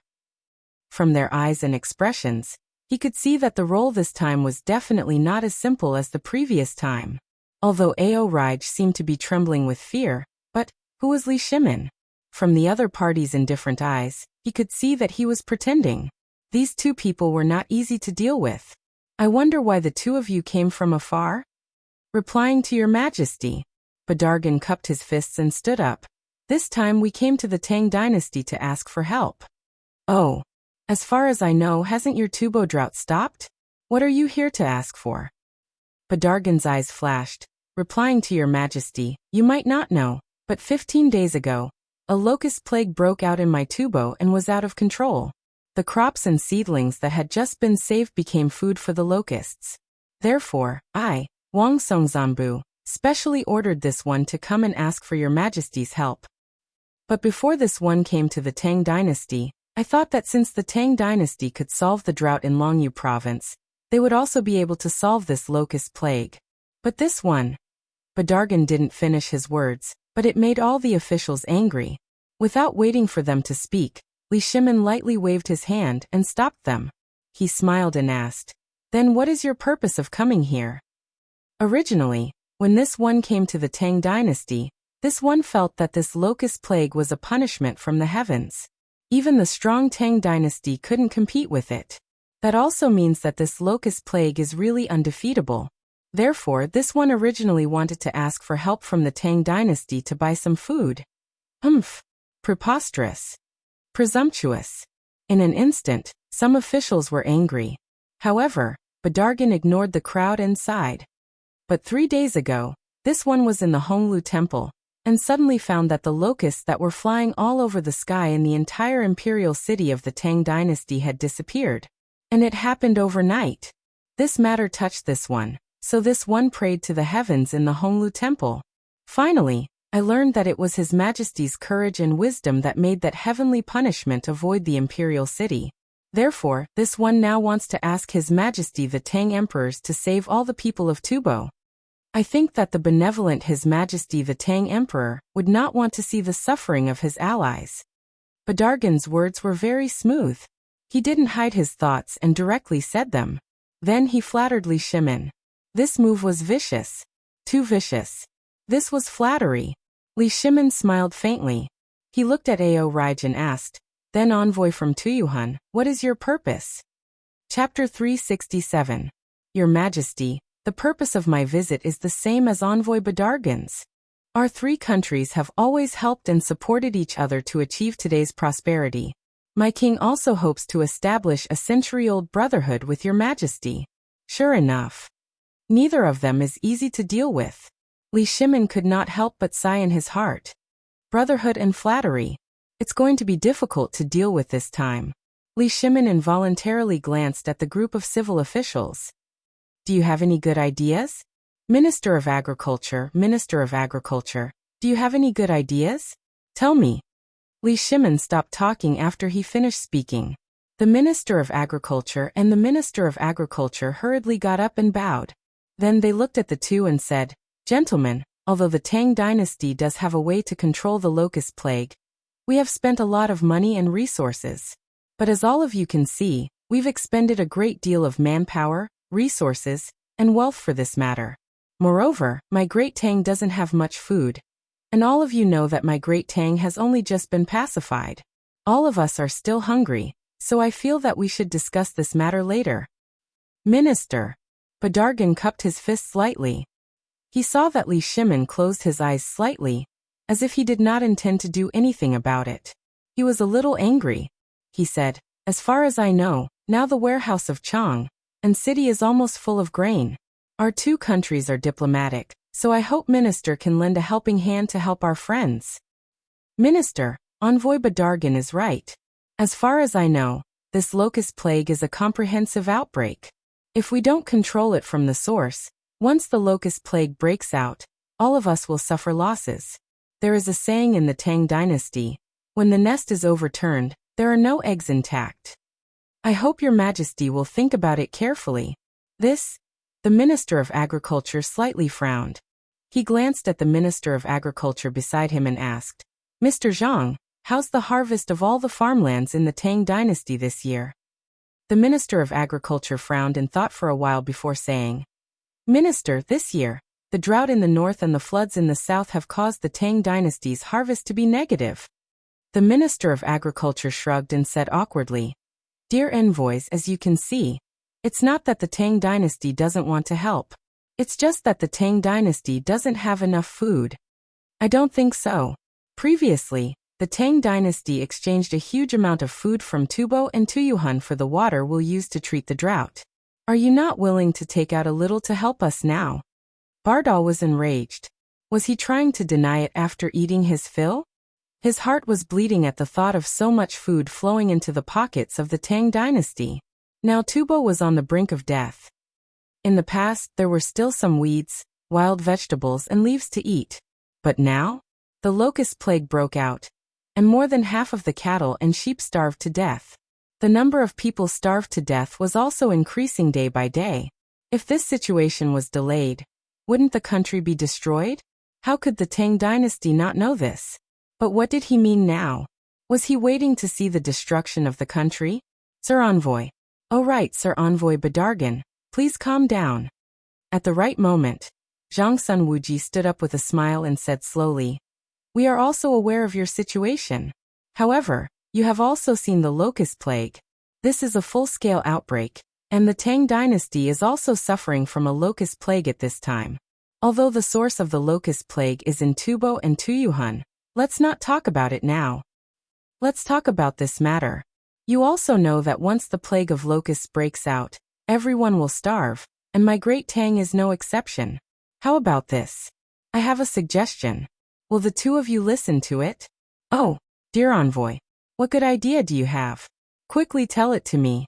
Li Shimin hit the nail on the head, leaving the two of them no chance to refute. Zhang Sun Wuji bowed and thanked Li Shimin. Then he said, Your Majesty, I have been thinking about this when the two of you arrived in Chang'an. It was not until now that I have a clue. Here is my idea. Now that the Tang dynasty and Tubo and Tuyuhun are short of food, the locust plague has broken out at the same time. This is a difficult problem.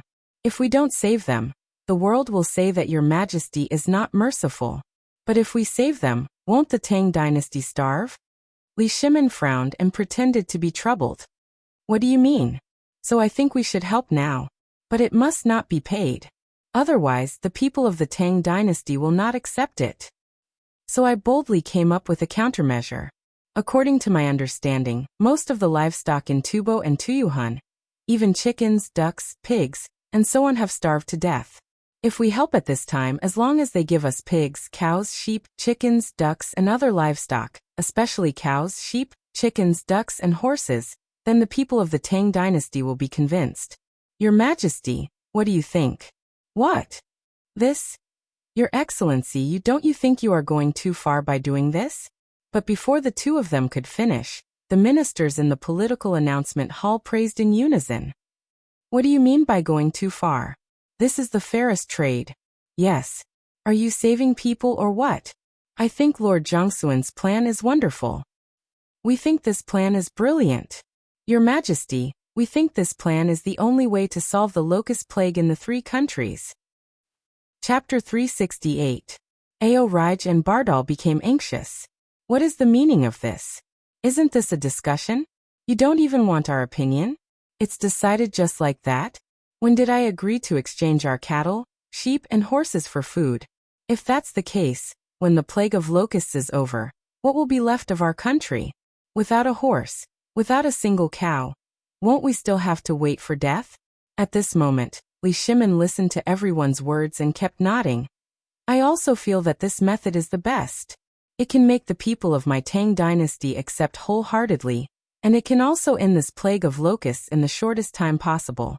Gentlemen, what do you think of this plan? If it's possible, I will now issue a decree that tomorrow, there will be 30,000 dan of grain set off from Longyu Road and enter your 2 countries. Wait. Your Majesty, this matter still needs to be discussed. Bardal became anxious. He hurriedly stopped them and said to Ao Raj, This method is not appropriate. If so, although it can solve the food problem, the root of the plague of locusts is still unsolved. Moreover, once this matter is over, all the livestock in my country will be gone. This? Li Shimin was slightly unhappy. Then what do you mean? How should we stop the mouths of the people of the Tang dynasty? This matter, Zhang Sun Wuji, Wei Zheng, and all the officials listened to the decree. Today, in this political announcement palace, you all will discuss this matter. I will wait for your final decision in the imperial study. After saying that, Li Shimin left with a frosty expression. Farewell, Your Majesty. Everyone was shocked when they heard this. His Majesty must be angry. However, Li Shimin immediately smiled the moment he entered the back hall. At this moment, the two of them had already entered the trap. As for the result, he didn't need to see it anymore. In the political announcement palace, Bardal and Ao Raj were stunned. What did the Tang emperors mean? He left just like that? This, however, when they recalled that His Majesty had said that the matter would be settled today, they didn't think too much about it. This was what they wanted. The fact that the two of them could come to the Tang dynasty this time meant that they were the best negotiators in their country. As for how far the discussion could go, the fact that His Majesty didn't directly refuse meant that there was still room for discussion. Bardergan could not help but cry out in grief. My lords, this plague of locusts is no small matter. Look outside Chang'an City. Are you willing to see what happened to me, Tubo, as an example? I hope you can. Lord Envoy, let's not rush. Since His Majesty said that we should discuss this matter slowly, why don't we discuss it slowly? Let me comb it for you. Zhang Sun Wuji patted Badargan's shoulder and said, I know how you feel, and the Tang dynasty doesn't want those bastards of yours. We just want the people of the Tang dynasty to rest assured and not worry. If that's the case, we'll pay for it. How about we pay for it? Ao Raj narrowed his eyes and said, Lord Envoy, what you said is wrong. At this time, as soon as he spoke, the civil officials couldn't sit still anymore. Look at the Tang dynasty and your Tubo and Tuyuhan. How can we ask for your money? Even when we helped you deal with the drought, we didn't ask for any money, right? So this time, talking about money will hurt feelings. And in the current situation, money is useless. Think about it, everyone is short of food, right? Moreover, we're helping you raise your livestock.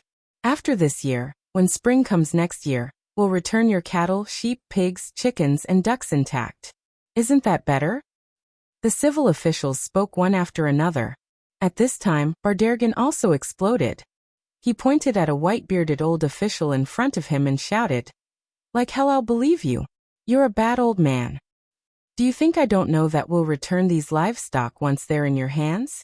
The old man wasn't angry or angry. Instead, he patiently explained, Lord Envoy, you're thinking too much. My Tang dynasty has vast land and abundant resources. Your Tuyuhan is just a small place. Those few horses, cows, and sheep aren't even enough for my Longyu Dao's output. Do you think my Tang dynasty will care about them? His Majesty has said that this is to reassure the people. Think about it. The food now is life-saving. Are you taking the food back for people to eat? For the people to eat? Or for these animals to eat? And now the locusts have eaten up everywhere. What are you going to feed them? Badargan seriously suspected that these people were cursing. But he didn't have any evidence. But he was clear about this. Even if there were 1,000 cows, 10,000 horses, 10,000 sheep, and 10,000 pigs in Tubo, those chickens and ducks were not included. In a year, 500 cows and 3,000 horses would give birth to cubs. Who would they belong to? When the time came, they would desperately squeeze these livestock to produce livestock. Even if they sent them back next year, they would only be old, weak, sick, and disabled. Wouldn't this be a year of free labor for the Tang dynasty? Were they stupid? Moreover, the matter of how to control the locust plague hadn't been mentioned yet. Were they really so confident that they could do it? Thinking of this, Badargan suddenly shouted, No! It's impossible to exchange livestock for food. Let's talk about controlling the locust plague first, then we'll talk about this. Chapter 369. Yesterday, after Li Shimin hosted a banquet for everyone, he discussed with the officials. After that, he discussed with the other officials how to deal with the locust plague. He even told them about Zhang Feng's plan without holding anything back. He also told them about how to set up a bone-strengthening powder factory and how to collect locusts. In fact, it was very simple. That was to use the human wave tactic and the drug to collect locusts. However, now that they had encountered Tubo and Tuyuhan, they had to think about it carefully. This plan could be used in the Tang dynasty. What was it? It was to generate revenue for the Tang dynasty, stimulate consumption, and make a lot of money. However, once this method was spread, how much money would the Tang dynasty make? No more. Therefore, the officials were not stupid. Therefore, everyone used their imagination to the best of their ability. After having lunch in the Imperial Palace yesterday, they discussed a set of targeted policies. That was to use such a move against their own people. But what about against Tufan? I have the drug. But Lao Tzu will grind it into powder and you'll buy it. Then, the drug would not be as mild as the Tang dynasty's pesticide. As long as it could kill locusts. As for the rest, that would depend on their own luck. Moreover, there was one more important point. That was the planned army of chickens, ducks, and pigs. The Tang dynasty could not collect so many chickens and ducks from all over the world in a short time. And it would take a lot of time and energy. It was better to collect materials locally. Didn't Tubo want to beg me? Fine. Show me your sincerity. I'll help you raise these things for free. Then these things will have to work for me. Let's talk about the chickens, ducks, and pigs first. Someone did a calculation. If the two countries, Jiannan Circuit, Longyu Circuit, and Yuzhou Circuit could gather tens of millions of chickens, ducks, and pigs, and so on, they would first use the pesticide to stun these things, then mobilize the army and the people to catch and collect them. Then they would send these animals to eat. Not only could they do it all at once, but they could also make the chickens, ducks, and pigs look for food on their own. They did not even need to be fed. Moreover, they could get countless eggs every day. What was that? That was another way to generate revenue. And all of that was for free. And that pig's head. He would give birth to piglets, wouldn't he? Then the piglet that was born would be his. Borrowing the chicken to lay eggs. This group of civil officials was very crafty. Therefore, Li Shimin was not worried about this matter. He left it to them to deal with. In the face of great benefits, these ministers were unusually united. What about cattle, sheep, horses, and fodder? No. If the locusts were ground into powder, not only could it be eaten by humans, it could also be eaten by livestock. When the time comes, the strong ones will stay and the old, weak, sick, and disabled will be replaced. I don't want your cattle, sheep, or horses. If you give me 10 million now, when I return it to you, as long as it's enough, I don't care if you're an old horse or something, as long as you have 4 hooves. Everyone in the political announcement hall was clear on this point. At this moment, everyone was quarreling over this matter. Even Bardal and Ao Raj were roaring until their throats were hoarse. But since they were alone, they could only swallow the grievance in their hearts and sign this agreement with Zhongsun Wuji. They even stamped a bright red palm print on it. Afterwards, Cheng Yaojin personally escorted this item to Li Shimin. Only then did the ministers feel as if they had won a battle. They were all grinning from ear to ear. Old brother, you guys have profited from this matter. Zhongsun Wuji patted Bardal and Ao Raj's shoulders. The two of them nearly beat up Zhongsun Wuji. He was 2F** King Shameless. You can even say such words? Zhongsun Wuji acted as though he did not see it and slowly said, Come. Let me calculate the debt for you guys. You will understand once you see it. Look, this food, I am giving it to you for free, right? You don't need to pay a single cent. We will also help you raise the livestock for free. Otherwise, when your locust plague is over, do you think that under the hunger, the crazy people will not slaughter the livestock to fill their stomachs? Am I right? Look again. The way to control the locusts is extremely complicated, and the price is extremely high. The things I use to control the locusts also cost money. As I said before, I will charge you 1 tael of gold per caddy of medicinal powder. It's not expensive, right? Bardal and Ao Raj suppressed the grievance in their hearts. But what good idea could they have now? If there were other methods, they would have gone to help India or the Turks long ago. But their relationship with India had always been very delicate. It was very easy to lead a wolf into the house. And the Turks were also suffering from the same thing. Then, only the Tang dynasty was left. Although everything seemed to be very stable, the two of them still faintly felt uncomfortable. And when they came again, it was already within their expectations. They had a lot of gold. At most, after the locust plague was over, they would dig for gold for a few years and the money would be back. But the only thing that felt heartache was still the livestock. The only thing they did not understand was why the Tang dynasty was so kind this time. The two of them looked at each other with a bitter smile. Then they weakly cupped their hands. This matter is settled. We will not disturb you any further. We hope that Lord Zhongsun and the lords can put in a few good words in front of His Majesty the Emperor. At that time, we will definitely thank you greatly. Good. Everything can be discussed. Alright, let's go. It's noon, time for lunch. This official has set up a banquet at Swallow Descent Restaurant. If the two of you do not mind, please come to Swallow Descent Restaurant. Chapter 370. How is it? Cheng Yaojin entered the imperial study. Li Shimin asked. It's fine. Everything is going according to plan. Good. Pass down the order. Immediately launch an attack on public opinion, and completely control the locusts. There must be no mistakes. At the same time, spread the news of the bone-strengthening powder. Tell Zhongsun Wuji about this matter and have him handle it. Also, go to the Longyu circuit, and keep a close eye on the situation of the Turks. Also, do not hesitate to spread the news of the exchange of grain for livestock to the Turks. Got it. Cheng Yaojin hurriedly got down on one knee and said, This general obeys the decree. After Cheng Yaojin left, Wei Zheng hurried over.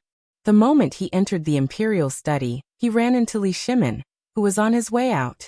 Li Shimin walked with Wei Zheng as he asked, "Beloved subject, what brings you here?" "This old subject is worried about Miss Jingshu.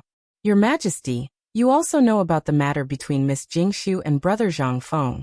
But is it appropriate to talk about the banquet for the Tubo envoy at Swallow Descent Pavilion?" Li Shimin slightly frowned. Swallow Descent Pavilion was divided into an inner and outer courtyard. The outer courtyard was the courtyard that was open to Chang, and while the inner courtyard was the collection of women with mystical abilities from Chang, and in even the Tang dynasty. For example, there were those who could play musical instruments, those who were brimming with talent, those who were court prostitutes, or those who were offered to the Tang dynasty by foreign countries. Jingshu, on the other hand, was rather special.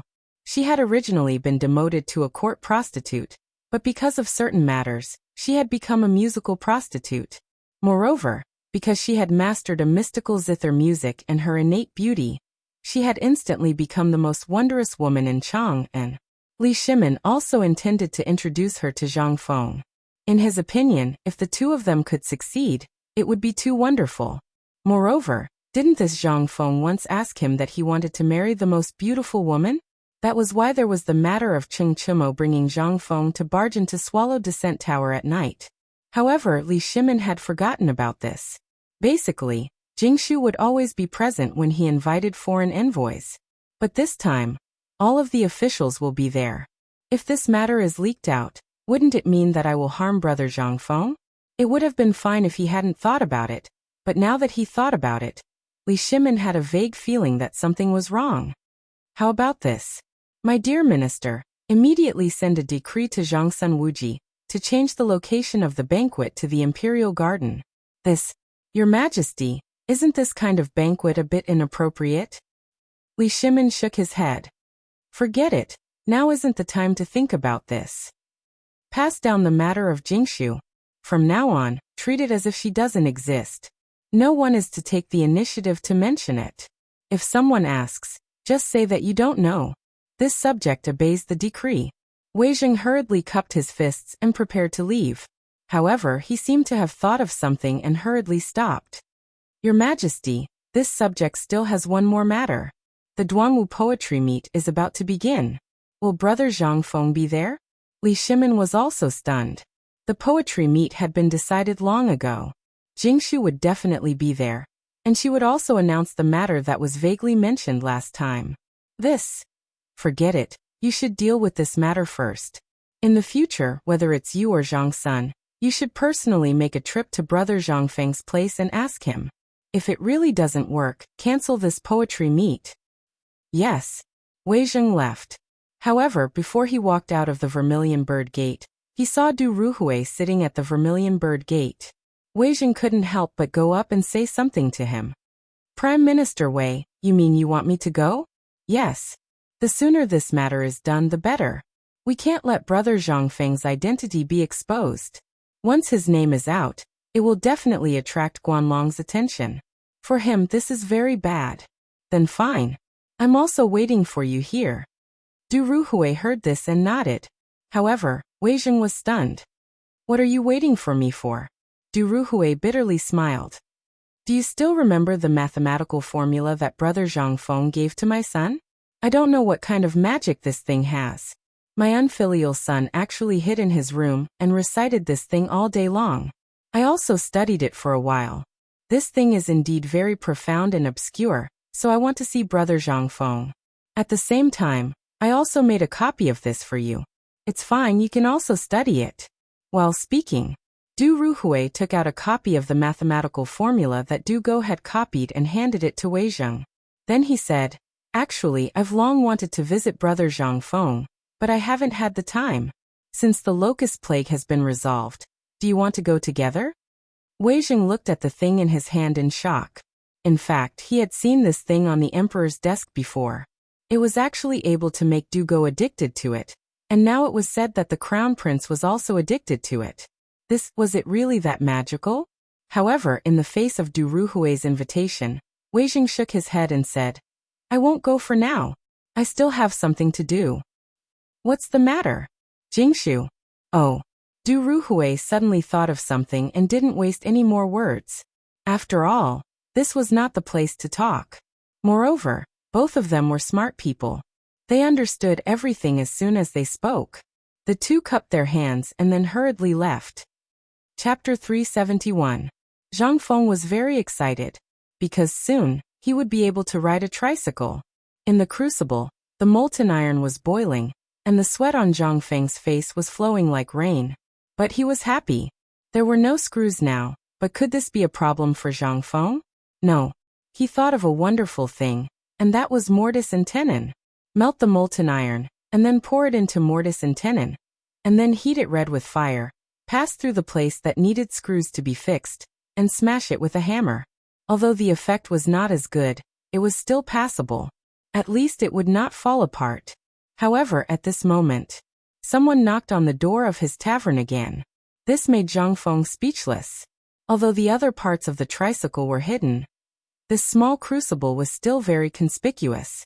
If it was someone who did not know this thing, he would not understand. Unless he was a transmigrator, otherwise, who would recognize this? No, there was another kind of person, and that was a carpenter. Or a blacksmith. But Zhang Feng's intuition told him that the person who came was either the old Xiaocai, old He, or Guzi. But it was strange.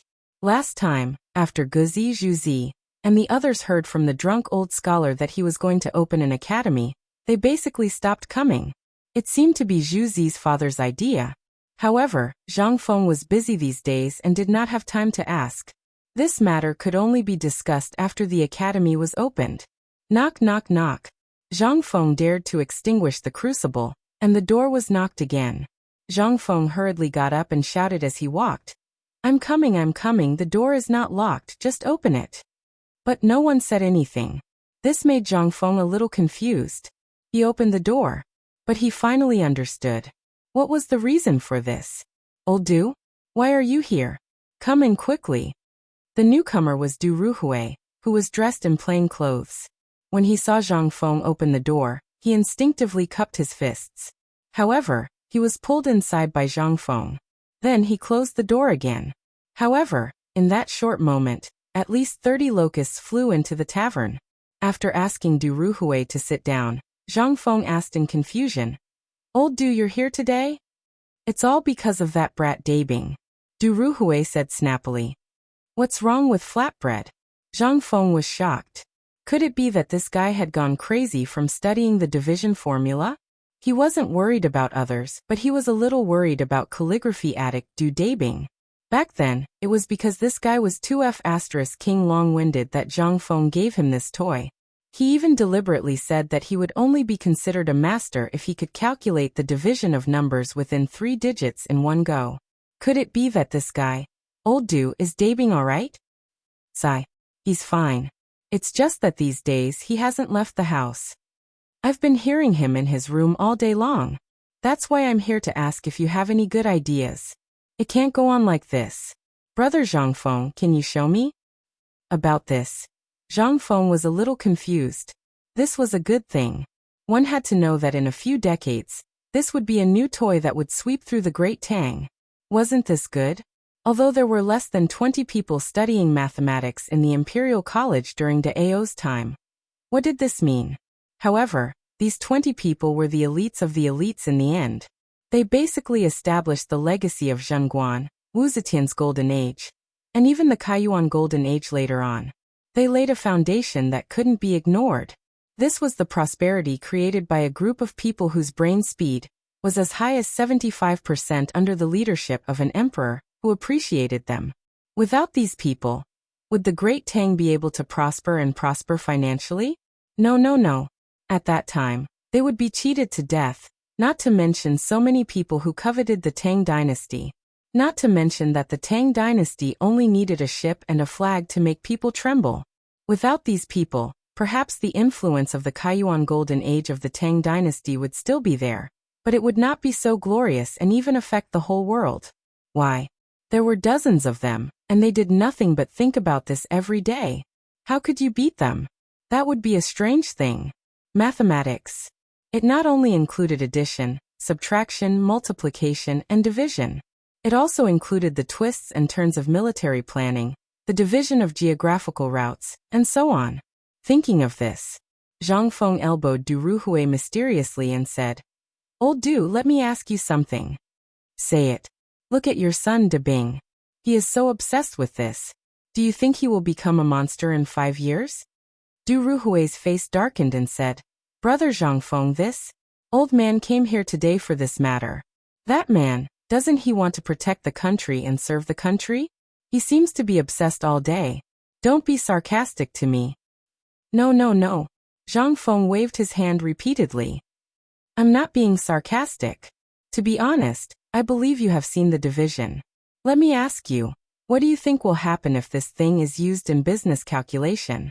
What if it is used in other places?" Chapter 372. Du Ruhui was a little dumbfounded. He had some understanding of mathematics before. It was precisely because Du Go was obsessed with it that he wanted to see what was so fascinating about it. That was why he seriously researched it. Although this thing was very complicated, it contained things that couldn't be learned anywhere else. Du Ruhui believed that once this thing was really developed, it would definitely have very incomprehensible effects in terms of application, business, people, and so on. After all, this thing was something that Emperor Yang of Sui, Yang Guang, had spent a lot of effort to obtain. Although the Sui dynasty had been destroyed, this thing had been preserved. Not for any other reason, but because this thing was really useful. But he thought about how Du Go liked to study these strange things, and he was afraid that if he tirelessly studied this thing all day long, it would not be good for Du Go. For example, being possessed. "Brother Zhang Feng, I know what you mean. I'm just worried that my son will be possessed because of this." "It shouldn't be, right?" Zhang Feng rubbed his chin, not daring to be sure. This guy was a stubborn donkey. Once he fell into it, he would definitely study it to death. He was a little guilty. The last time he gave him the division table, on one hand, to show off. On the other hand, it was because this guy was too damn annoying. "How about this? I'll give you something else later. When you go back, tell De Bing that this is another method of division called multiplication. If that's the case, won't it make him even more?" "It won't." Zhang Feng shook his head. Lao Tzu had personally come looking for him, and because he wanted to show off last time, he gave this thing to Du Go. Damn it, if something happened, it would be hard to say. Now that he was giving him the multiplication table, although he was a little reluctant, this was something that would happen sooner or later. Anyway, De Bing would be a free tutor. It was only a matter of time before he studied it now and in the future. And this thing, unless he did not care about his life, if he could study it at the same time. In that case, Zhang Feng had nothing to say. He could only give him a thumbs up and ask Chen Tiniu to throw this idiot into the Wei River for a bath. Then he would ask him to figure out why people could sometimes float on water and sometimes not. Zhang Feng had 10,000 ways to deal with this kind of bookworm. Seeing that Du Ruhui was about to ask about the multiplication table, Zhang Feng hurriedly changed the topic. He knew that if he asked Du Ruhui about it, he wouldn't be able to explain it to him within a day. "Oh right, old Du, you must have come here for the bone-strengthening powder, right?" Zhang Feng had a look that said, "Don't try to lie to me." From time to time, he would glance at Du Ruhui's ruddy face. Du Ruhui sighed. "Actually, that is indeed the case. However, do you know about the Tubo envoy?" "I know. How was it, old Du? Was my prediction accurate? Like I said, how could His Majesty not think of this? Why? Could it be that Lao Li didn't act ahead of time?" Zhang Feng patted Du Ruhui's shoulder and boasted. "You have tasted the sweetness of this matter. You also know how frightening the prophets are. Among all of you, I think you are the most honest and most like a businessman. Look at Lao Li, he looks like a family head. How could he understand these twists and turns? Also, that old son is too cunning. I advise you to have less contact with him in the future. However, if you all form a business alliance, you know what old son is suited for.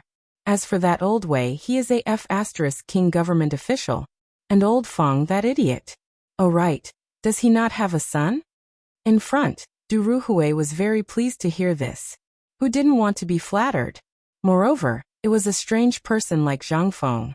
However, the more he talked, the more Du Ruhui felt that something was wrong. This idiot was inquiring about their background. He hurriedly chuckled and said, "About that, old Feng's son has always been managing things in Longyu. To tell you the truth, the few of us have already formed a merchant alliance. Otherwise, how could the few of us compete with others? And that Guanlong, you know." Where was Feng Yai? Of course, he was managing things behind the scenes. As one of the 4 great devil kings of Chang, and how could he be well? However, Qing Chimo, Du Go Zhangsun, and the others had all surfaced. If there was no one to clean up the mess behind the scenes, it would have been King exposed long ago. Although Du Ruhui knew that this matter couldn't be hidden for long, at least now it was impossible to reveal everything to Zhang Feng. At least, before His Majesty personally announced this matter, whoever dared to say it would be His Majesty's enemy, His Majesty's brother, the only brother that His Majesty would always remember. Once this relationship was revealed, who could guarantee that they would still be brothers? Therefore, before His Majesty said it, none of them dared. Every time they came out, Feng Yai would be like facing a great enemy. Thousands of brocade guards would spread out. Once there were a few people who knew them, they would be invited to drink a cup of tea. As for what tea, that was all up to Feng Yai, the Devil King's preference. The Imperial Power's special permission was not a joke. Who dared to say anything when the small card was revealed? Even if you were a prince, if your leg was broken, you wouldn't have a place to cry. By the way, Brother Zhang Feng, speaking of which, I heard that you are going to participate in a meeting? Du Ruhui hurriedly changed the topic. He didn't dare to continue this topic. He had experienced Zhang Feng's power. A little carelessness would lead you into a ditch. Zhang Feng heard this and instantly frowned. It's fine if you don't say it. Now that you mention it, I feel like beating someone. Damn bastard, what is Chen Tinia doing these days? Why didn't I see him? And those bastards, what are they doing? If it wasn't for those bastards, would I be like this? Du Ruhui's mouth twitched. Don't say that. Didn't I hear that you are going to set up an academy? This is a good thing. And if you are the champion, then Jingshu will rightfully become yours. All the scholars in Chang wouldn't dare to say anything. You must know that Jingshu is the signature of Yanlai Restaurant. You should know what kind of place Yanlai Restaurant is. And in this poetry gathering, not only will you be able to win the beauty, you will also be able to spread the name of the academy. Why not? As for Chen Tiniu and the others, they are a little busy these days. When Du Ruhui said this, he couldn't help but sigh. Holding up the bowl of wine he drank. Although Zhang Feng knew about this matter, he also understood that this poetry gathering was a must. But when he thought about how he couldn't even see the shadow of those guys for a few days, he couldn't vent his anger even if he wanted to. This made him a little anxious. But when he saw Du Ruhui acting like this, he couldn't help but be stunned. Old Du, what's wrong with you? Nothing much. I just feel that our family business is getting bigger and bigger. Not only do we have connections with various parties in Jinla, but we're also an allied chamber of commerce. You know everything about this. When there are more people, not only will their mouths be noisy, but there's also one thing about people. Once they see benefits and there's no restraint, trouble will come. Zhang Feng understood. This guy had encountered the drawbacks of the family business. That is, there are too many idle people, and too few people who can do things. Zhang Feng couldn't help but laugh. I thought something had happened to you, old Du. That's it.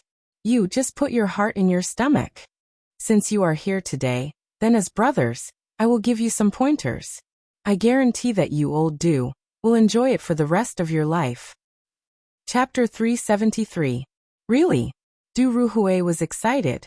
He was already very old this year. Although he had worked hard and the emperor had never mistreated him, he was still somewhat dissatisfied. He hadn't done anything spectacular. The more time he spent with Zhang Feng, and the more he was influenced by Zhang Feng's calligraphy at home, the more Du Ruhui wanted to create something that could be passed down. He didn't know what this thing was, but he had this impulse. Not only him, but everyone who had interacted with Zhang Feng was also like this.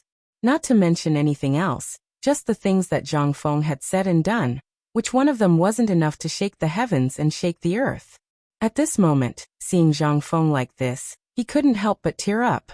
Although Du Go was also very hardworking, the father knew better. Du Go and the others were destined to help the crown prince ascend the throne and become important members of the next generation's leadership. But he also knew that Du Go's temperament greatly disappointed the crown prince and the others. There was no other reason than that Du Go was too serious. Moreover, he was a stubborn person. He couldn't compare to Wei Zheng. Li Chengqian couldn't compare to Li Shimin either. Who knew if the Du family would be able to flourish under Du Go's leadership once these old fellows were no longer around? But ever since he learned that Zhang Feng had passed down something different to each of them, Du Ruhui's heart had become heated. He wanted the Du family to be stable. On one hand, it depended on Du Go's fortune in the future. On the other hand, it depended on whether he could create a name for the Du family before 100 years. Something that could ensure that the Du family wouldn't wither for at least 100 years. And this was something that Du Ruhui had been brooding over. Especially after seeing the Locust's great undertaking and the Table of Division, he felt even more urgent. Old Du. Although we haven't had many opportunities to meet, I, Zhang Feng, believe that I'm quite good at reading people. From what you said just now, I've actually already seen it. So when Iron Bull and the others came to find me, I actually already understood. Actually, Old Li has already thought of this long ago, let alone you. If you want your descendants to continue living, then the path of commerce must not be the end. Instead, it must be how you can make use of this relationship to your advantage, so that your descendants can enter an official career. That's why you let each of them master a technique. Du Ruhui asked. Zhang Feng nodded. Of course. To be honest, I didn't think so much at first. But in this feudal era, the eldest son is bound to be the heir of the family business. But what about the second son? When you're here, perhaps nothing will be a problem. But have you ever thought about how the brotherhood will develop once you're behind the scenes because of their interests? That's why I saw their dreams in Iron Bull and the others. That's why I said it casually. I didn't expect these bastards to be so good. They're not stupid. They have their own dreams. It's only because they can't get recognition that they're dissolute. They want to prove their existence, or they want to use this method to numb themselves and attract your attention. Du Ruhui's expression couldn't help but change a little. All these years, it was true that they had always been strict with their son. But he knew what Du Go liked. What did he liked? As a father, he didn't know at all. Brother Zhang Feng. Du Ruhui felt a little guilty.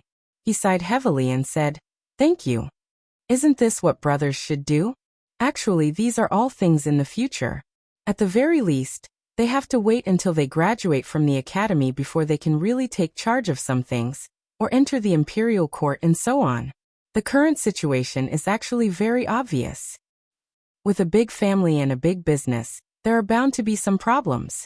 People are actually quite contradictory. They always want to be understood, but they're afraid that others will see through them." Zhang Feng sighed and said, "But we will always encounter a lot of things that we don't understand in life, or on the way forward. So if you care too much about other people's opinions, then your life will become a piece of cloth for your crotch. Whatever other people fart, you'll have to take it and bear it." This, Du Ruhui was shocked. Although these things seemed easy to understand and were a little vulgar, if one carefully thought about it, they would realize that there were many, many wise sayings contained within. "Brother Zhang Feng, I've learned something." Du Ruhui was so excited that his whole body was shaking. He didn't speak much. It wasn't that he didn't have anything to say, but that in the imperial court, one sentence would often cause him to fall into the abyss. Moreover, the imperial court was a big divat, so he cared too much about what others said. But now that he thought about it, Du Ruhui suddenly felt enlightened. Just like what Brother Zhang Feng said, if everyone cared too much about what others said and how others felt, then what was the difference between that and a crotchcloth? There was no difference. Involuntarily, Du Ruhui stood up excitedly and bowed like a Confucian. He said, "Today, to be able to have Brother Zhang Feng explain my doubts, Old Du is really... Enough. You're already so old. Don't come and bow to me. Do you still want to give me a memorial tablet?" Chapter 374. Zhang Feng was speechless. The most annoying people were scholars like them. If you're a scholar, you're a dabbler. If you're a businessman, you're also a dabbler. How could he not go and pick up the things that sour elementary scholar had thrown away? Why did they have to be so scholarly? Did they think they were Confucian scholars? Were they not? All right, just remember what I said. As for the rest, you can do as you see fit. Old Du, let me ask you. Have you started the bone-strengthening powder yet? I'm waiting to get my share of the money. Du Ruhui was speechless. Just a moment ago, they were talking about serious matters. Now they were talking about money? If you really want money, just say it.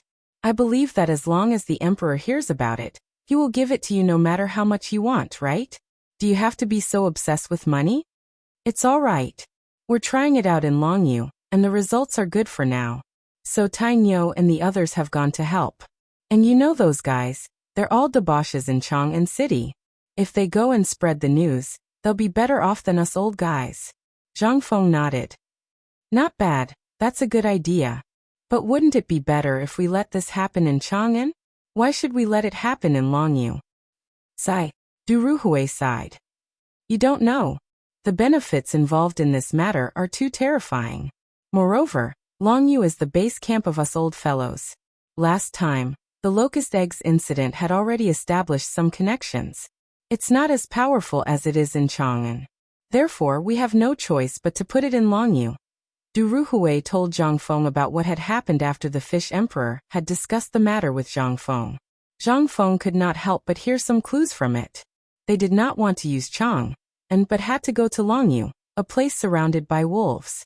They had encountered a big problem. Old Du, tell me honestly, did you run into some trouble? Alas!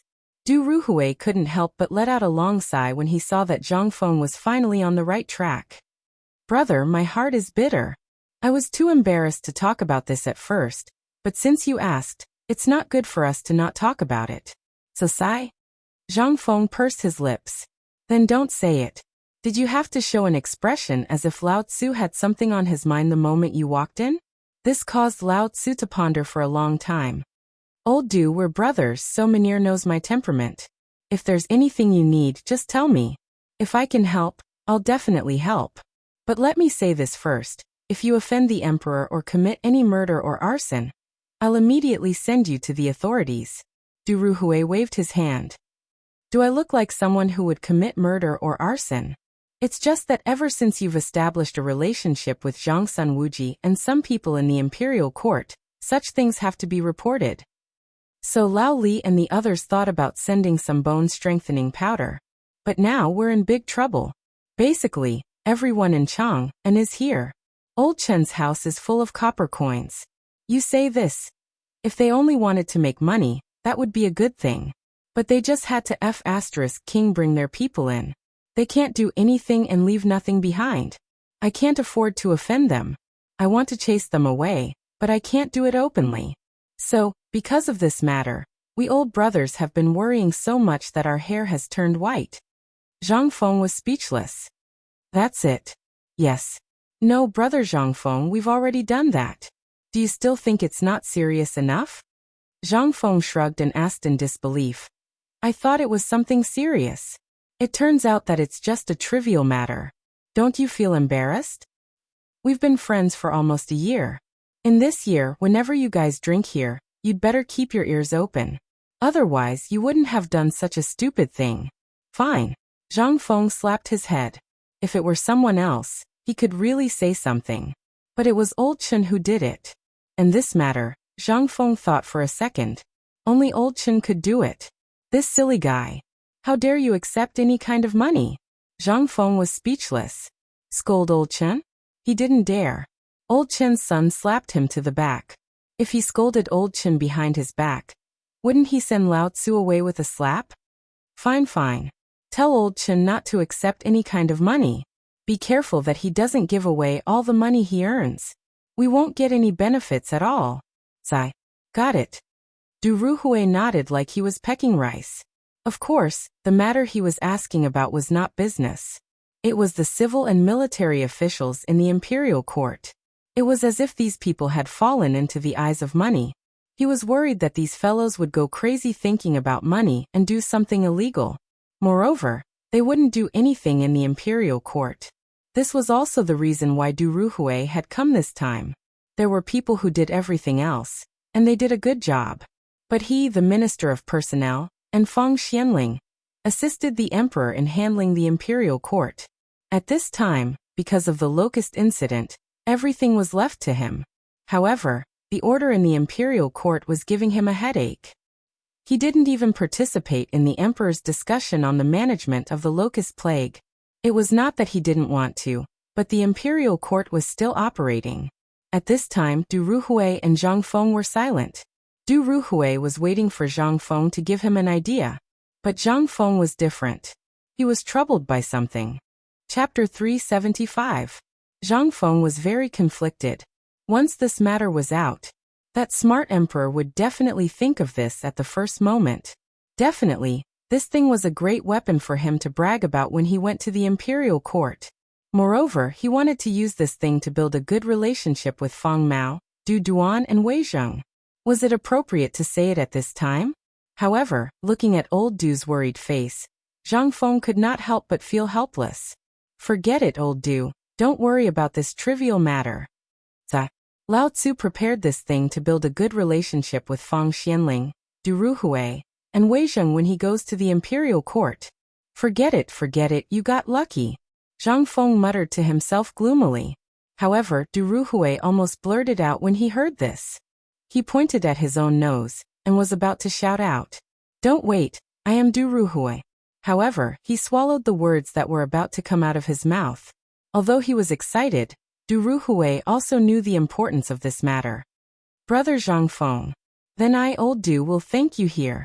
When the time comes and you want to enter the imperial court as an official, I, old Du, will definitely give you all I have and recommend you." Zhang Feng smiled. "Old Du, are you doubting me?" No. Du Ruhui waved his hand repeatedly. Zhang Feng did not want to fool him anymore.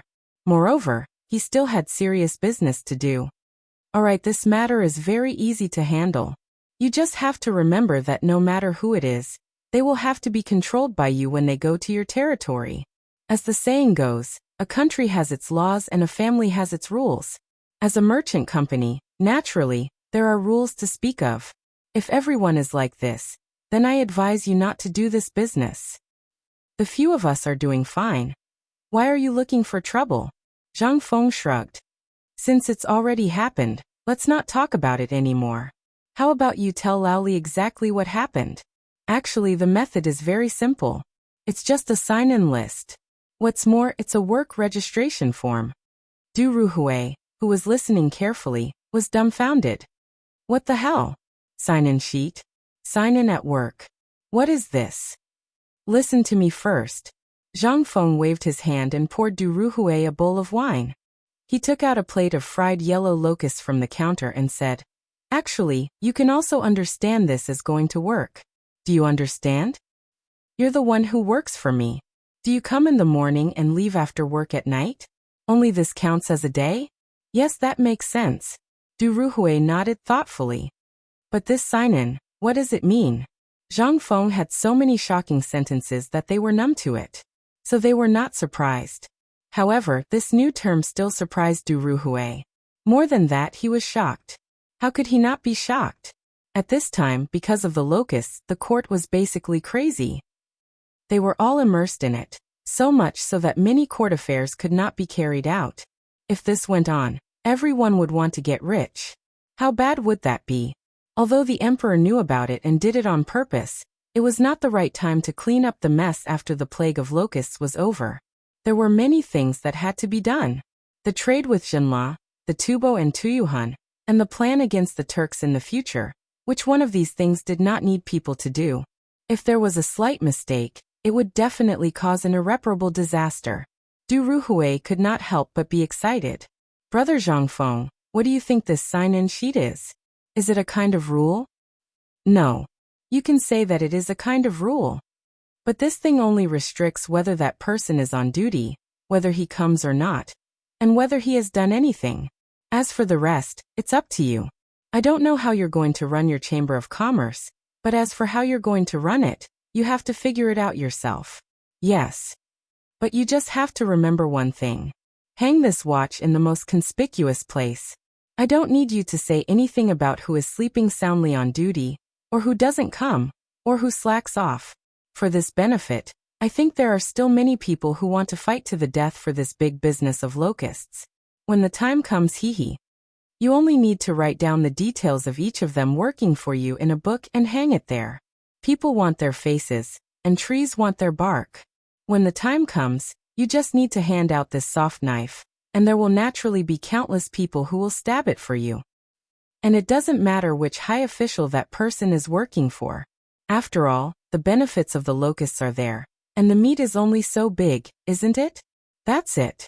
Du Ruhui was dumbfounded. However, he had truly heard something that made his hair stand on end. As long as this thing was hung in the imperial palace or the imperial court, who would dare slack off? Who would dare to ignore the emperor's orders? Who would dare to sleep and drink while on duty? Who would dare to not come to the imperial court for no reason? Or to just call in sick and have fun at home? Who would dare? Chapter 376. Du Ruhui's turbid eyes involuntarily flashed with a hint of excitement. Just a moment ago, he was still thinking about how he could do something spectacular in his lifetime. Now didn't he have it? Didn't that person want to do something? Who didn't? Everyone wanted to. Especially people like him, who had basically reached the end of his official position. If he could do something spectacular when he was about to retire, even if he died on the spot, he would not have lived in vain. This was to bring honor to his ancestors. This was the blessing he set up for the next generation of his Du family. At the thought of this, Du Ruhui was so excited that he wanted to get up and bow again, but was pressed down on the bench by Zhang Feng speechlessly. Okay, do you really want to shorten my life? If you really want to thank me, then do it well and make more money for me. This is the key. This bone-strengthening powder, damn it, if I had known, I wouldn't have told you. Wouldn't it be better if I kept quiet and didn't make a fortune? Zhang Feng was a little depressed. Brother Zhang Feng, today I thank you for clearing my doubts. Today, I won't disturb you anymore. Our Du family will never forget your great kindness. Okay. If there's nothing else, then get out of here. Why are you being so literary? Do you think you are a great writer of that generation? Zhang Feng got up and drove him away speechlessly. Du Ruhui also knew how to behave. He hurriedly got up, dug out 3 taels of silver from his embroidered robe, and put it on the table before leaving. He was not stingy, but he really didn't have much money on him. When he walked out of the pub, he looked at the locusts all over the sky. In Du Ruhui's view, how were those locusts?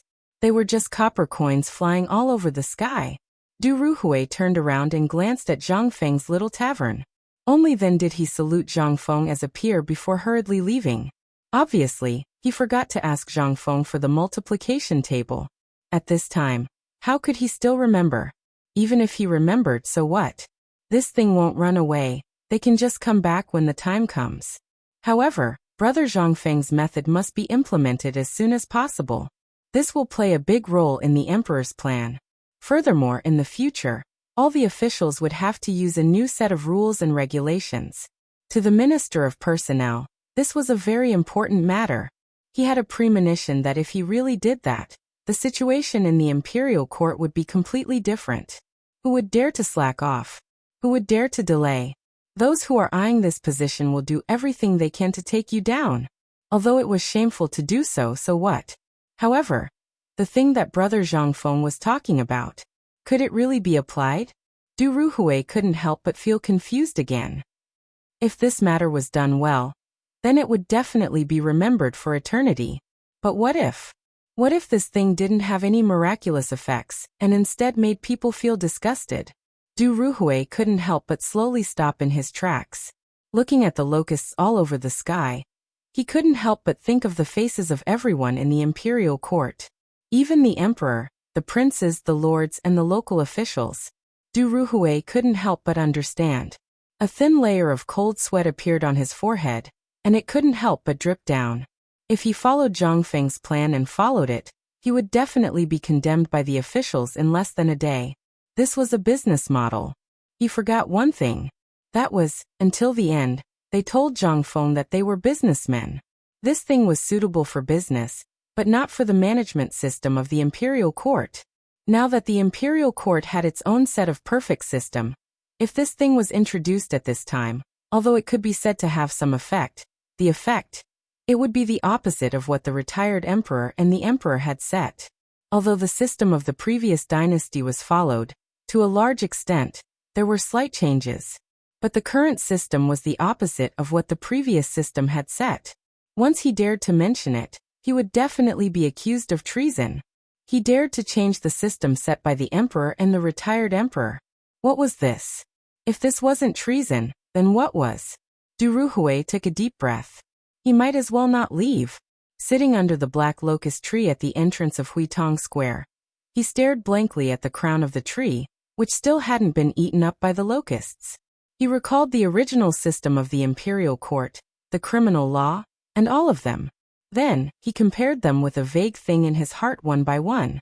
Slowly, he finally figured it out. It turns out that the key point lies in the completeness of this system. The degree of completeness of this system is too high, and it still needs the officials in the imperial court to supervise the implementation. But once an illegal person takes advantage of this loophole, it will definitely cause a great impact on the order of the imperial court.